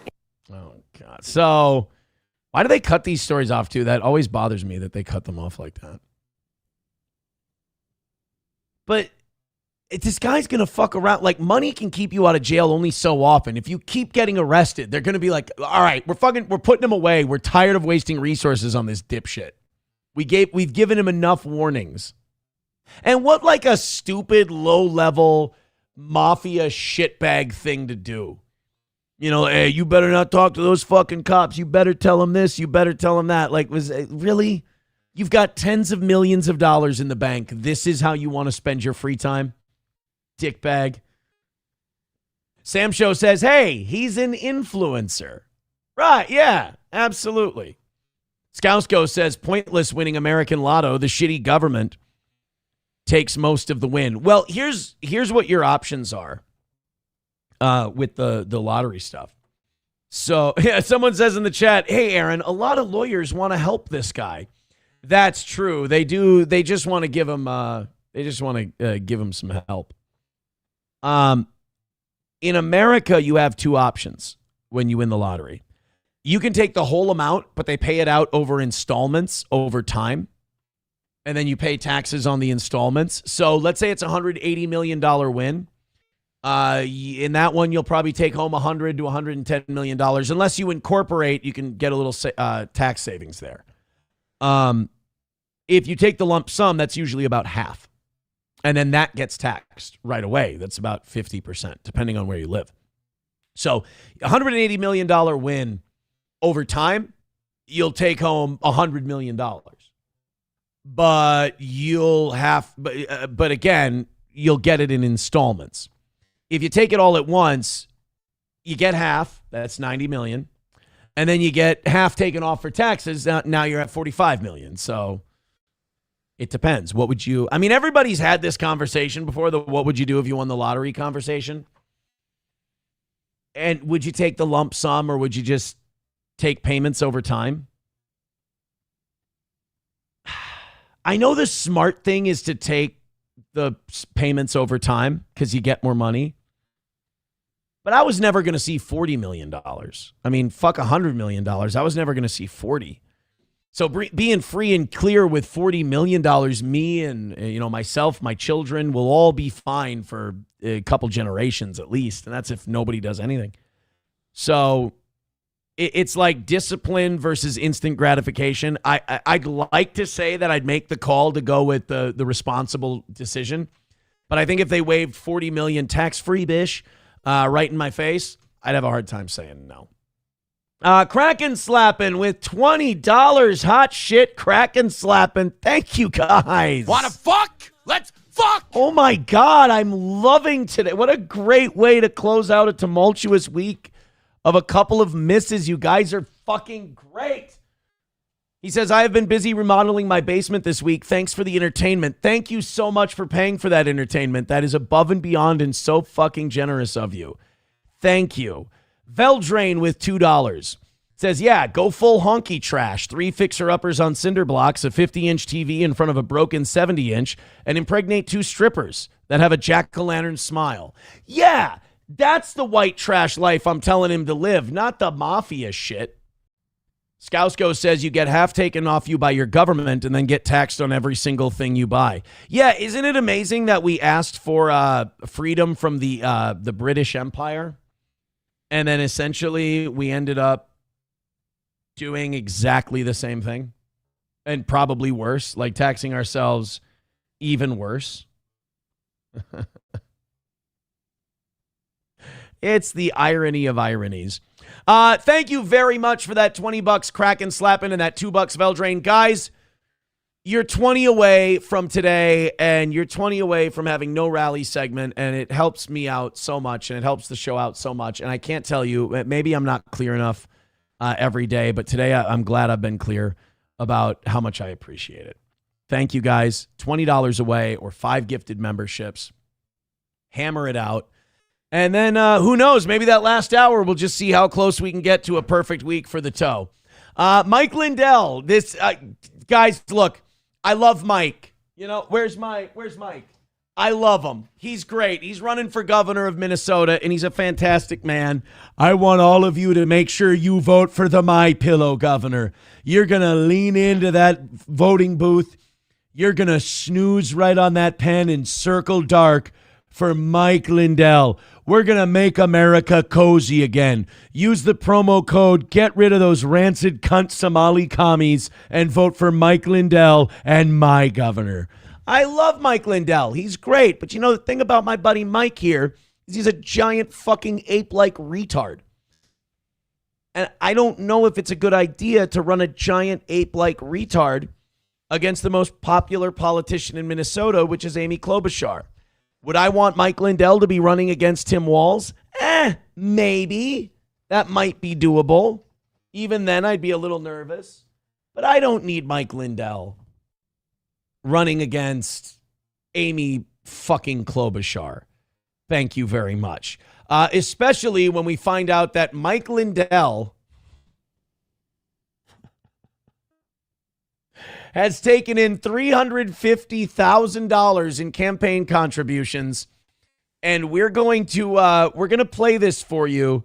He has spent half of his campaign contributions on a very puzzling source, shall we say. Ladies and gentlemen, our possible next governor of Minnesota, the incomparable Mike Lindell. Your campaign took in more than $350,000 in contributions in just under a month, but filings show your campaign spent more than half of that money on your own self-published memoir.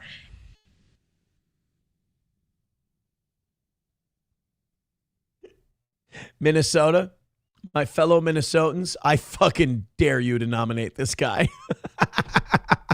I dare you to nominate Mike Lindell. Let's fucking go. I say if Klobuchar is ahead of Kendall Qualls in the polls so bad that it's not going to matter anyway, Let's watch the bonfire, huh? This fucker took in $350,000 in campaign contributions, and he spent $187,000 on his own fucking book. That means at some point in this campaign, somebody pulled Mike aside and said, Mike, 350 is not a bad number. We might have a shot in this primary if you can stay on point and you can stay on message. All right, buy $180,000 worth of my book. What, Mike? Why don't you have the master cut? Just print them. Why, Mike? Why are you doing this? Don't question me. We're gonna save this country. Oh my God! It's a state office, Mike. Fuck. $187,000 of copies of his autobiography. Explain to people why buy all those books. Is that a wise use of campaign spending? Yeah, we got them for a very good price for my... Fuck you. We got them for a very good price. And, you know, when you buy these books, sometimes, you lose a couple of them. You know, you give them away to kids when you go and tour schools. It's a book about how I got off of crack cocaine. It's important for kids to read about it. I gave a bunch to Nick Shirley. He said he needed them. Fuck. Mike thinks strippers like him. I'm convinced that if Mike won the lottery, he might be like that James Farthing. Pillow employee-owned company. That's not my benefit. That's not them. And what it is, and what you can do instead of paying money for flyers and stuff, we had to go around and do debates for 2 months, about a month and a half, these debates, and we gave out the books. Here's, instead of giving them a little flyer about me, this is my memoir. This is my autobiography, and showing these people who I am. So, okay, look.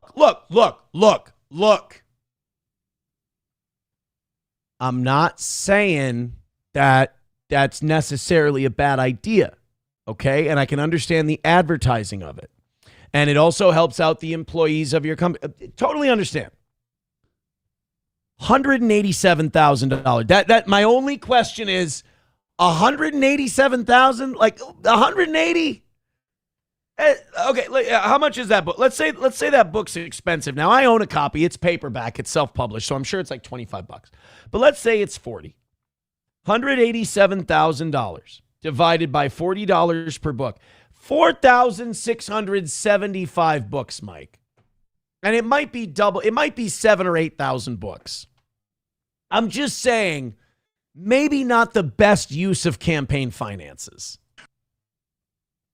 But he might, look, I know you're saying, oh, Mike Lindell's a goof. He's the MyPillow guy. He's not going to win. You guys don't know shit about Minnesota politics. This guy's got a shot at being the Republican nominee. He doesn't have a prayer of becoming governor. But the Republican Party in Minnesota, like you've seen our Democratic Party, right? You've seen Tim Walz. You've seen Keith Ellison. You've seen Ilhan Omar. And you're like, oh, my God, how do these fucking crackpots get elected to office? Well, part of it's because our Republican Party is useless. So if you're saying, the Republicans know how important this election is, there's no way they're going to give Mike Lindell the nomination. I wish I had your confidence, sir. Abel Graham with $5. Thank you. He tells Kraken Slappin, who's been working on his basement all week, says Kraken Slappin had to evict that frat before he got to work on his basement. I have no evidence that he owned that frat house. Approachable with $1 says, I feel the need to point this out. Do you see how easily the goal came today when you ignored the haters and quit the drama? Pull your head out of your ass and quit indulging your dumber tendency. You couldn't be more right. You couldn't be more right, man. Thank you so much. 15 away from a dub today. Let's go into the next one. Did Veldrain got that? Oh, shit. $2 from Trucker 18 Wheeler. Sends us a link and says, this is how to talk to police. I got to find that super chat now. Or that Rumble rant. There we go. Thank you, bud. Oh, my God. Toad climbs mountains with $20. Says, Aaron, I'll give you 20 today and you owe me a full Eric Church song tomorrow. I'll send you the link then.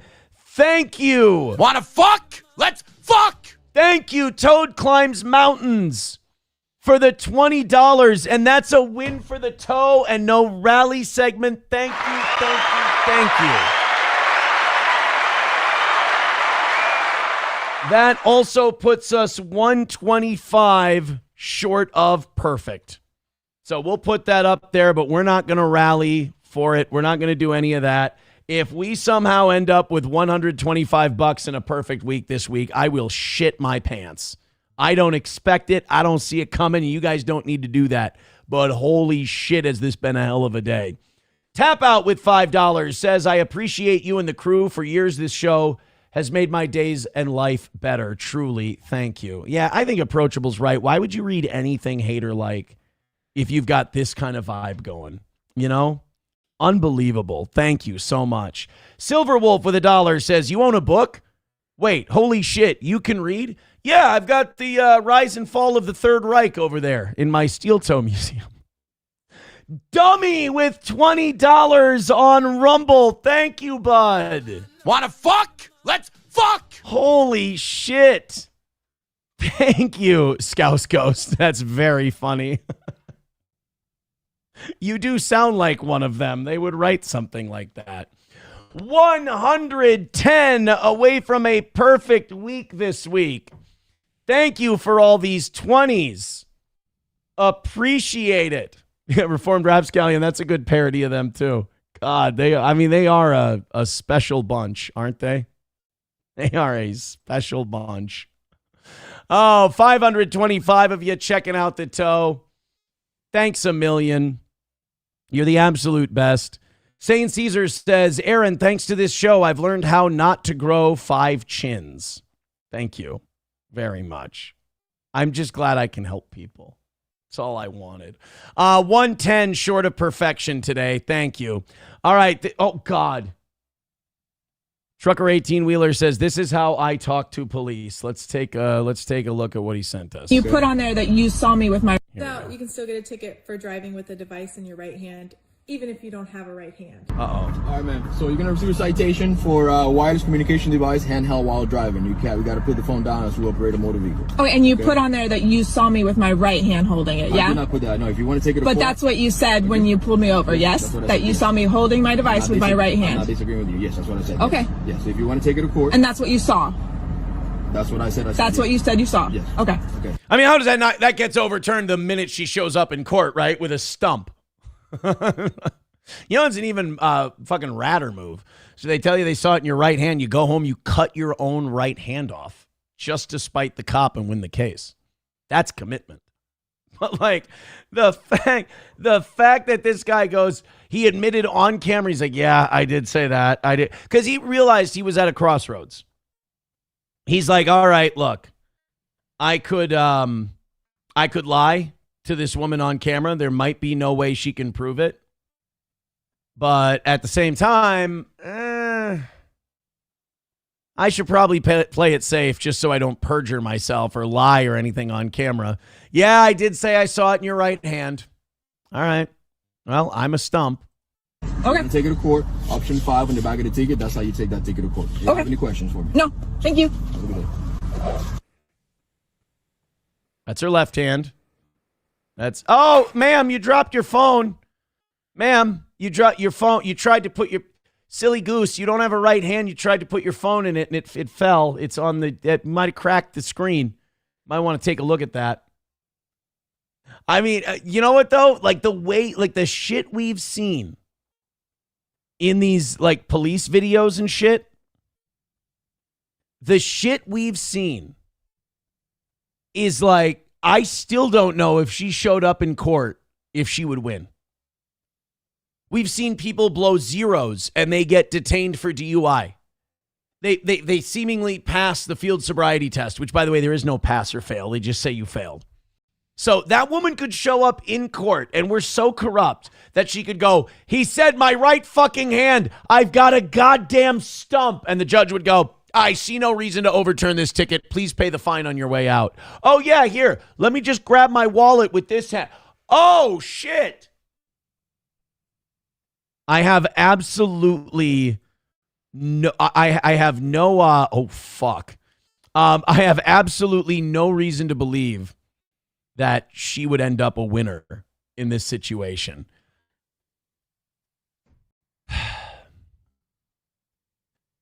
Sanford's son with 20 gifted memberships. I'm humbled. I'm honored. Sanford's son, thank you so much for the 20 gifted memberships. That is unbelievable. And I just want to say thank you for making it happen. Thank you. I mean, it's unfucking real, the level of support for this show. And I think you guys are absolutely right. Just focus on the incredible number of positive people that are willing to contribute to this show when you do it a certain way, and just fuck all the rest. Guys, you've turned this shitty week, this unsuccessful week of ours, into almost perfect. You understand? $15 away from perfect. A $20 drop on Rumble or YouTube from perfection. Unbelievable. $10 from You Need Me More says, gotta have a wisdom tooth extracted Monday morning so I won't be around. Here's $10 for positive thoughts. I mean, look at the things that happen when you ignore faggotry and you ignore all that stuff and you just get after it. This is unbelievable. Thank you. Just under $10 away from perfection this week. And thank you guys so much. Sanford's son, unbelievable. You don't have to do it, and you do. Thank you, guys.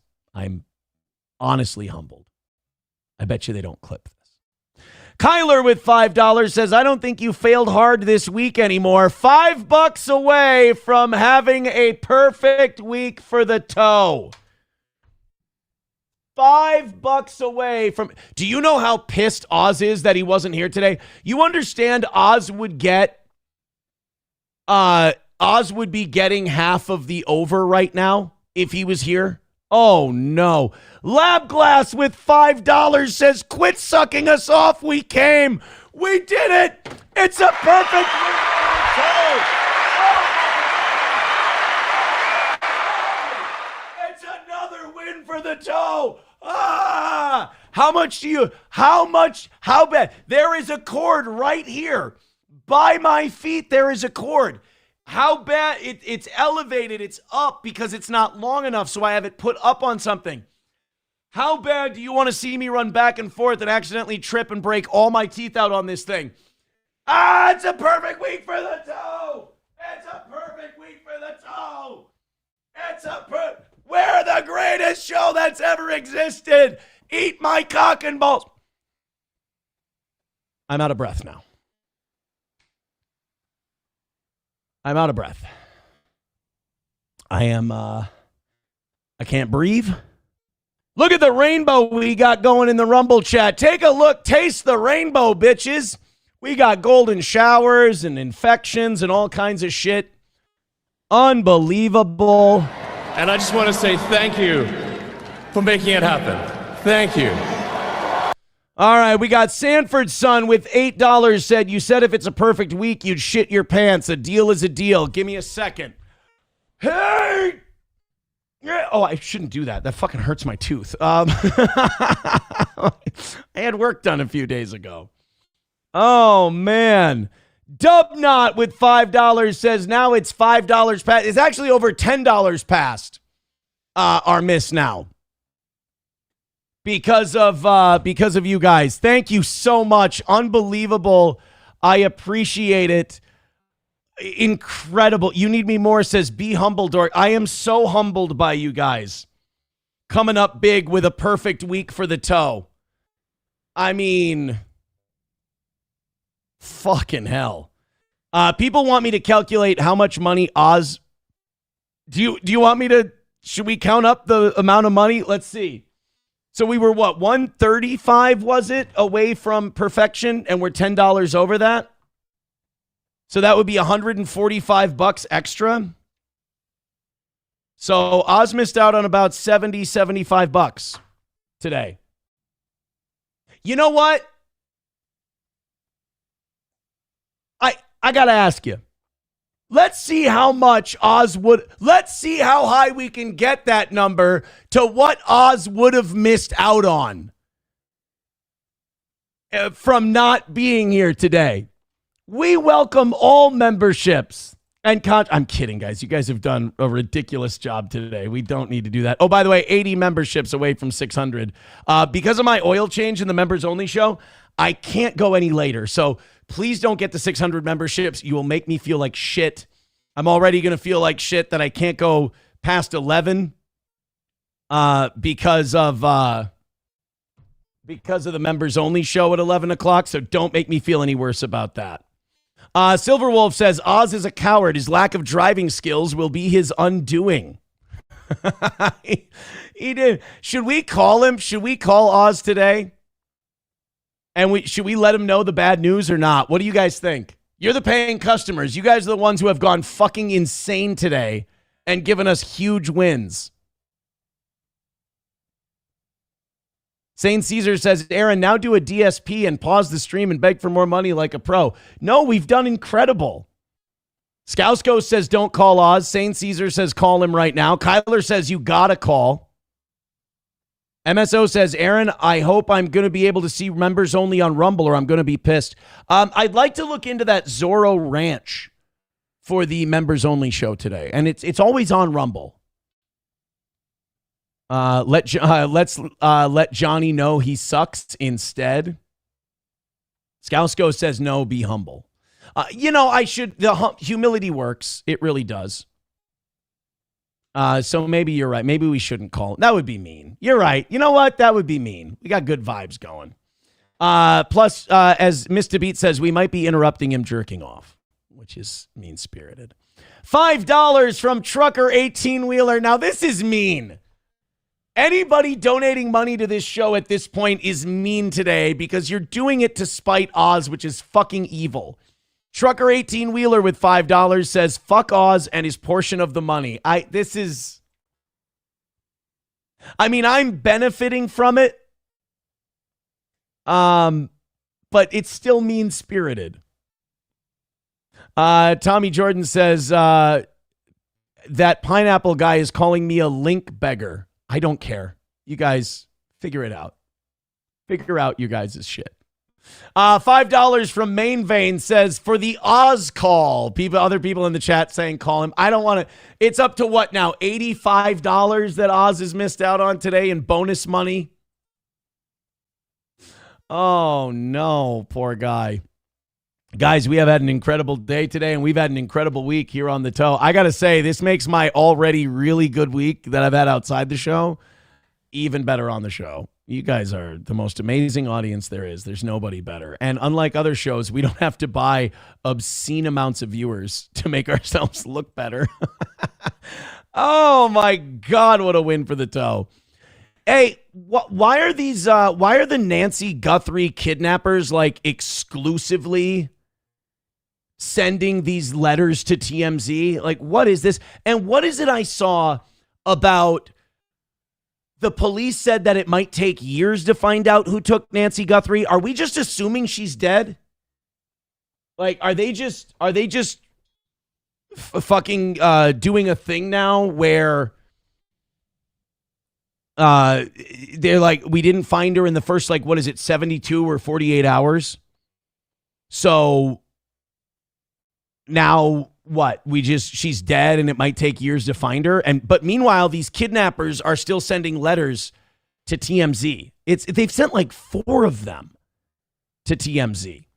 Fauci's Pangolin with $1 says, can Bill call Hillary? Maybe at the end of the show. Scousko says bots, and oh yeah, it's definitely bots. They're buying them. I think it's because they buy bots all the time, Scouskos, because every show has the same amount of people. So they buy, so they're trying to throw the scent off the trail. I don't care. We're killing it, so I don't need to worry about what other people are doing. So that's fantastic. You guys are the only audience I need. You're incredible. You're unbelievable. So this is Harvey. He's letting us know that they got another letter from the Nancy Guthrie kidnappers. They're being fucked with, right? There's no way these kidnappers just keep sending, they're the fucking Riddler. Harvey's being played. And how are the authorities letting him just go on and talk about these things? Uh-oh. Harvey. If she is across the border, that it happened directly after the kidnapping. We're told that because we know now that the FBI checked cameras and also other various electronic devices. We are asked not to be specific about that, and they have come up dry. There is nothing showing any movement. As a guy who always says too much about shit when I think I'm being vague, I think Harvey's already saying too much. You know, and I get it, because when you're in media and you have a show and you want to entertain people and give them a reason to stick around and, you know, get those TSL numbers at time spent listening. But the FBI, the worst thing the authorities can do to an entertainer, because this has happened to me in St. Cloud too. I've gotten calls from the police department and they're like, hey, we love your show, man, but you got to stop saying there's SWAT teams heading in a certain direction. Like, it puts our mission in danger. Like, oops, my bad. That's on me. But the worst thing you can do is tell a media person, like, either don't say this or don't say too much. Like, the best thing you can do is say, shut the fuck up. If you say a word about this, we'll never speak to you again. Okay, that might be enough. But if you go like, hey, man, don't say too much. Don't say this. Don't say that. We're too naturally gossipy. We're too naturally catty and bitchy, and we're going to say way too fucking much. Been across the border where they suspect Nancy Guthrie was in that car. Now, that said, we're told that she could have been taken at some point after the kidnapping, a day or so later or 2 days later. They just don't know. And obviously, there is a way to get across the border undetected. But right now, they have put the word out. And the way you get across the border undetected is you elect Joe Biden and let him have his immigration policy. Becomes like a saloon door. And so far, no luck. There is something else. TMZ obtained another ransom note today. Why are the ransom takers sending notes to TMZ? Why is TMZ getting ransom notes? And doesn't that jeopardize Nancy Guthrie's safety if TMZ is reading this shit out publicly? I mean, I've seen the Mel Gibson movie Ransom. I know Delroy Lindo taught me how to handle these things. This is a highly sophisticated demand involving a form of crypto, not Bitcoin. Now, Ethereum. They want Ethereum. They want Hawk Tuah coin. I knew it. They see it as a buy low, sell high opportunity. I knew it. Isn't Bitcoin at like 60K right now? I read somewhere that Bitcoin's going to go down to 40. But, you know, people say shit all the time. It feels like now is an opportunity. I would say that now is an opportunity to buy, but I feel like what Trump is doing is flooding the crypto market, and he's going to try to pay part of our debt with like seized Bitcoin assets. And he's going, like, the Trump administration is doing something that's going to fuck over cryptocurrency. Like, they're going to do something to disrupt it. It seems like that's what they're angling for.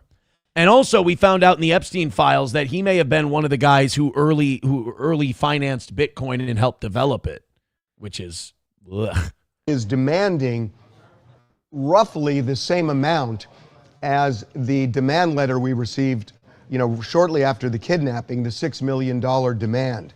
It's not exactly that, but it's close to that.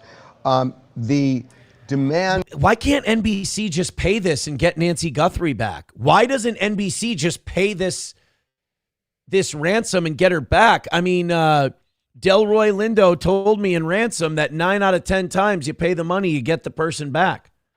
Did you bet on the ones where all you got back was a corpse? Graphically describes the consequences if the demand is not met. It also will make her watch Olympic coverage. What you do is you take her to Cuba. They won't extradite. You take her to Cuba. You get your money wired to you. As soon as you got your money, you live out the rest of your life, you know, owning a section of beach in Cuba, and you give Nancy Guthrie back on a fucking inflatable raft or something. So involves the media, saying that the media essentially becomes a go-between, a trigger, if you will, for getting this ransom money. We have been asked not to be specific about any of that beyond what we've just said. We have forwarded this on to the FBI, and they are looking into it. It is so strange that these ransom, like, who are these guys? This is bizarre that you're sending your ransom notes to some Jewish guy on a gossip show. It's like, what's the end game here? What's the plan? Like, And if you're NBC, why aren't we, if there's instructions in this, why aren't we paying them and getting Nancy Guthrie back? Why is this even a conversation? Like, Savannah Guthrie has been a good foot soldier for NBC for years and years and years. You can't foot the six. Look, I know Savannah Guthrie makes good money, but like $6 million is going to be a difficult sum for her to come up with if she can. But NBC, that's a fucking write-off for them. Why is this even still going on? Look, I'm not pretending that I'm some kind of master expert in ransoms and shit. Like I said, I'm joking. I've watched the movie. That's about it. But like, if they're asking for $6 million in a certain type of crypto, buy the $6 million worth of crypto, transfer it to their fucking crypto wallet, and let's be done with this thing and get the woman her mom back. Christ.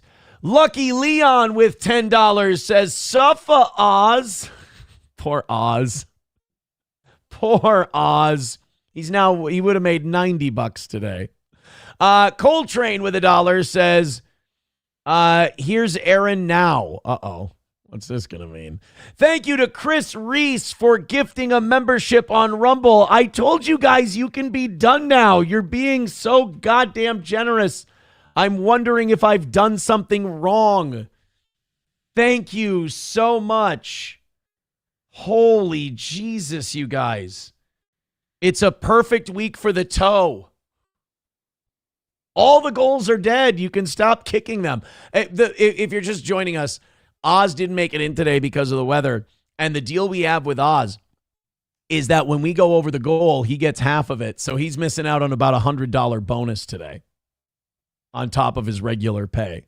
Fuck. MSO says we may have to put Oz on suicide watch. Not if you stop giving me money. Stop giving me money, and then Oz won't have to worry about how much he lost.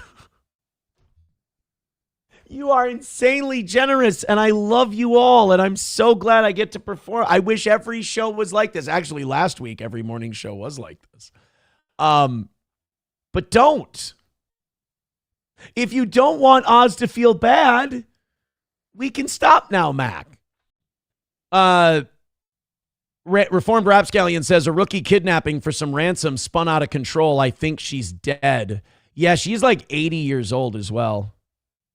A lot of people in the chat. I'm catching up with the chat now. They're saying that she's worm food. She's dead. This is all for ratings. She was probably dead the night they took her. Some people are saying.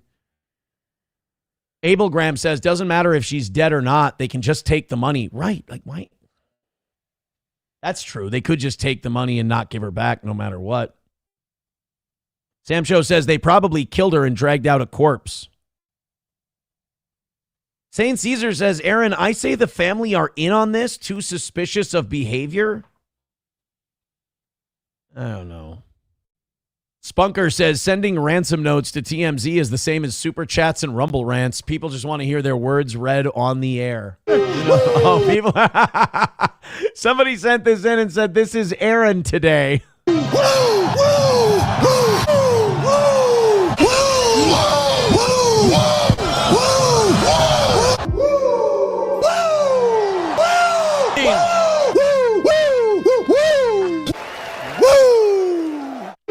That is kind of me today. I can't deny it. That is me today. I am Nachin a bit. That's what we used to call it growing up. You were Nachin. If you were woo, you know what the fucked up thing is? I can't get that high anymore. Whoa. You see that? I used to be able to woo like a motherfucker. I don't know if it's too much wooing. I don't know if it's too much shouting into a microphone. I don't know what it is. But I can't woo anymore. And it's sad. Like, I think about it sometimes. It does, brings a tear. With a tear in my eye. That Ric Flair impression is getting better. It's still shit. It's still shit. And I say right now, with a tear in my eye, this is the greatest day. I'm losing it. I'm losing it. Ric Flair is somewhere down in the jaw and higher neck area. And then it's a little southern. It's a muddled mutt accent. And it's over enunciated. Sam Show says it could be from too much cum in your throat. That's not. I'm going to write that off as a no right away. It's not. You guys, I appreciate you trying to diagnose it, but all you're doing is gay things. You Need Me More says maybe you're becoming a man. MSO putting the staring blinky emoji up, and he says, and this is Oz today. Poor guy. Yeah, we do have people writing in the chat on the Savannah Guthrie thing saying that they think the family's in on it. I don't know about that. I did hear some people say the sister, though. Savannah's sister. Digital Soldier says, go back and watch Savannah 2020 Town Hall where she sees over Trump not denouncing QAnon.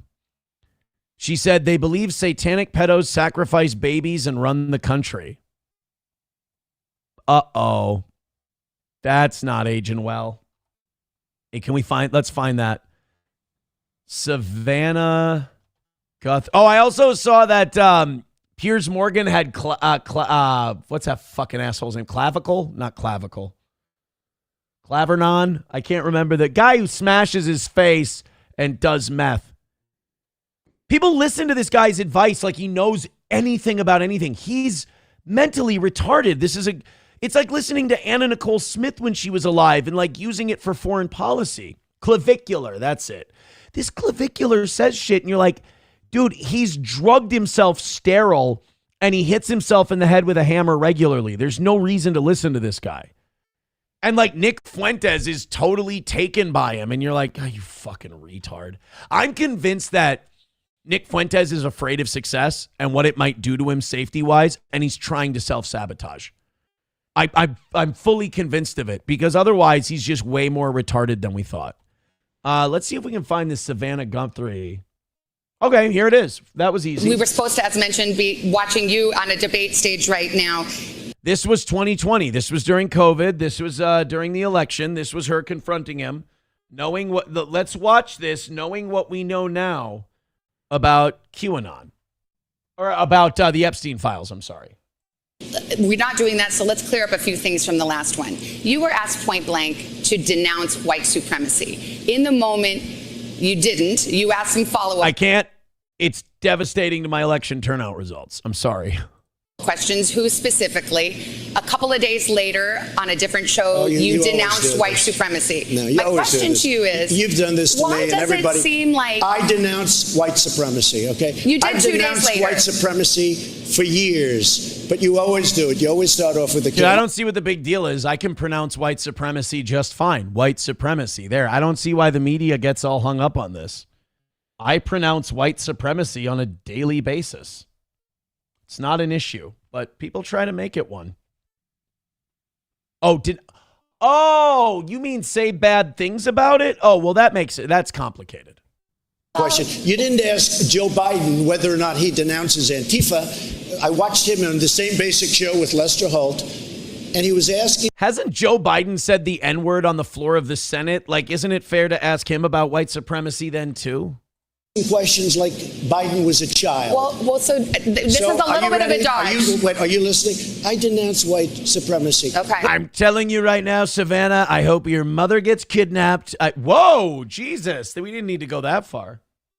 I hope a bunch of Mexicans steal her in the middle of the night. What's your next question? Do you feel, it feels sometimes you're hesitant to do so, like you wait a beat. Here we go again. Every time, in fact, my people came, I'm sure they'll ask you the white supremacy question. I denounce white supremacy. Okay. And frankly, you want to know something? I'll go even further. Donald Trump says he denounces white supremacy. I'll take it a step further. I'll announce white supremacy. I denounce Antifa, and I denounce these people on the left that are burning down our cities that are run by Democrats who don't know what they're doing. While we're denouncing, let me ask you about QAnon. It is this theory. Don't do it. By the way, guys, I tried to make a clearing in my nose. Please don't zoom in on the video right now. And I think I blew a booger out on my nose. It's fucking disgusting. I'm really sorry. But nope. Just a big pile of snot. I was trying to mildly farmer blow to create a little room in my nose. And I totally fucked it up. Hold on. We're going to get this. I think we got it. What a disgusting pig. What a disgusting pig of a man. God, those smell good. There's cocaine on them. That's why. That Democrats are a satanic pedophile ring and that you are the savior of that. Well, they're half right. There is a satanic pedophile ring. QAnon was right about that. It's just that Trump is the enabler, not the savior of it. I'm sorry. Now, can you just once and for all state that that is completely not true? So I can't say it's not true because I've read the files. They're into Satan. They love Satan. Satan is their guy. They like, some people like Jesus. They like Satan. They rape a lot. They do too much, as a matter of fact, too much raping. But they're babies, most of them. They like to rape babies. But, I don't know. I don't know what we're supposed to do about that. They want me to throw them in jail. The problem is I golf with many of them. So I don't want to do that. It's about QAnon in its entirety. I know nothing about QAnon. I just told Hey, you. you know what? He's been consistent on that. He's still consistent. I know nothing about this. It's a Democratic hoax. Very little. You told me, but what you tell me doesn't necessarily make it fact. I hate to say that. I know nothing about it. I do know they are very much against pedophilia. They fight. Controversial take. That's where I break with QAnon, actually. They're against pedophilia. I always ask, who are we covering for? And then I decide if I denounce pedophilia. It very hard, but I know nothing about it. They believe it is a satanic cult run by the deep study state. the subject. I'll tell you. Sorry. I didn't want to apologize to QAnon, but they nailed that part of it. What I do know about, I know about Antifa, and I know about the radical left, and I know how violent they are and how vicious they are, and I know how they're burning down cities run by Democrats, not run by Republican Republicans. Senator Ben Sass said, quote, QAnon is nuts, and real leaders call conspiracy theories conspiracy theories.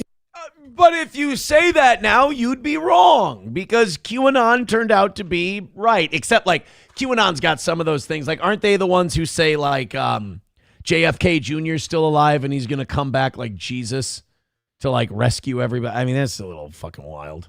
Why not just say it's Can I be crazy and honest? not true? He may be right. I just don't know about QAnon. You do know. I don't know. No, I don't. You're both lying. It is run by satanic pedo cults that are run by the deep state, and Trump does know about it. And he's really trying hard for us to know as little about it as possible. That is, who was it who told us to look up that clip? Thank you very much. That was a gem of a find, that 2020 clip from Savannah Guthrie. I hope your mother's abducted by blacks. I hope that black people steal your mom. She's an ass. He didn't denounce Jewish supremacy. Well, I mean, his son-in-law, man. Come on. Can't denounce your family. Baba Shop says, my buddy Jeff made the best beef jerky. Some people say the best ever. I've had a lot of jerky. This is good. Papa Shab says they put them in the brazen bowl, folks, and they sacrifice them for the better harvest. Oh, QAnon was tarred boomer slop. Yeah, but come on, they got that part right. I mean, blind squirrel finds a nut every once in a while. Bulldag, Lexi Vaughn says, you are absolutely feral, Aaron. That's fair. I can't tell Lexi she's wrong. Need Trump says, I zoomed in on the video. You're all good. Okay, good. I didn't blow a booger out at my entire audience. Thank goodness. Bulldag says Trump worships Israel and Baal. Well, that's sweet. That's very nice. Q is sub CIA. Like I said, blind squirrel finds a nut every now and again. Let's go into this. We're finding out more, and unfortunately, none of it's surprising, about the Rhode Island, the trans gunman in Rhode Island that shot up that hockey game. His name, his name is Robert Dorgan, but sometimes he's Roberta Esposito. He was sometimes a girl, sometimes a guy. He was, I guess, gender fluid. So like gay, weird, fucked up, shot a bunch of people. But then we found out has an SS tattoo on his arm as well. So we don't know what the fuck to think of the guy. Probably our most fascinating trans shooter ever. But the details are coming out, and you notice, it doesn't surprise us anymore. But the first day this shooting happened, a lot of people were talking about it.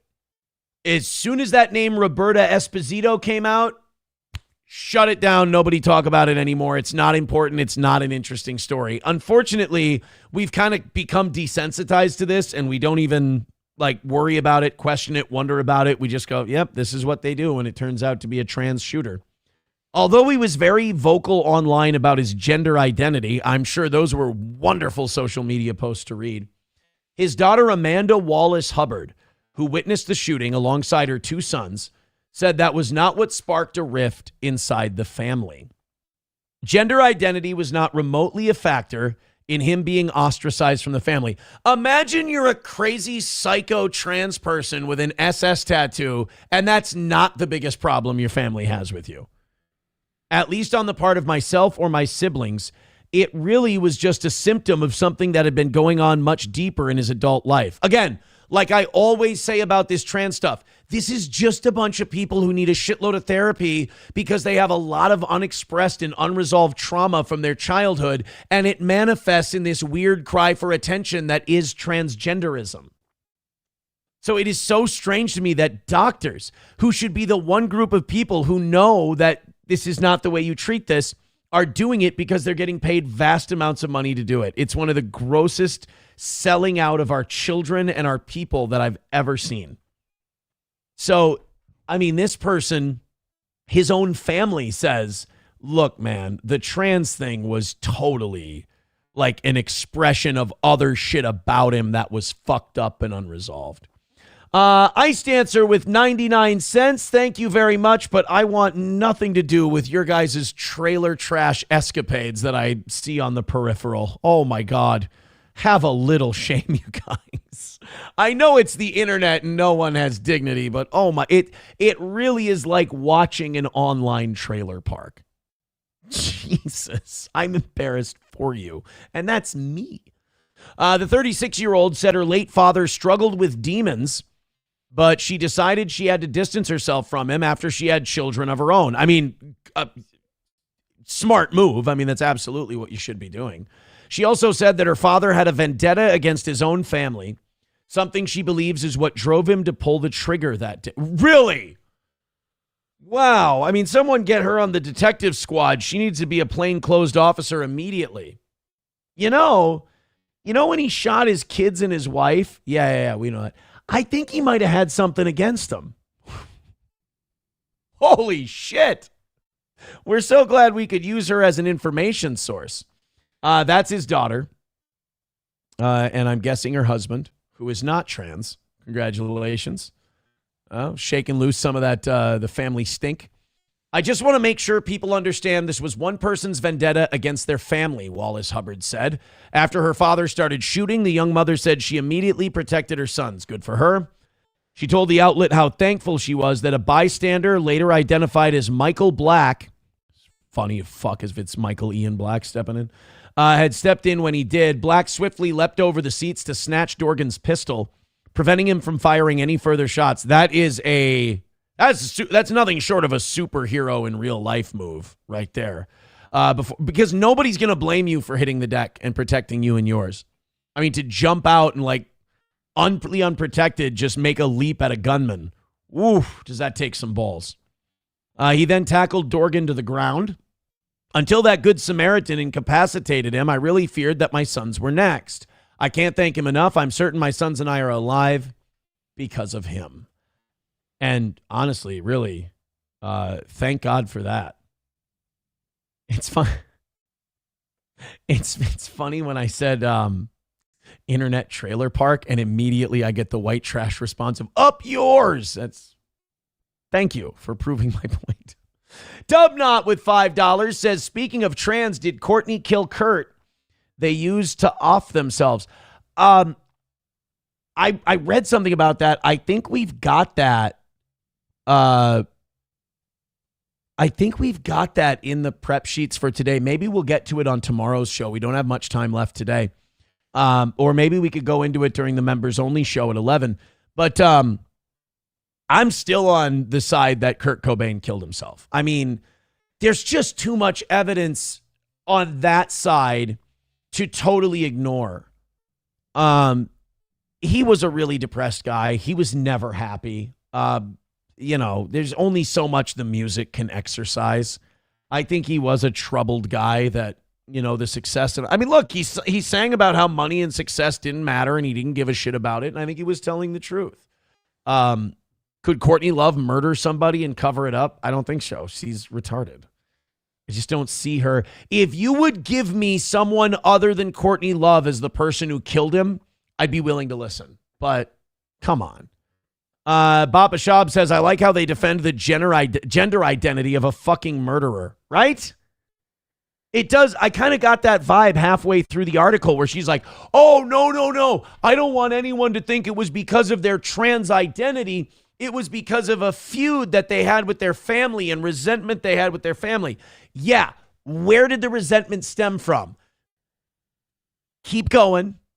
Probably the trans thing. So, and also the amount of mass shooters we've had in the last few years that seem to fit this same pattern. What do you want me to do? Ignore it? I can't.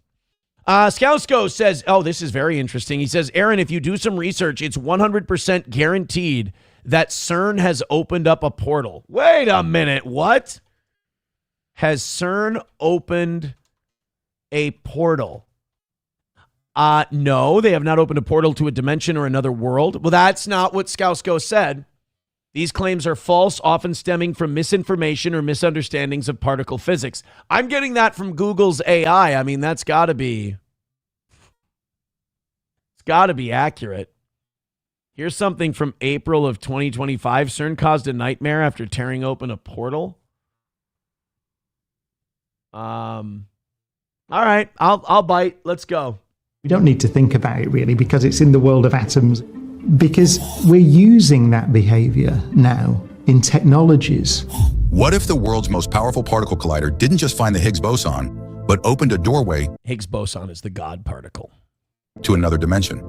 In April 2025, something strange happened at CERN, and scientists have been keeping it quiet. Reports of unexplained instrument glitches, sudden magnetic field spikes, and thermal anomalies flooded the control rooms, only to vanish from public view within hours. Today, we peel back the veil on what really occurred and ask, did CERN inadvertently crack open a portal to a realm beyond our own? No.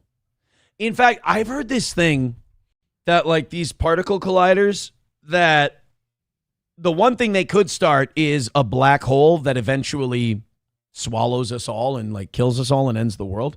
I've also heard from theoretical physicists that these particle colliders do create black holes, have created black holes, but they're so small they collapse in on themselves. That would be kind of wild. And if that's true and not just some conspiracy theory, could we shut all that down for a while until we figure, lest one of these don't collapse on themselves one time? If you look into how a black hole kills you, it's really not a way I'd like to go. Thanks. No fluff, no filler. By the end of this video, you'll decide whether these anomalies were mere technical hiccups or the first signs of a cosmic gateway creaking open. The unexplained data from CERN's collisions. High-energy collisions at the Large Hadron Collider routinely generate data, terabytes per second of particle tracks, energy readings, and decay signatures. But in early April 2025, operators noticed something odd. Detectors in the ATLAS and CMS experiments began registering spikes in energy deposition that didn't correspond to any known particle event.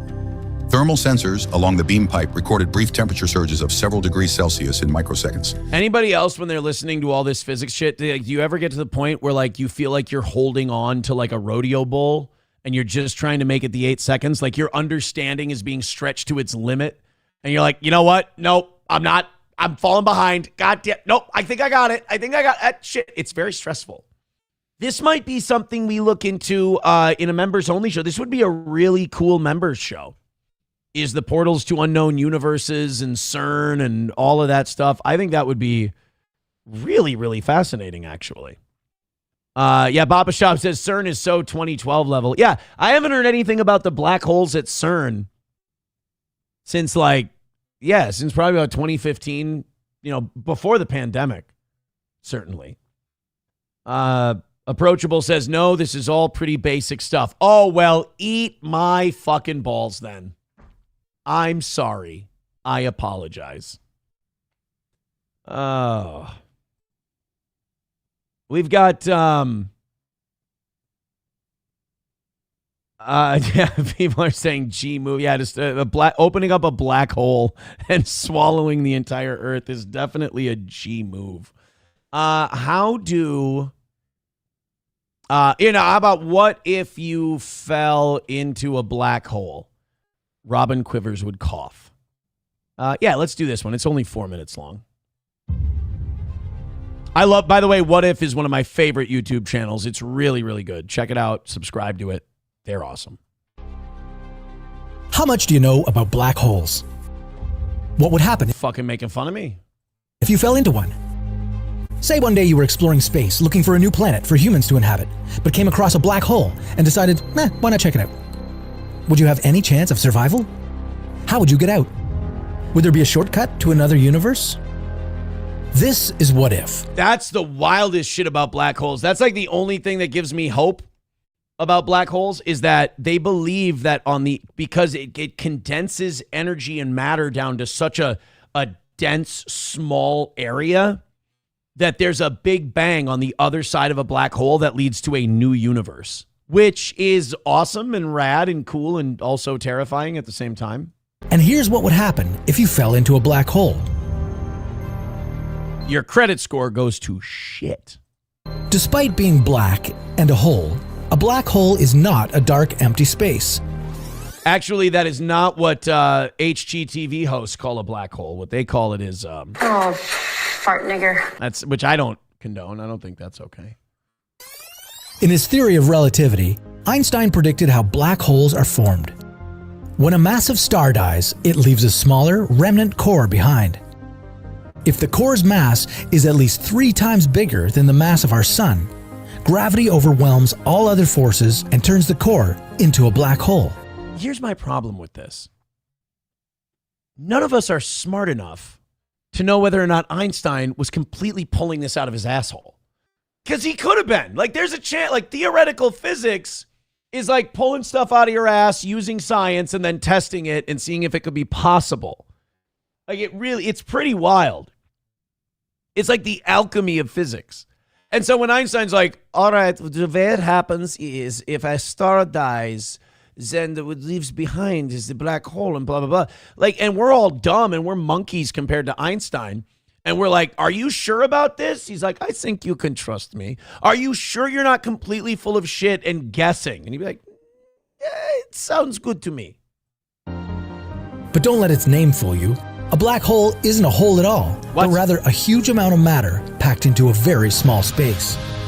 Think of the sun, with its gravitational field 28 times stronger than Earth's. If you were to walk on the sun, you'd be 28 times heavier than you are on Earth. No, you wouldn't. You'd be dead. If you were to walk on the sun, you wouldn't make it within a few miles. Are you kidding? Thing would incinerate you. You out of your fucking mind walking on the sun. This channel's full of shit.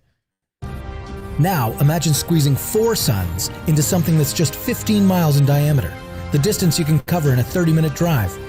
What would or your mom's vagina. I'm not made out for these science videos.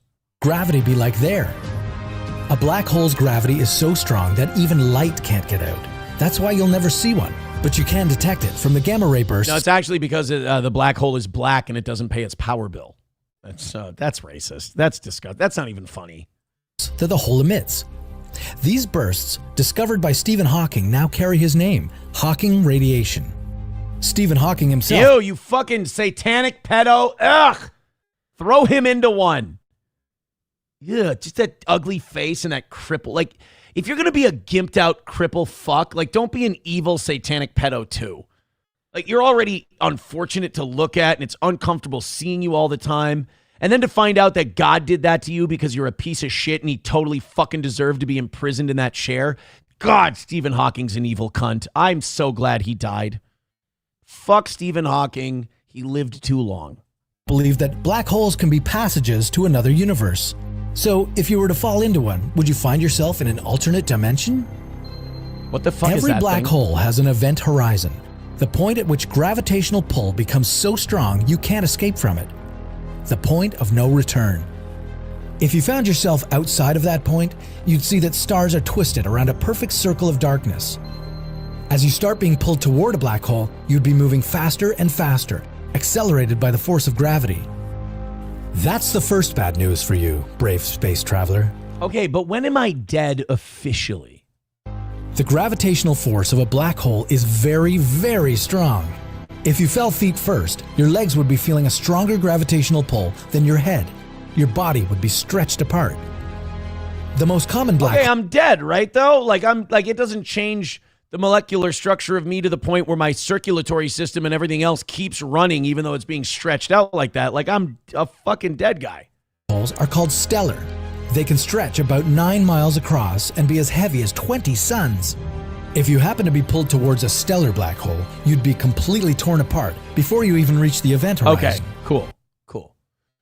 So I die pretty quick. Although from the outside looking in, it would look like it took a really long time for me to die. I think in your experience, the black hole would kill you almost instantly. Or, again, we have to theorize, Einstein was full of shit. So make sure to choose a supermassive one. The one that's 1,000,000 times heavier than our sun. In this case, your body would remain unharmed as you cross the event horizon, as the gravity would be pulling both your feet and your head with almost the same strength. Cool. And if you're wondering where to find one, you don't have to look too far. There's one right at the center of our Milky Way galaxy. So exciting!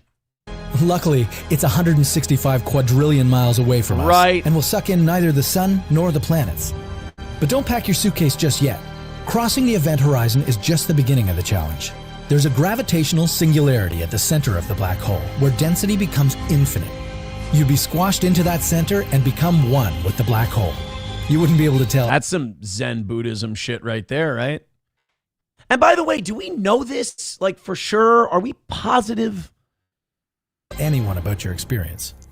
However, a person observing you from outside the event horizon would see a very different picture. As you were falling into a black hole, they'd see you slowing down, getting dimmer and redder. In the end, you'd just freeze, never crossing the event horizon.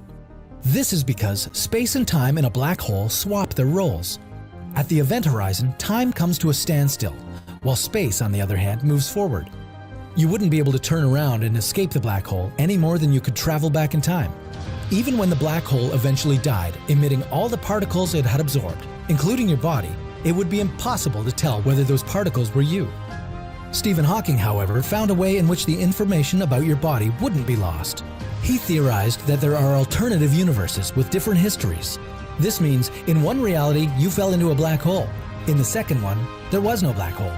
It's impossible to be certain from outside of the event. See, again, that's just like, or he pulled that out of his ass and that doesn't exist at all. Like, I love theoretical physics. I love Michio Kaku. I love all of those guys. I think they're fascinating to listen to. But at some point, you do have to stop being, like, mesmerized by it and go, whoa, wait a minute. What are you basing this off of? What have you ever seen?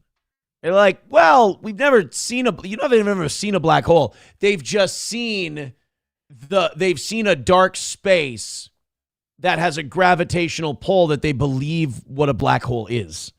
But like, there's multiple universes on the other side of that. We don't know that. It's just Stephen Hawking was sitting around one day going, let's see if this works. Horizon, whether there's a black hole or not, until you fall in there.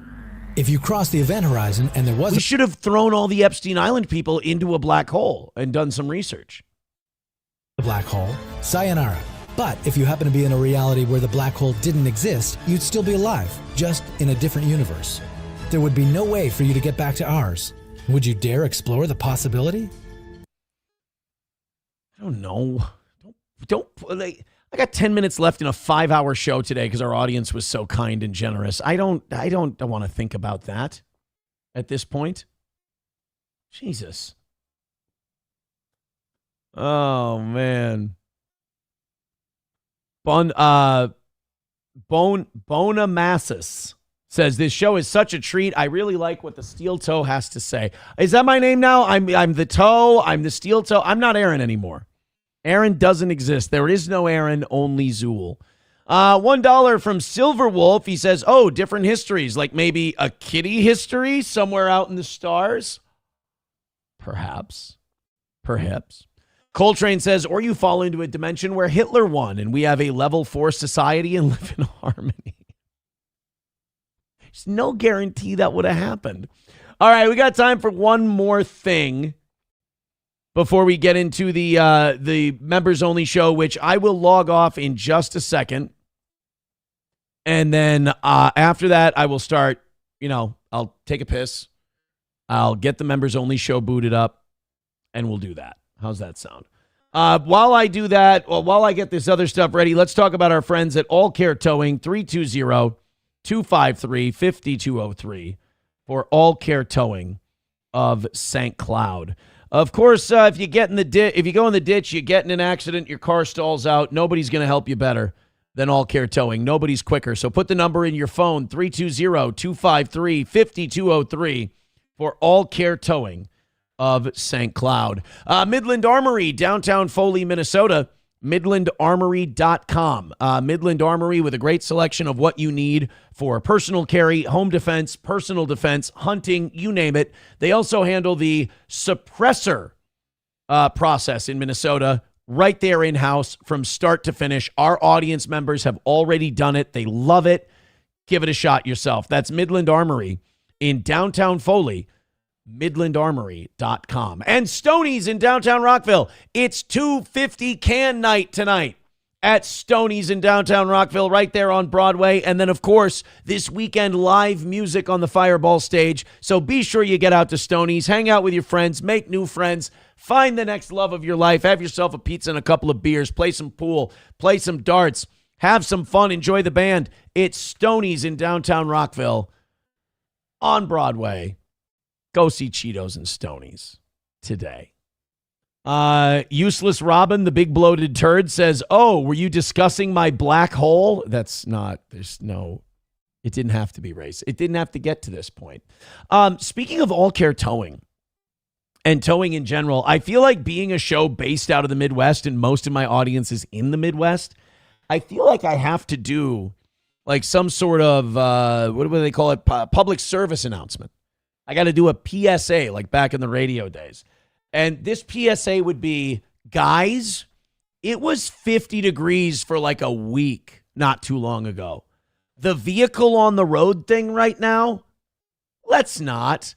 Tow crews in Waukesha County, Wisconsin had to pull a vehicle out of the river after a 58-year-old man escaped unharmed Saturday night when his SUV fell through the ice on Pewaukee Lake near the Maple Road boat launch.